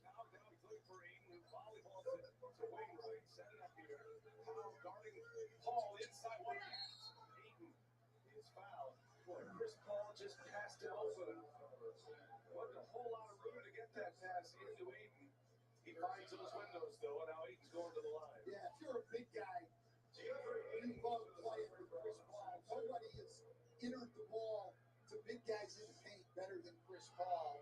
Ayton's had a lot of looks. They've gone to him a lot. This is his 9th and 10th free throws. He's got 19 field goal attempts. He's been involved. Uh-oh. He's just got to convert more here down the stretch. 6 for 9 at the line for DeAndre Ayton. Yeah, animal stuff is always good. Usually I'll get stuff from Shep and Chief like food. We'll do the food back and forth, but yeah, every once in a while if I get the good animal stuff, you know, there's some good stuff to usually share once in a while, like on Twitter with like a video of. It's crazy too because now like on Facebook, anytime I see anything that's like Staffy or Pitbull related type video and stuff like kind of similar looking to Paisley, I find myself watching a lot of those now.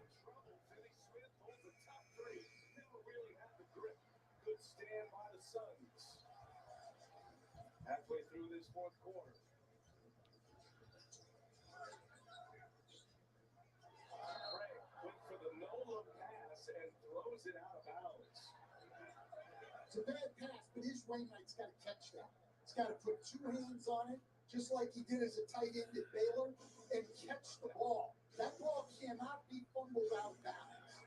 Good use of the football terminology, coach. Pulling all that out of your pocket. Phoenix back in the zone. Green looking for Powell. Too tight of a window.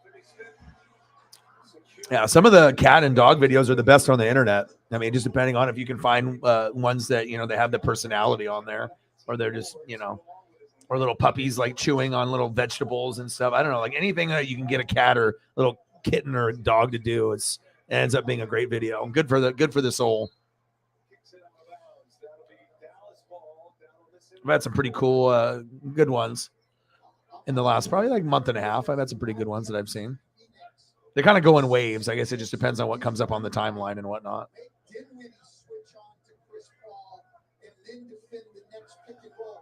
Spencer Dinwiddie's carrying a big offensive load, and he's absolutely resting at the defensive end on every possession, just guarding Ish Wainwright standing in the corner. Richardson 8 converge on Dinwiddie. Dinwiddie probing to the corner. Green, yes, sir. Josh Green. And a good find from Dinwiddie. Wainwright. He drives it. And it's denied by Powell.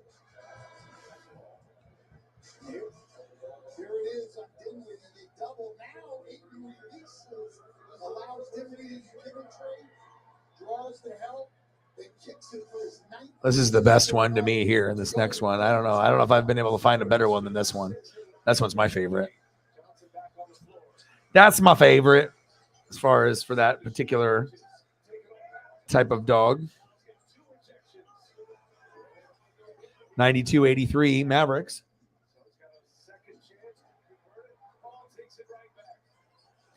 All right, we got 17 minutes to go, and I'll get a few other things here that Sarah suggested. We'll go a few more corgis and some space cats.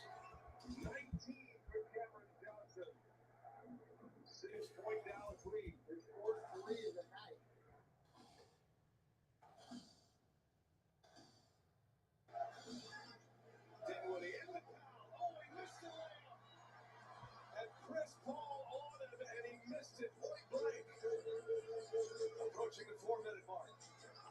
Ball. No. 4 minutes to go. Mavericks up by 6 with no Luka. Bodies everywhere on the ground. Mavericks for 3. Bang. Nope. In and out. Second chance here for Dallas.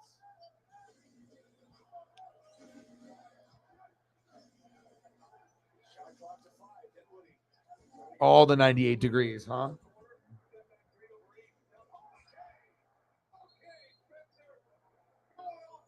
He said, for just no reason. He said, show me that Nick Lachey. You don't think he meant to do this? I thought he called class as he went by. He's got 35 and 9 assists. Wow, Dinwiddie. Who would have thought that he would have turned into something? Matt in Hawaii's like, I need this. I need this. 98 degrees. I had the CD. I bought all of them. All the stuff that was coming out in that time period. I mean, I still had my rap stuff and everything, but I had all that stuff too. I mean, it was when you were actually watching like TRL and like 106 in Park, and you know, for people in that generation, you know, TRL. I mean, that stuff was still being watched. It's actually when they actually had music videos, and you know, it wasn't just all shows like Teen Mom and stuff. Like, you know, I think it's just, I don't know, nowadays, like on MTV and some of the networks, it's like really hard to even find programming on there that you're used to watching. Like, things totally shifted. I mean, it's one thing to have like the Jersey Shore thing, but it just seems like there was just so many like shows that they were cramming in there. Now they do like Catfish, and it's like, I get it, you know what I mean? Like, I've watched it before, but it's just, I don't know. It's just weird to be able to have like music TV and there's like no music on there. Or if there is, it's like 1 hour in like the morning or like late at night, you know, when no one's actually watching, they'll have something. I don't know, it's kind of weird. We can help you make the smartest decision by comparing top cards. That way you get cash back on the things you care about most. Oh, that one has cash back on dining out. Oh, that's great because our table is. Cover some Space Kitty options. What do we got for the Space Kitty? Bum, bum, bum, bum, bum, bum, bum. I know, Paisley. I know. Don't be sad. Dad's right here. You're guarding the door. You're doing a good job, and I promise. I know you want to be by my side 24/7. I don't know what I mean, but I have to work. I got to try to. I got to try to work, and then once I'm done, then we'll snuggie. She does not like to not snuggie, Daddy. It's not. She wants to snug with someone 24/7. If you don't get to snuggie, then that's her reaction right there. She wants a snuggie. Safety's the name of our game. Yours. Toyota all-wheel drive sedans. Every new Toyota comes with Toyota Care, our no-cost maintenance plan with roadside assistance. Visit your local Toyota dealer to learn more. Reserve yours at Toyota.com. Toyota, let's go places. Is Congress really serious about lowering drug costs? If so, it's time to rein in pharmacy benefit managers, middleman insurance companies that control what The Space Kitty. often get steep discounts on medicines, sometimes over 50%, and yet they're still able to charge us full price. Washington, if you're really serious about lowering drug costs, then it's Oh, here's one I've never seen before. This one is with the things, with the little light. That's different. But then here's one. Space Cat about to take over the world. Is that an evil kitty? Maybe. Maybe not. Saturday, a triple header on ABC. Just go to NBA.com or the NBA app for more.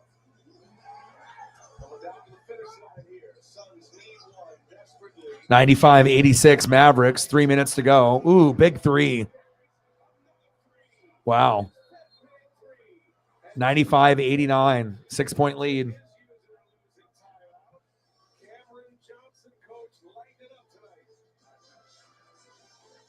Johnson with 22, and the Suns get a big one. What's happening in the new NBA app? What isn't happening? Watch this. This is can't stop, won't stop, won't stop it. Being up to speed at the speed of all access to all the above. That's all it is. Ain't no thing but a taco cat. Bigger shots, passes behind the back, to peeks behind the scenes, in every moment in between. Because if it's happening, It's happening in the new NBA app. You know that people are always looking at their phones? Do thank you with Bank of America. See cousin Jimmy over there? His girlfriend just got the bouquet, so he might need a little more help saving for that engagement ring. The groom's parents, who think they're looking at photos of their handsome boy, they're not. She just saw how much they spent on ballroom dance classes. Won't be needing those anymore.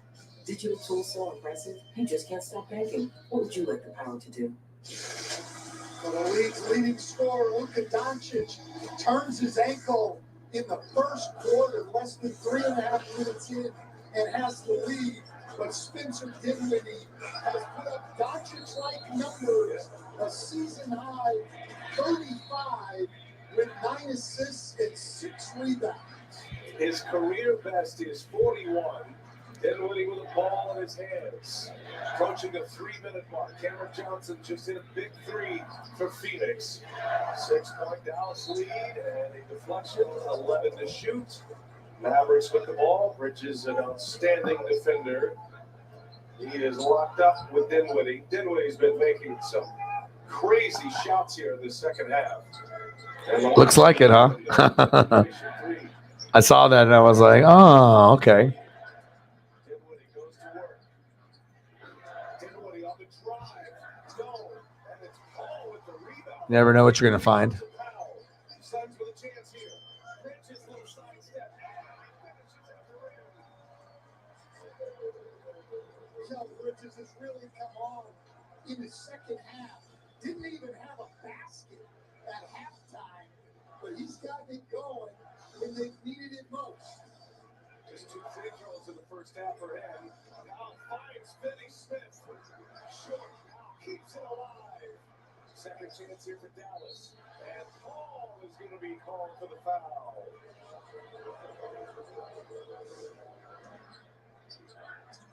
I just hope all the games are close. I hope it's just a really great weekend. No blowouts, just really good football. It'd be really awesome if it ended up coming down to a field goal for both games, but I'm not sure how likely that is. Probably not very likely for the Bengals and the Chiefs. Maybe for the Niners and Eagles, that would be more likely to happen in that scenario, but you never know. I mean, playoff intensity goes to another level.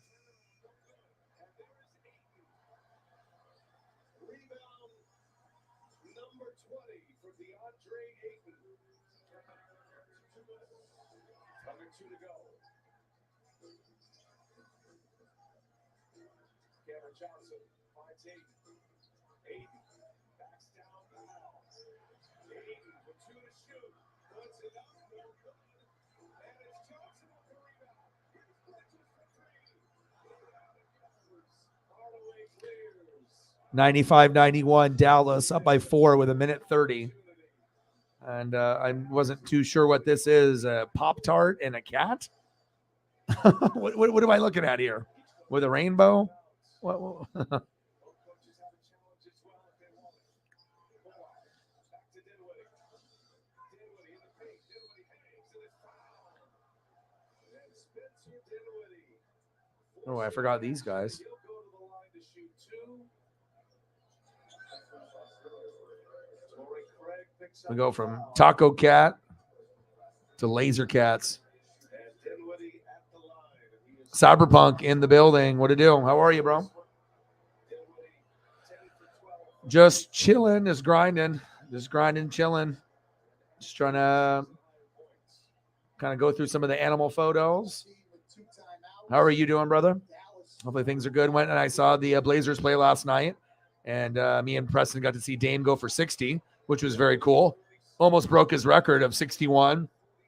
Missed a 3 at the very, very end, and if he would have made it, it would have obviously broke his all-time record. And it was awesome. Great atmosphere. More they attempted 77 threes at the game. 77 between both teams, bro. It was crazy. And to see someone throw up 60. And the crazy thing is that we only had to pay $20 for our tickets.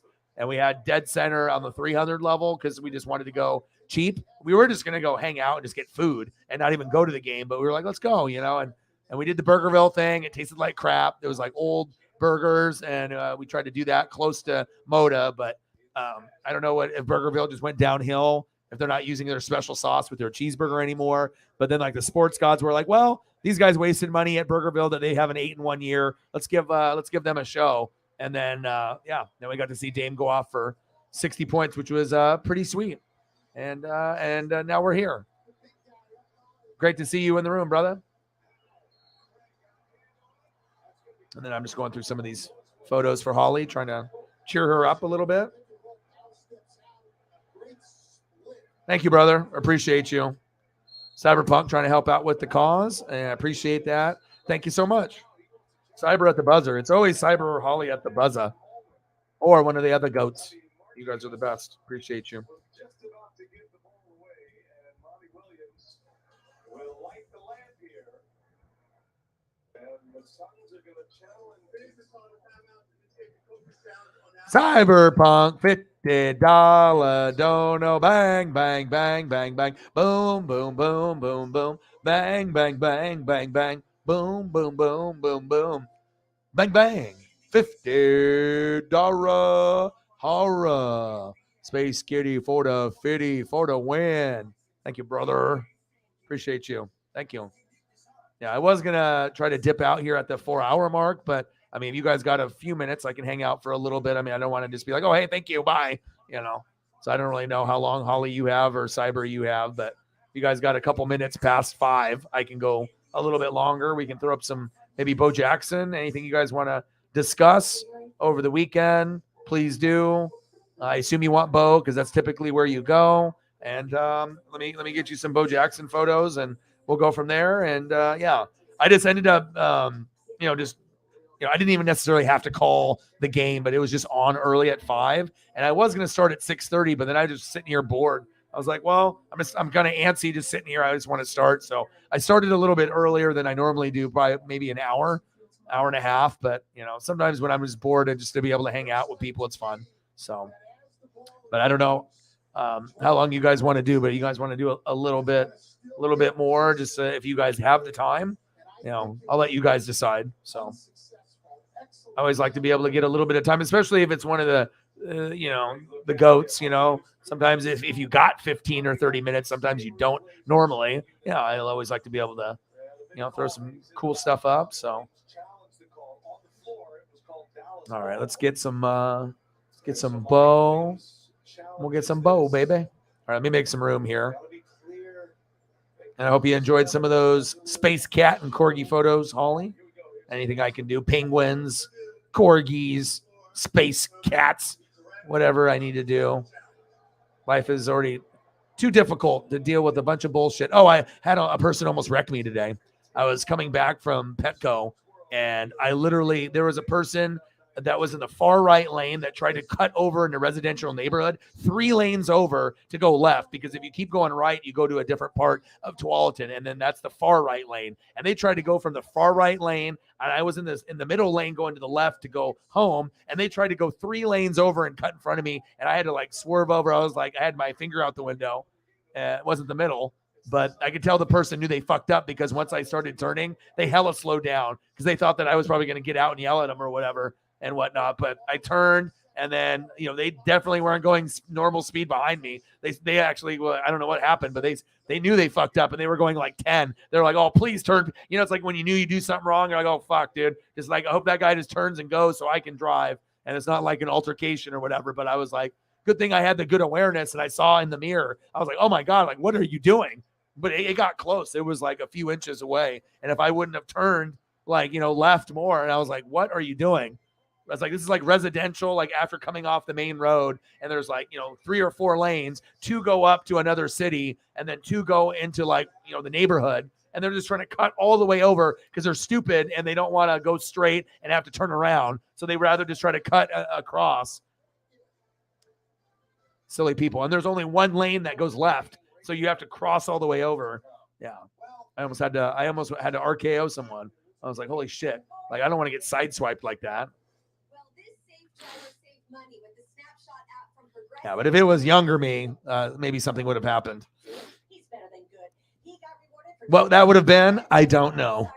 But something. You got time? All right, cool. Looks like everyone's got a little bit of time, like 30 minutes.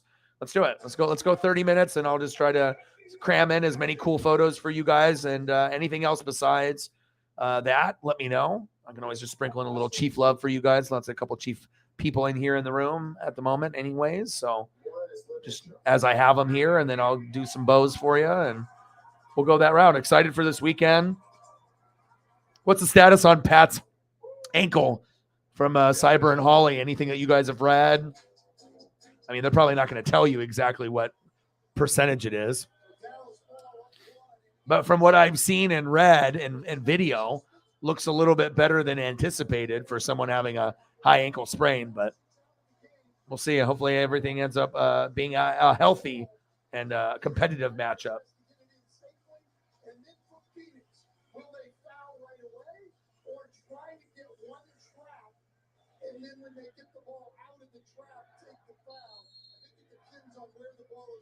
I just got to delete a couple more photos. Show Holly the corgis one more time before I got to make room. Little Munchkin Kitty. And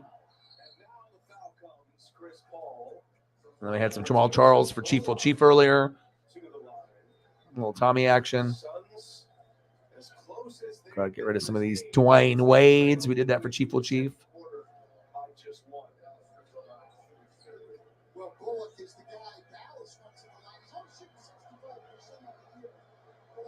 All right, time for some bows.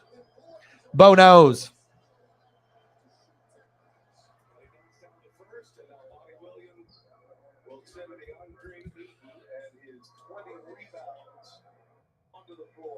How's everyone doing? What's good with you, Cyber? Just lots of work, I assume.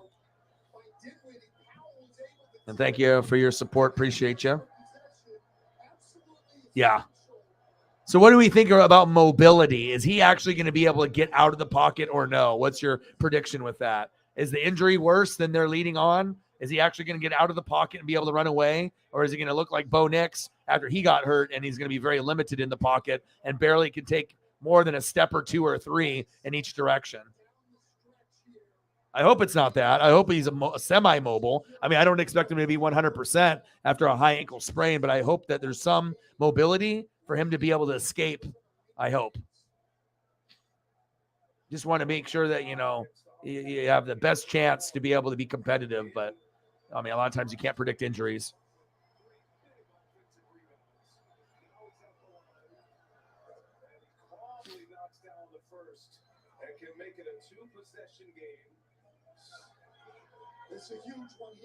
But that's good to hear.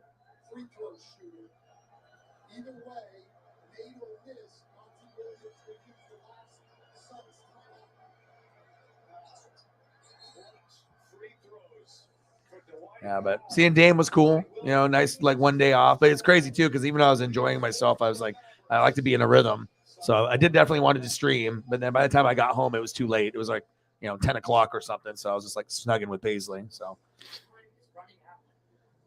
that's what I was thinking. And I was thinking, too, this would have been the perfect time to have Clyde Edwards-Helaire available. Like, if he was, like, a great way to redeem himself and to be the third option. So if, like, McKinnon's more the pass catcher and they got Pacheco, but then you just want someone else on third down or maybe someone to have a different opportunity on first down, it would have been awesome to be able to see, Clyde have a chance to, like, kind of redeem himself from the fumbles and the injuries to be able to, like, help them win. That would have been something that would have been ideal, especially after a Mahomes little setback,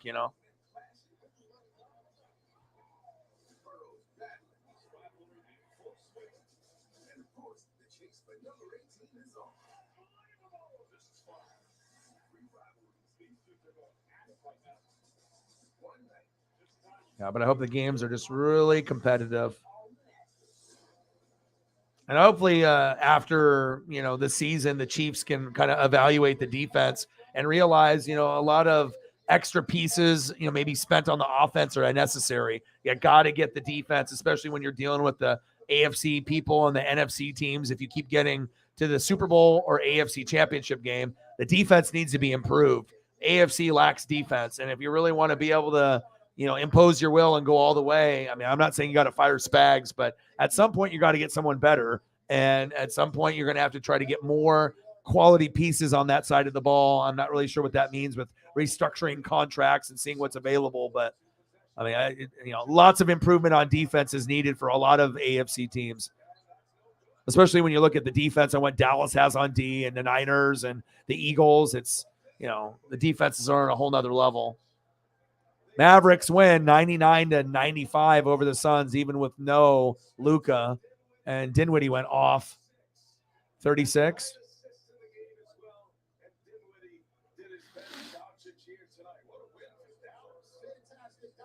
Dinwiddie was incredible, and then Dwight Powell down the stretch with huge offensive rebounds, twice on free throws, and then knocks down 2 big free throws. Look at Dinwiddie trying to keep Dwight Powell with him. Now that's a good teammate. I love it. Let's go to Chris Haynes.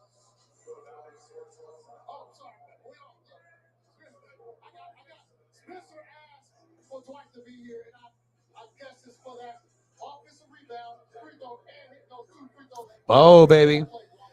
It's cool. A lot of the pictures that have Kansas City with him. I mean, not all of them. You're going to get the Bosworth photos and stuff, but a lot of the Bo stuff that's old, it's cool to be able to see it. It's like, all right, like Bo Jackson, you're a Kansas City Chief fan, and at least you get to see him in the background. Look awesome. That one is a little bit hunched over. Just more possession, be more aggressive, assuming the playmaker role. But I mean, shit, we want him back. Sorry, I didn't mean to curse, but we want him back. Dinwiddie curse. He's like, shit. He said, shit.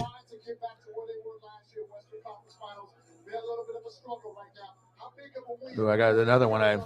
This one we don't put up too often. And here's a new one. Ooh, side view. That's dope. Oh my God, this is a fire one. See if it won't fit, but it's still like, wow, look at this action one. This one is really nice. This is like me remembering Bo. Look at this one. Look at this one, Cyber. Ah, yeah, like in running motion. That's cool.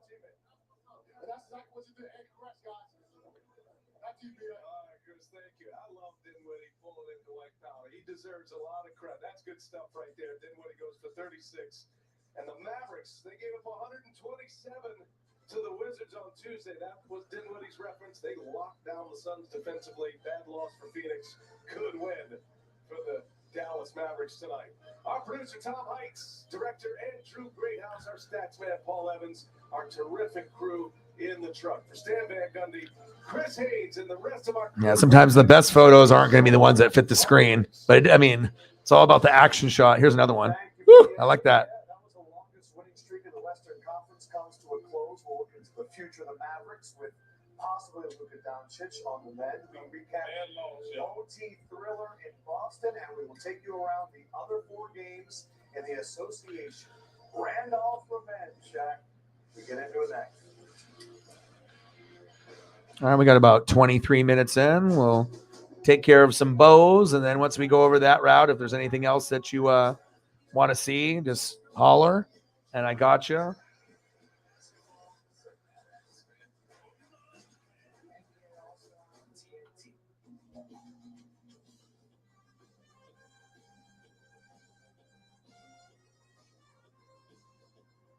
Some gaming traditions really leave you guessing.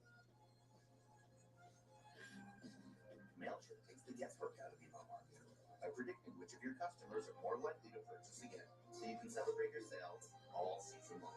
Guess less and sell more with the #1 email marketing and automation platform. Intuit MailChimp.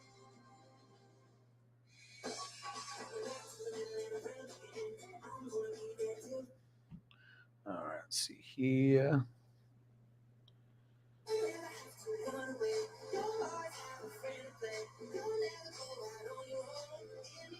Let's see here. Another one, the bat break. Let's see what we got here. All right, inside the NBA, let's turn that off. What do we got? Winter X Games, baseball, old stuff, college basketball. What's that? Chiefs Bengals. What is this from? Chiefs Bengals week 13. That's on NFL Network right now.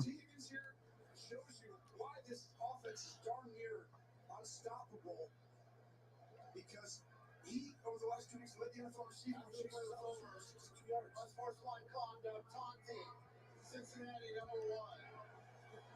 Kansas City has elected to move this foul on the kickoff. This is the first foul in the category of unsportsmanlike conduct. If number 1 gets another foul at the same time, he will be disqualified. Oh, Bows. That's one of my favorites there, just because of the cards. You know, I like me the cards. All the bows, all the memorabilia.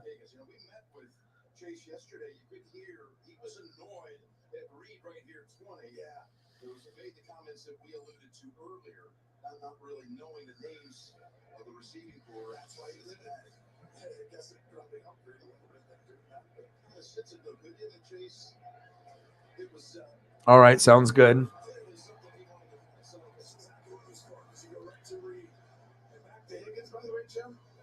That's the secret sauce right there. Everyone has all the things to chase. 6 catches, 103 yards in the championship game last year. He made a huge difference, showing it again today.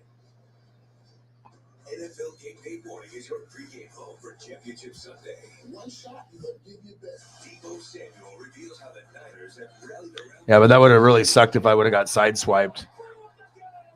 That would have not been good today. Just like that bat over Bo's head. Not a good day.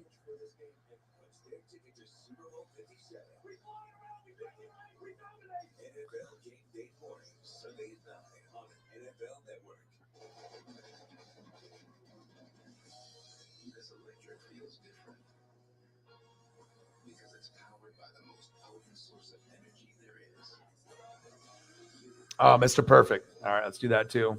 We'll sprinkle those in. We'll get some dogs in too. Great choice, man. I was a big fan. You know what I mean? Like, he was one of those guys that was very entertaining and never really had bad matches.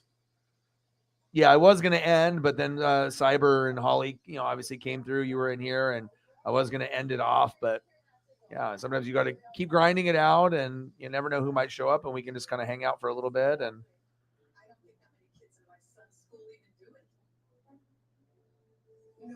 have you caught up, Chief on the new Ancient Alien stuff? You do. They've been putting out episodes almost every week, so you gotta. I don't know. You're probably like 2 or 3 behind unless you caught up, but they've been good, bro. I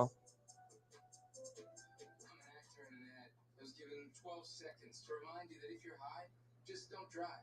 Because if you feel different, you drive different. Illegal to drive high everywhere anyway. A heart attack? Do they have life insurance? No. But we have life insurance. Mr. Perfect with the toothpick. NWO. New world order. For life, brother. Oh, yeah. Go to selectquote.com now and get the insurance your family needs At a price you can afford. SelectQuote. We shop. Sad with a lot of these guys aren't alive anymore. It's just I had so many memories. Like, we did the whole Bam Bam thing. Now I've been looking at a bunch of Bam Bam stuff recently. Bam Bam Bigelow.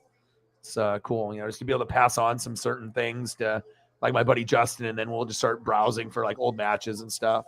So that's a cool thing. When you get bored, you can always go back from the 80s and 90s and be entertained. Can you see anything different as a pill? Fentanyl is being mixed into everything now. There's only one thing that will save somebody's life. That is naloxone nasal spray. Fentanyl. It's cheap, it's potent, and it's profitable. Why would drug dealers put a lethal dose of fentanyl in drugs if they know it's so harmful? It's really just all about the money. I just didn't realize that one code could change your whole life. Or kitchen now?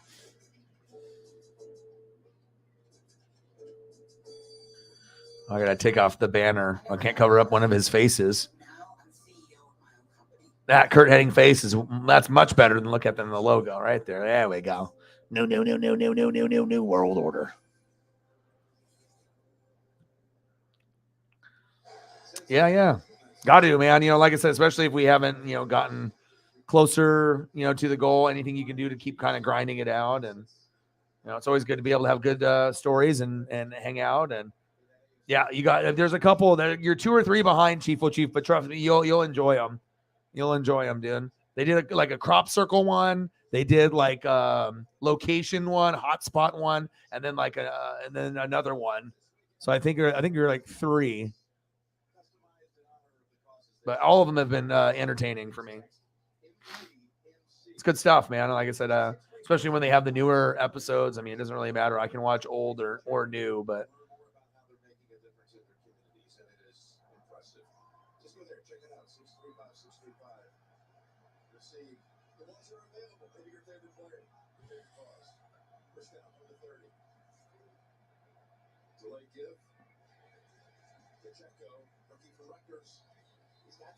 All right, ravishing Rick Rude and Kurt Hennig.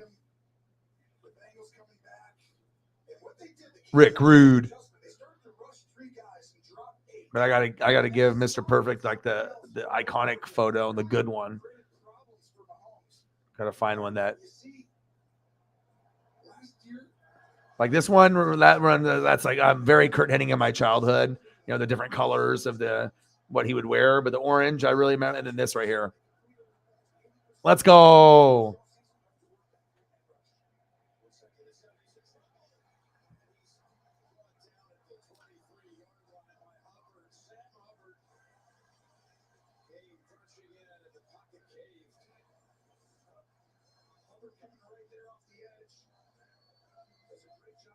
Yeah, I'll probably end up trying to watch some old school Mr. Perfect stuff.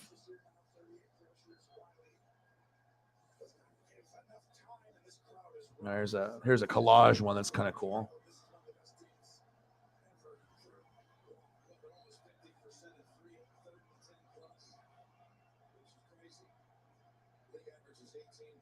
Hey, I'll never get tired looking at old school wrestlers. If that's going to be the go-to, Bo Jackson, or we can just do wrestlers, let's start doing that. You got wrestlers in mind, boom, Cyber will have them. And look at this. We got Roddy Piper. You got Owen Hart. You got British Bulldog. You got Razor Ramon, Scott Hall. You got $1 Million Man, Ted DiBiase. You got Kurt Hennig, Mr. Perfect, Jake the Snake Roberts with Snake. Pretty cool.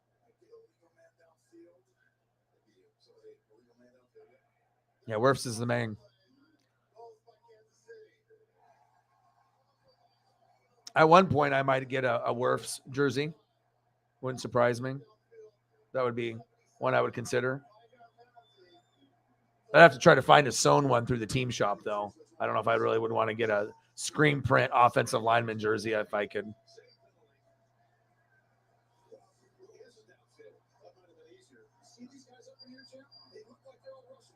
Kurt Hennig, Mr. Perfect, in certain photos kind of looks like MJF.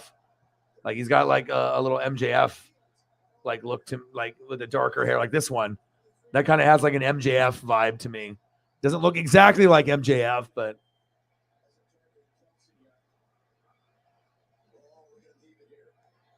and obviously we know about his Curtis Axel, but I mean, you never can live up to your dad's legacy. Curtis Axel was never ever going to be on the Kurt Hennig and Mr. Perfect level. Kind of sucks, it's like you want to live in your dad's footsteps and whatnot. But I mean, he had some matches, but I don't think anything really memorable, unfortunately. IRS, good one. Erwin R. Shyster, who actually is Bo Dallas and Bray Wyatt's dad in real life.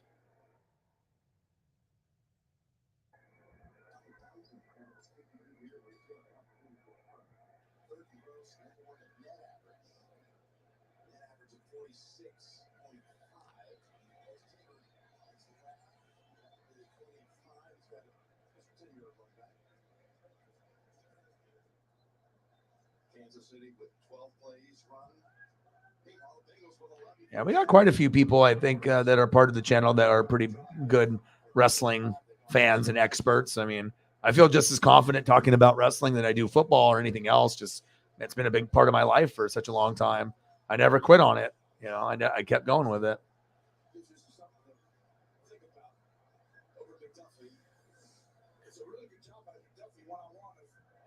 This isn't IRS, but this was actually just next to it, and I thought it was pretty cool.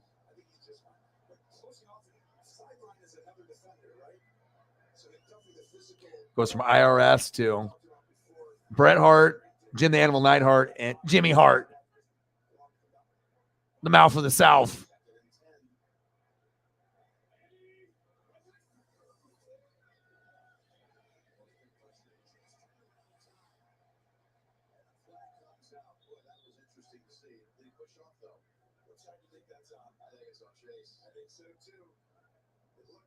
Oh, here's one. IRS pay up.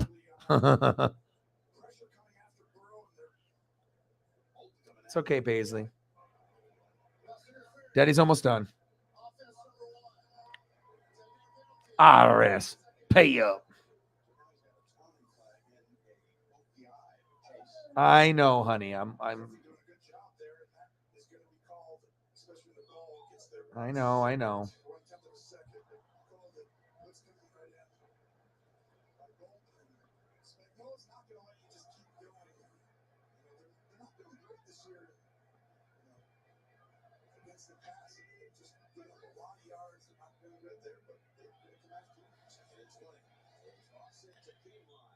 $14-3 Bengals on the NFL Network.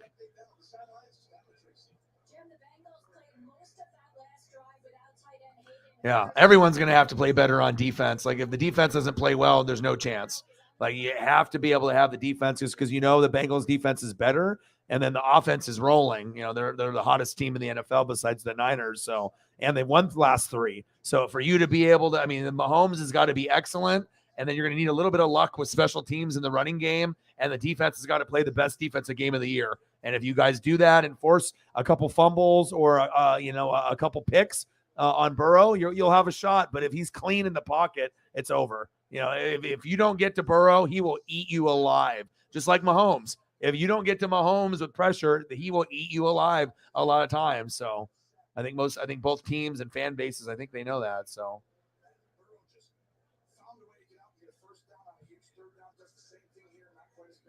I'm going to delete these and we'll move on to, you got anyone else that you want to see? You got one more wrestler that you want to see, and then I can throw up a couple dog stuff for Sarah, and then we'll go back to whatever your last choice is for wrestler, and then that'll take us to the end of the stream. Appreciate you coming in and showing love, and hopefully you enjoyed some of the photos. Always good to be able to hang out with a goat, even if it's only for a little bit, but I will always make time. You know, I mean, like I said, regardless of dono or not, obviously I appreciate everything that you do, but I'm never going to just, hey, see you later, bye. Like I'll extend every time, and you know, it's just what I do. And just to show the love and the appreciation. Honky Tonk, good choice. There we go. Yes, and I know Sarah, she's like, well, I wanted dogs, but this is better. You know what I mean? If we're already in the zone here, you know what I mean? We can look at dogs. I'll throw you, let's see, right here. We're going to make sure we get Sarah. Boom, boom. Little Shih Tzu puppies. And then we'll go honky tonk it. And then we'll honky tonk it. So at least that'll be up. And then I'll look at the honky tonk. Honky Tonk Man.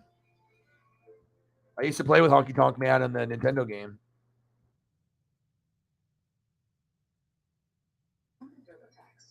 Lots of memories of the Honky Tonk Man. Don't do your taxes. Meet with an expert who will do them for you. I kind of have a couple ideas of what I want, but we'll see if I can.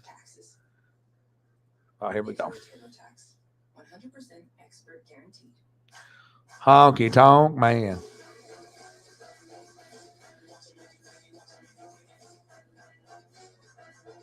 Here's an epic one. Honky Tonk and Ultimate Warrior at SummerSlam 1988. I'm 6 years old.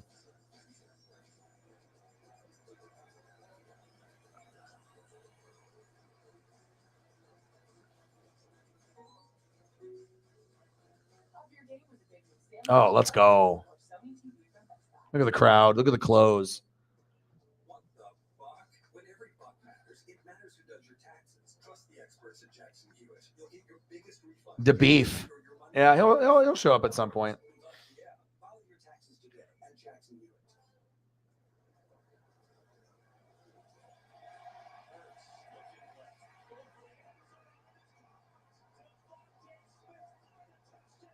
NFL Plus. Get it all for $12.99 for the rest of the season. Sign up today. Celebrate NFL honors with me, Kelly Clarkson. Find out who will bring home the NFL's most prestigious awards. Let your heart lead you all the way. NFL honors presented by Invisalign. Thursday, February 9th at 9 a.m. And I heard this one's Honky Tonk versus Ricky Steamboat, but it doesn't show Steamboat because Honky Tonk is on the top rope. A honky tonk man. Going to the honky tonk.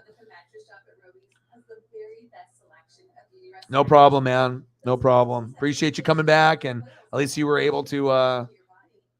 Yes, absolutely. Need to get pressure. You know, it can't be just Chris Jones. I got to see Frank Clark and George in there. Otherwise, it's going to get ugly. You got to get to him. If he's just going to be sitting back there, it's just going to pick you guys apart. There's just way too many weapons at that point.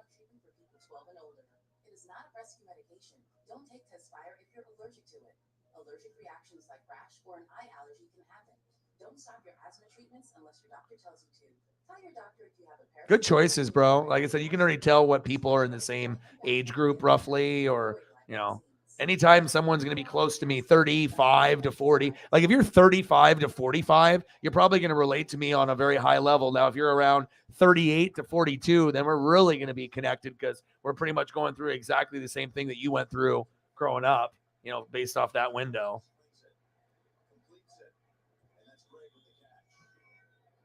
Good choice, man.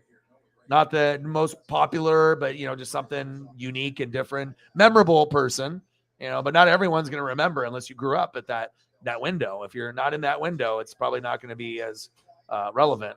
So.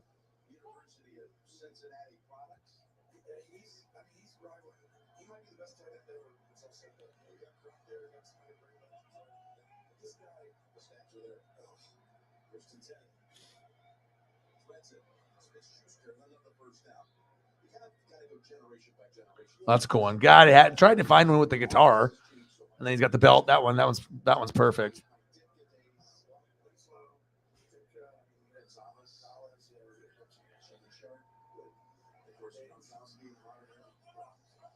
Let's see if I can find one with him in the red, because he liked to wear the red and the blue. He would switch them up. Let me see if I can find the red one. Well, he still has the belt. All right. Here we go. There we go. I mean, he loved to switch it up. So I think he had one of almost every color. And then for whatever weird reason, now I have a $1 Million Man photo right next to his. We're just squeezing all the photos as much as possible.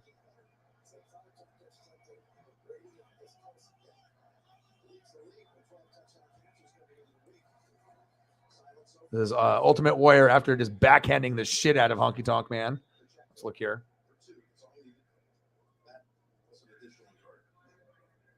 He's like, do you want some of this? What did the finger say to the face? Slap. Vintage, man. Awesome.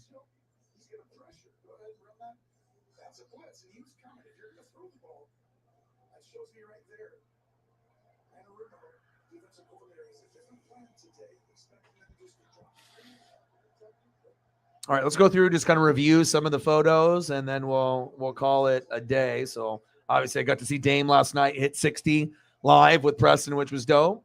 We had Chief come in here, and so did a little dono. So we did a little Dwayne Wade and a little Jamal Charles. So we did a little bit of that. A little Tommy Townsend for Holly. And we'll go through the rest of these photos here. And once we go through all these, this will probably get us to that time period. And then I'll be back more than likely tomorrow unless we take it off. But maybe just do a couple hours. We'll see. 2 to 4 hours, 3 to 4 hours. I don't know. We might take the day off, but we'll probably stream. And then Saturday's Royal Rumble. Sunday's the both AFC and NFC championship games. So I plan on doing all three of those events, Royal Rumble and both games. So Royal Rumble Saturday, game Sunday. So it's going to be busy. It'll be fun. And it's going to be a lot of grinding, but it'll be a good show. And then when Cyberpunk came in, we did a little Bo Jackson. So we're going down these here. Little Bo and Boz. Those Bo photos are the best. We talked about patience being the key to this game. And right now you get behind the fundamentals, the patience to stick with what it is. Forget about the score. But I appreciate everyone hopping in the room. Appreciate everyone, donating, being able to share the channel, everything that you guys ended up doing for the channel tonight. Appreciate you guys very, very much. And we got a few more to go. But I appreciate all of y'all coming through. And Cyberpunk coming in there. And, I appreciate Chief with Chief, Holly, everybody. Anything I can do to kind of make things a little bit better when things are in kind of a pinch, And you'd be surprised on how a couple little things can turn the day around or the night around or the rest of the week around. So good choices too, man. I mean, like I said, it's not like I'm going to see Mr. Perfect stuff unless someone suggests it. And then Honky Tonk Man stuff would be great. Got a little bit of that with Jimmy Hart, the Mouth of the South. Ultimate Warrior, Honky Tonk. Honky Tonk on the top row.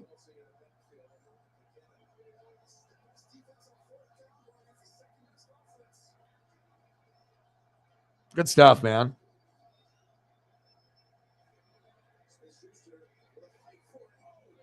The old days, the good old days back in the day. And then the Ultimate Warrior and the Honky Tonk Man. Well, I appreciate you guys tremendously. Thank you guys for all your support. Let me just make one last double check to make sure there's nothing that I missed. I think we are good. And I appreciate you guys. Thank you guys so much. Thank you for saving the day. Cyberpunk and Chief with Chief, you guys are awesome. Appreciate you guys. And like I said, I'll be back more than likely tomorrow. Have a great rest of your night. And I got one question for you. Who talk sports like us? Your boy Ryan, Northwest Sports Fanatics. Appreciate you guys tremendously. And I will be back tomorrow. And I'm out. Gang.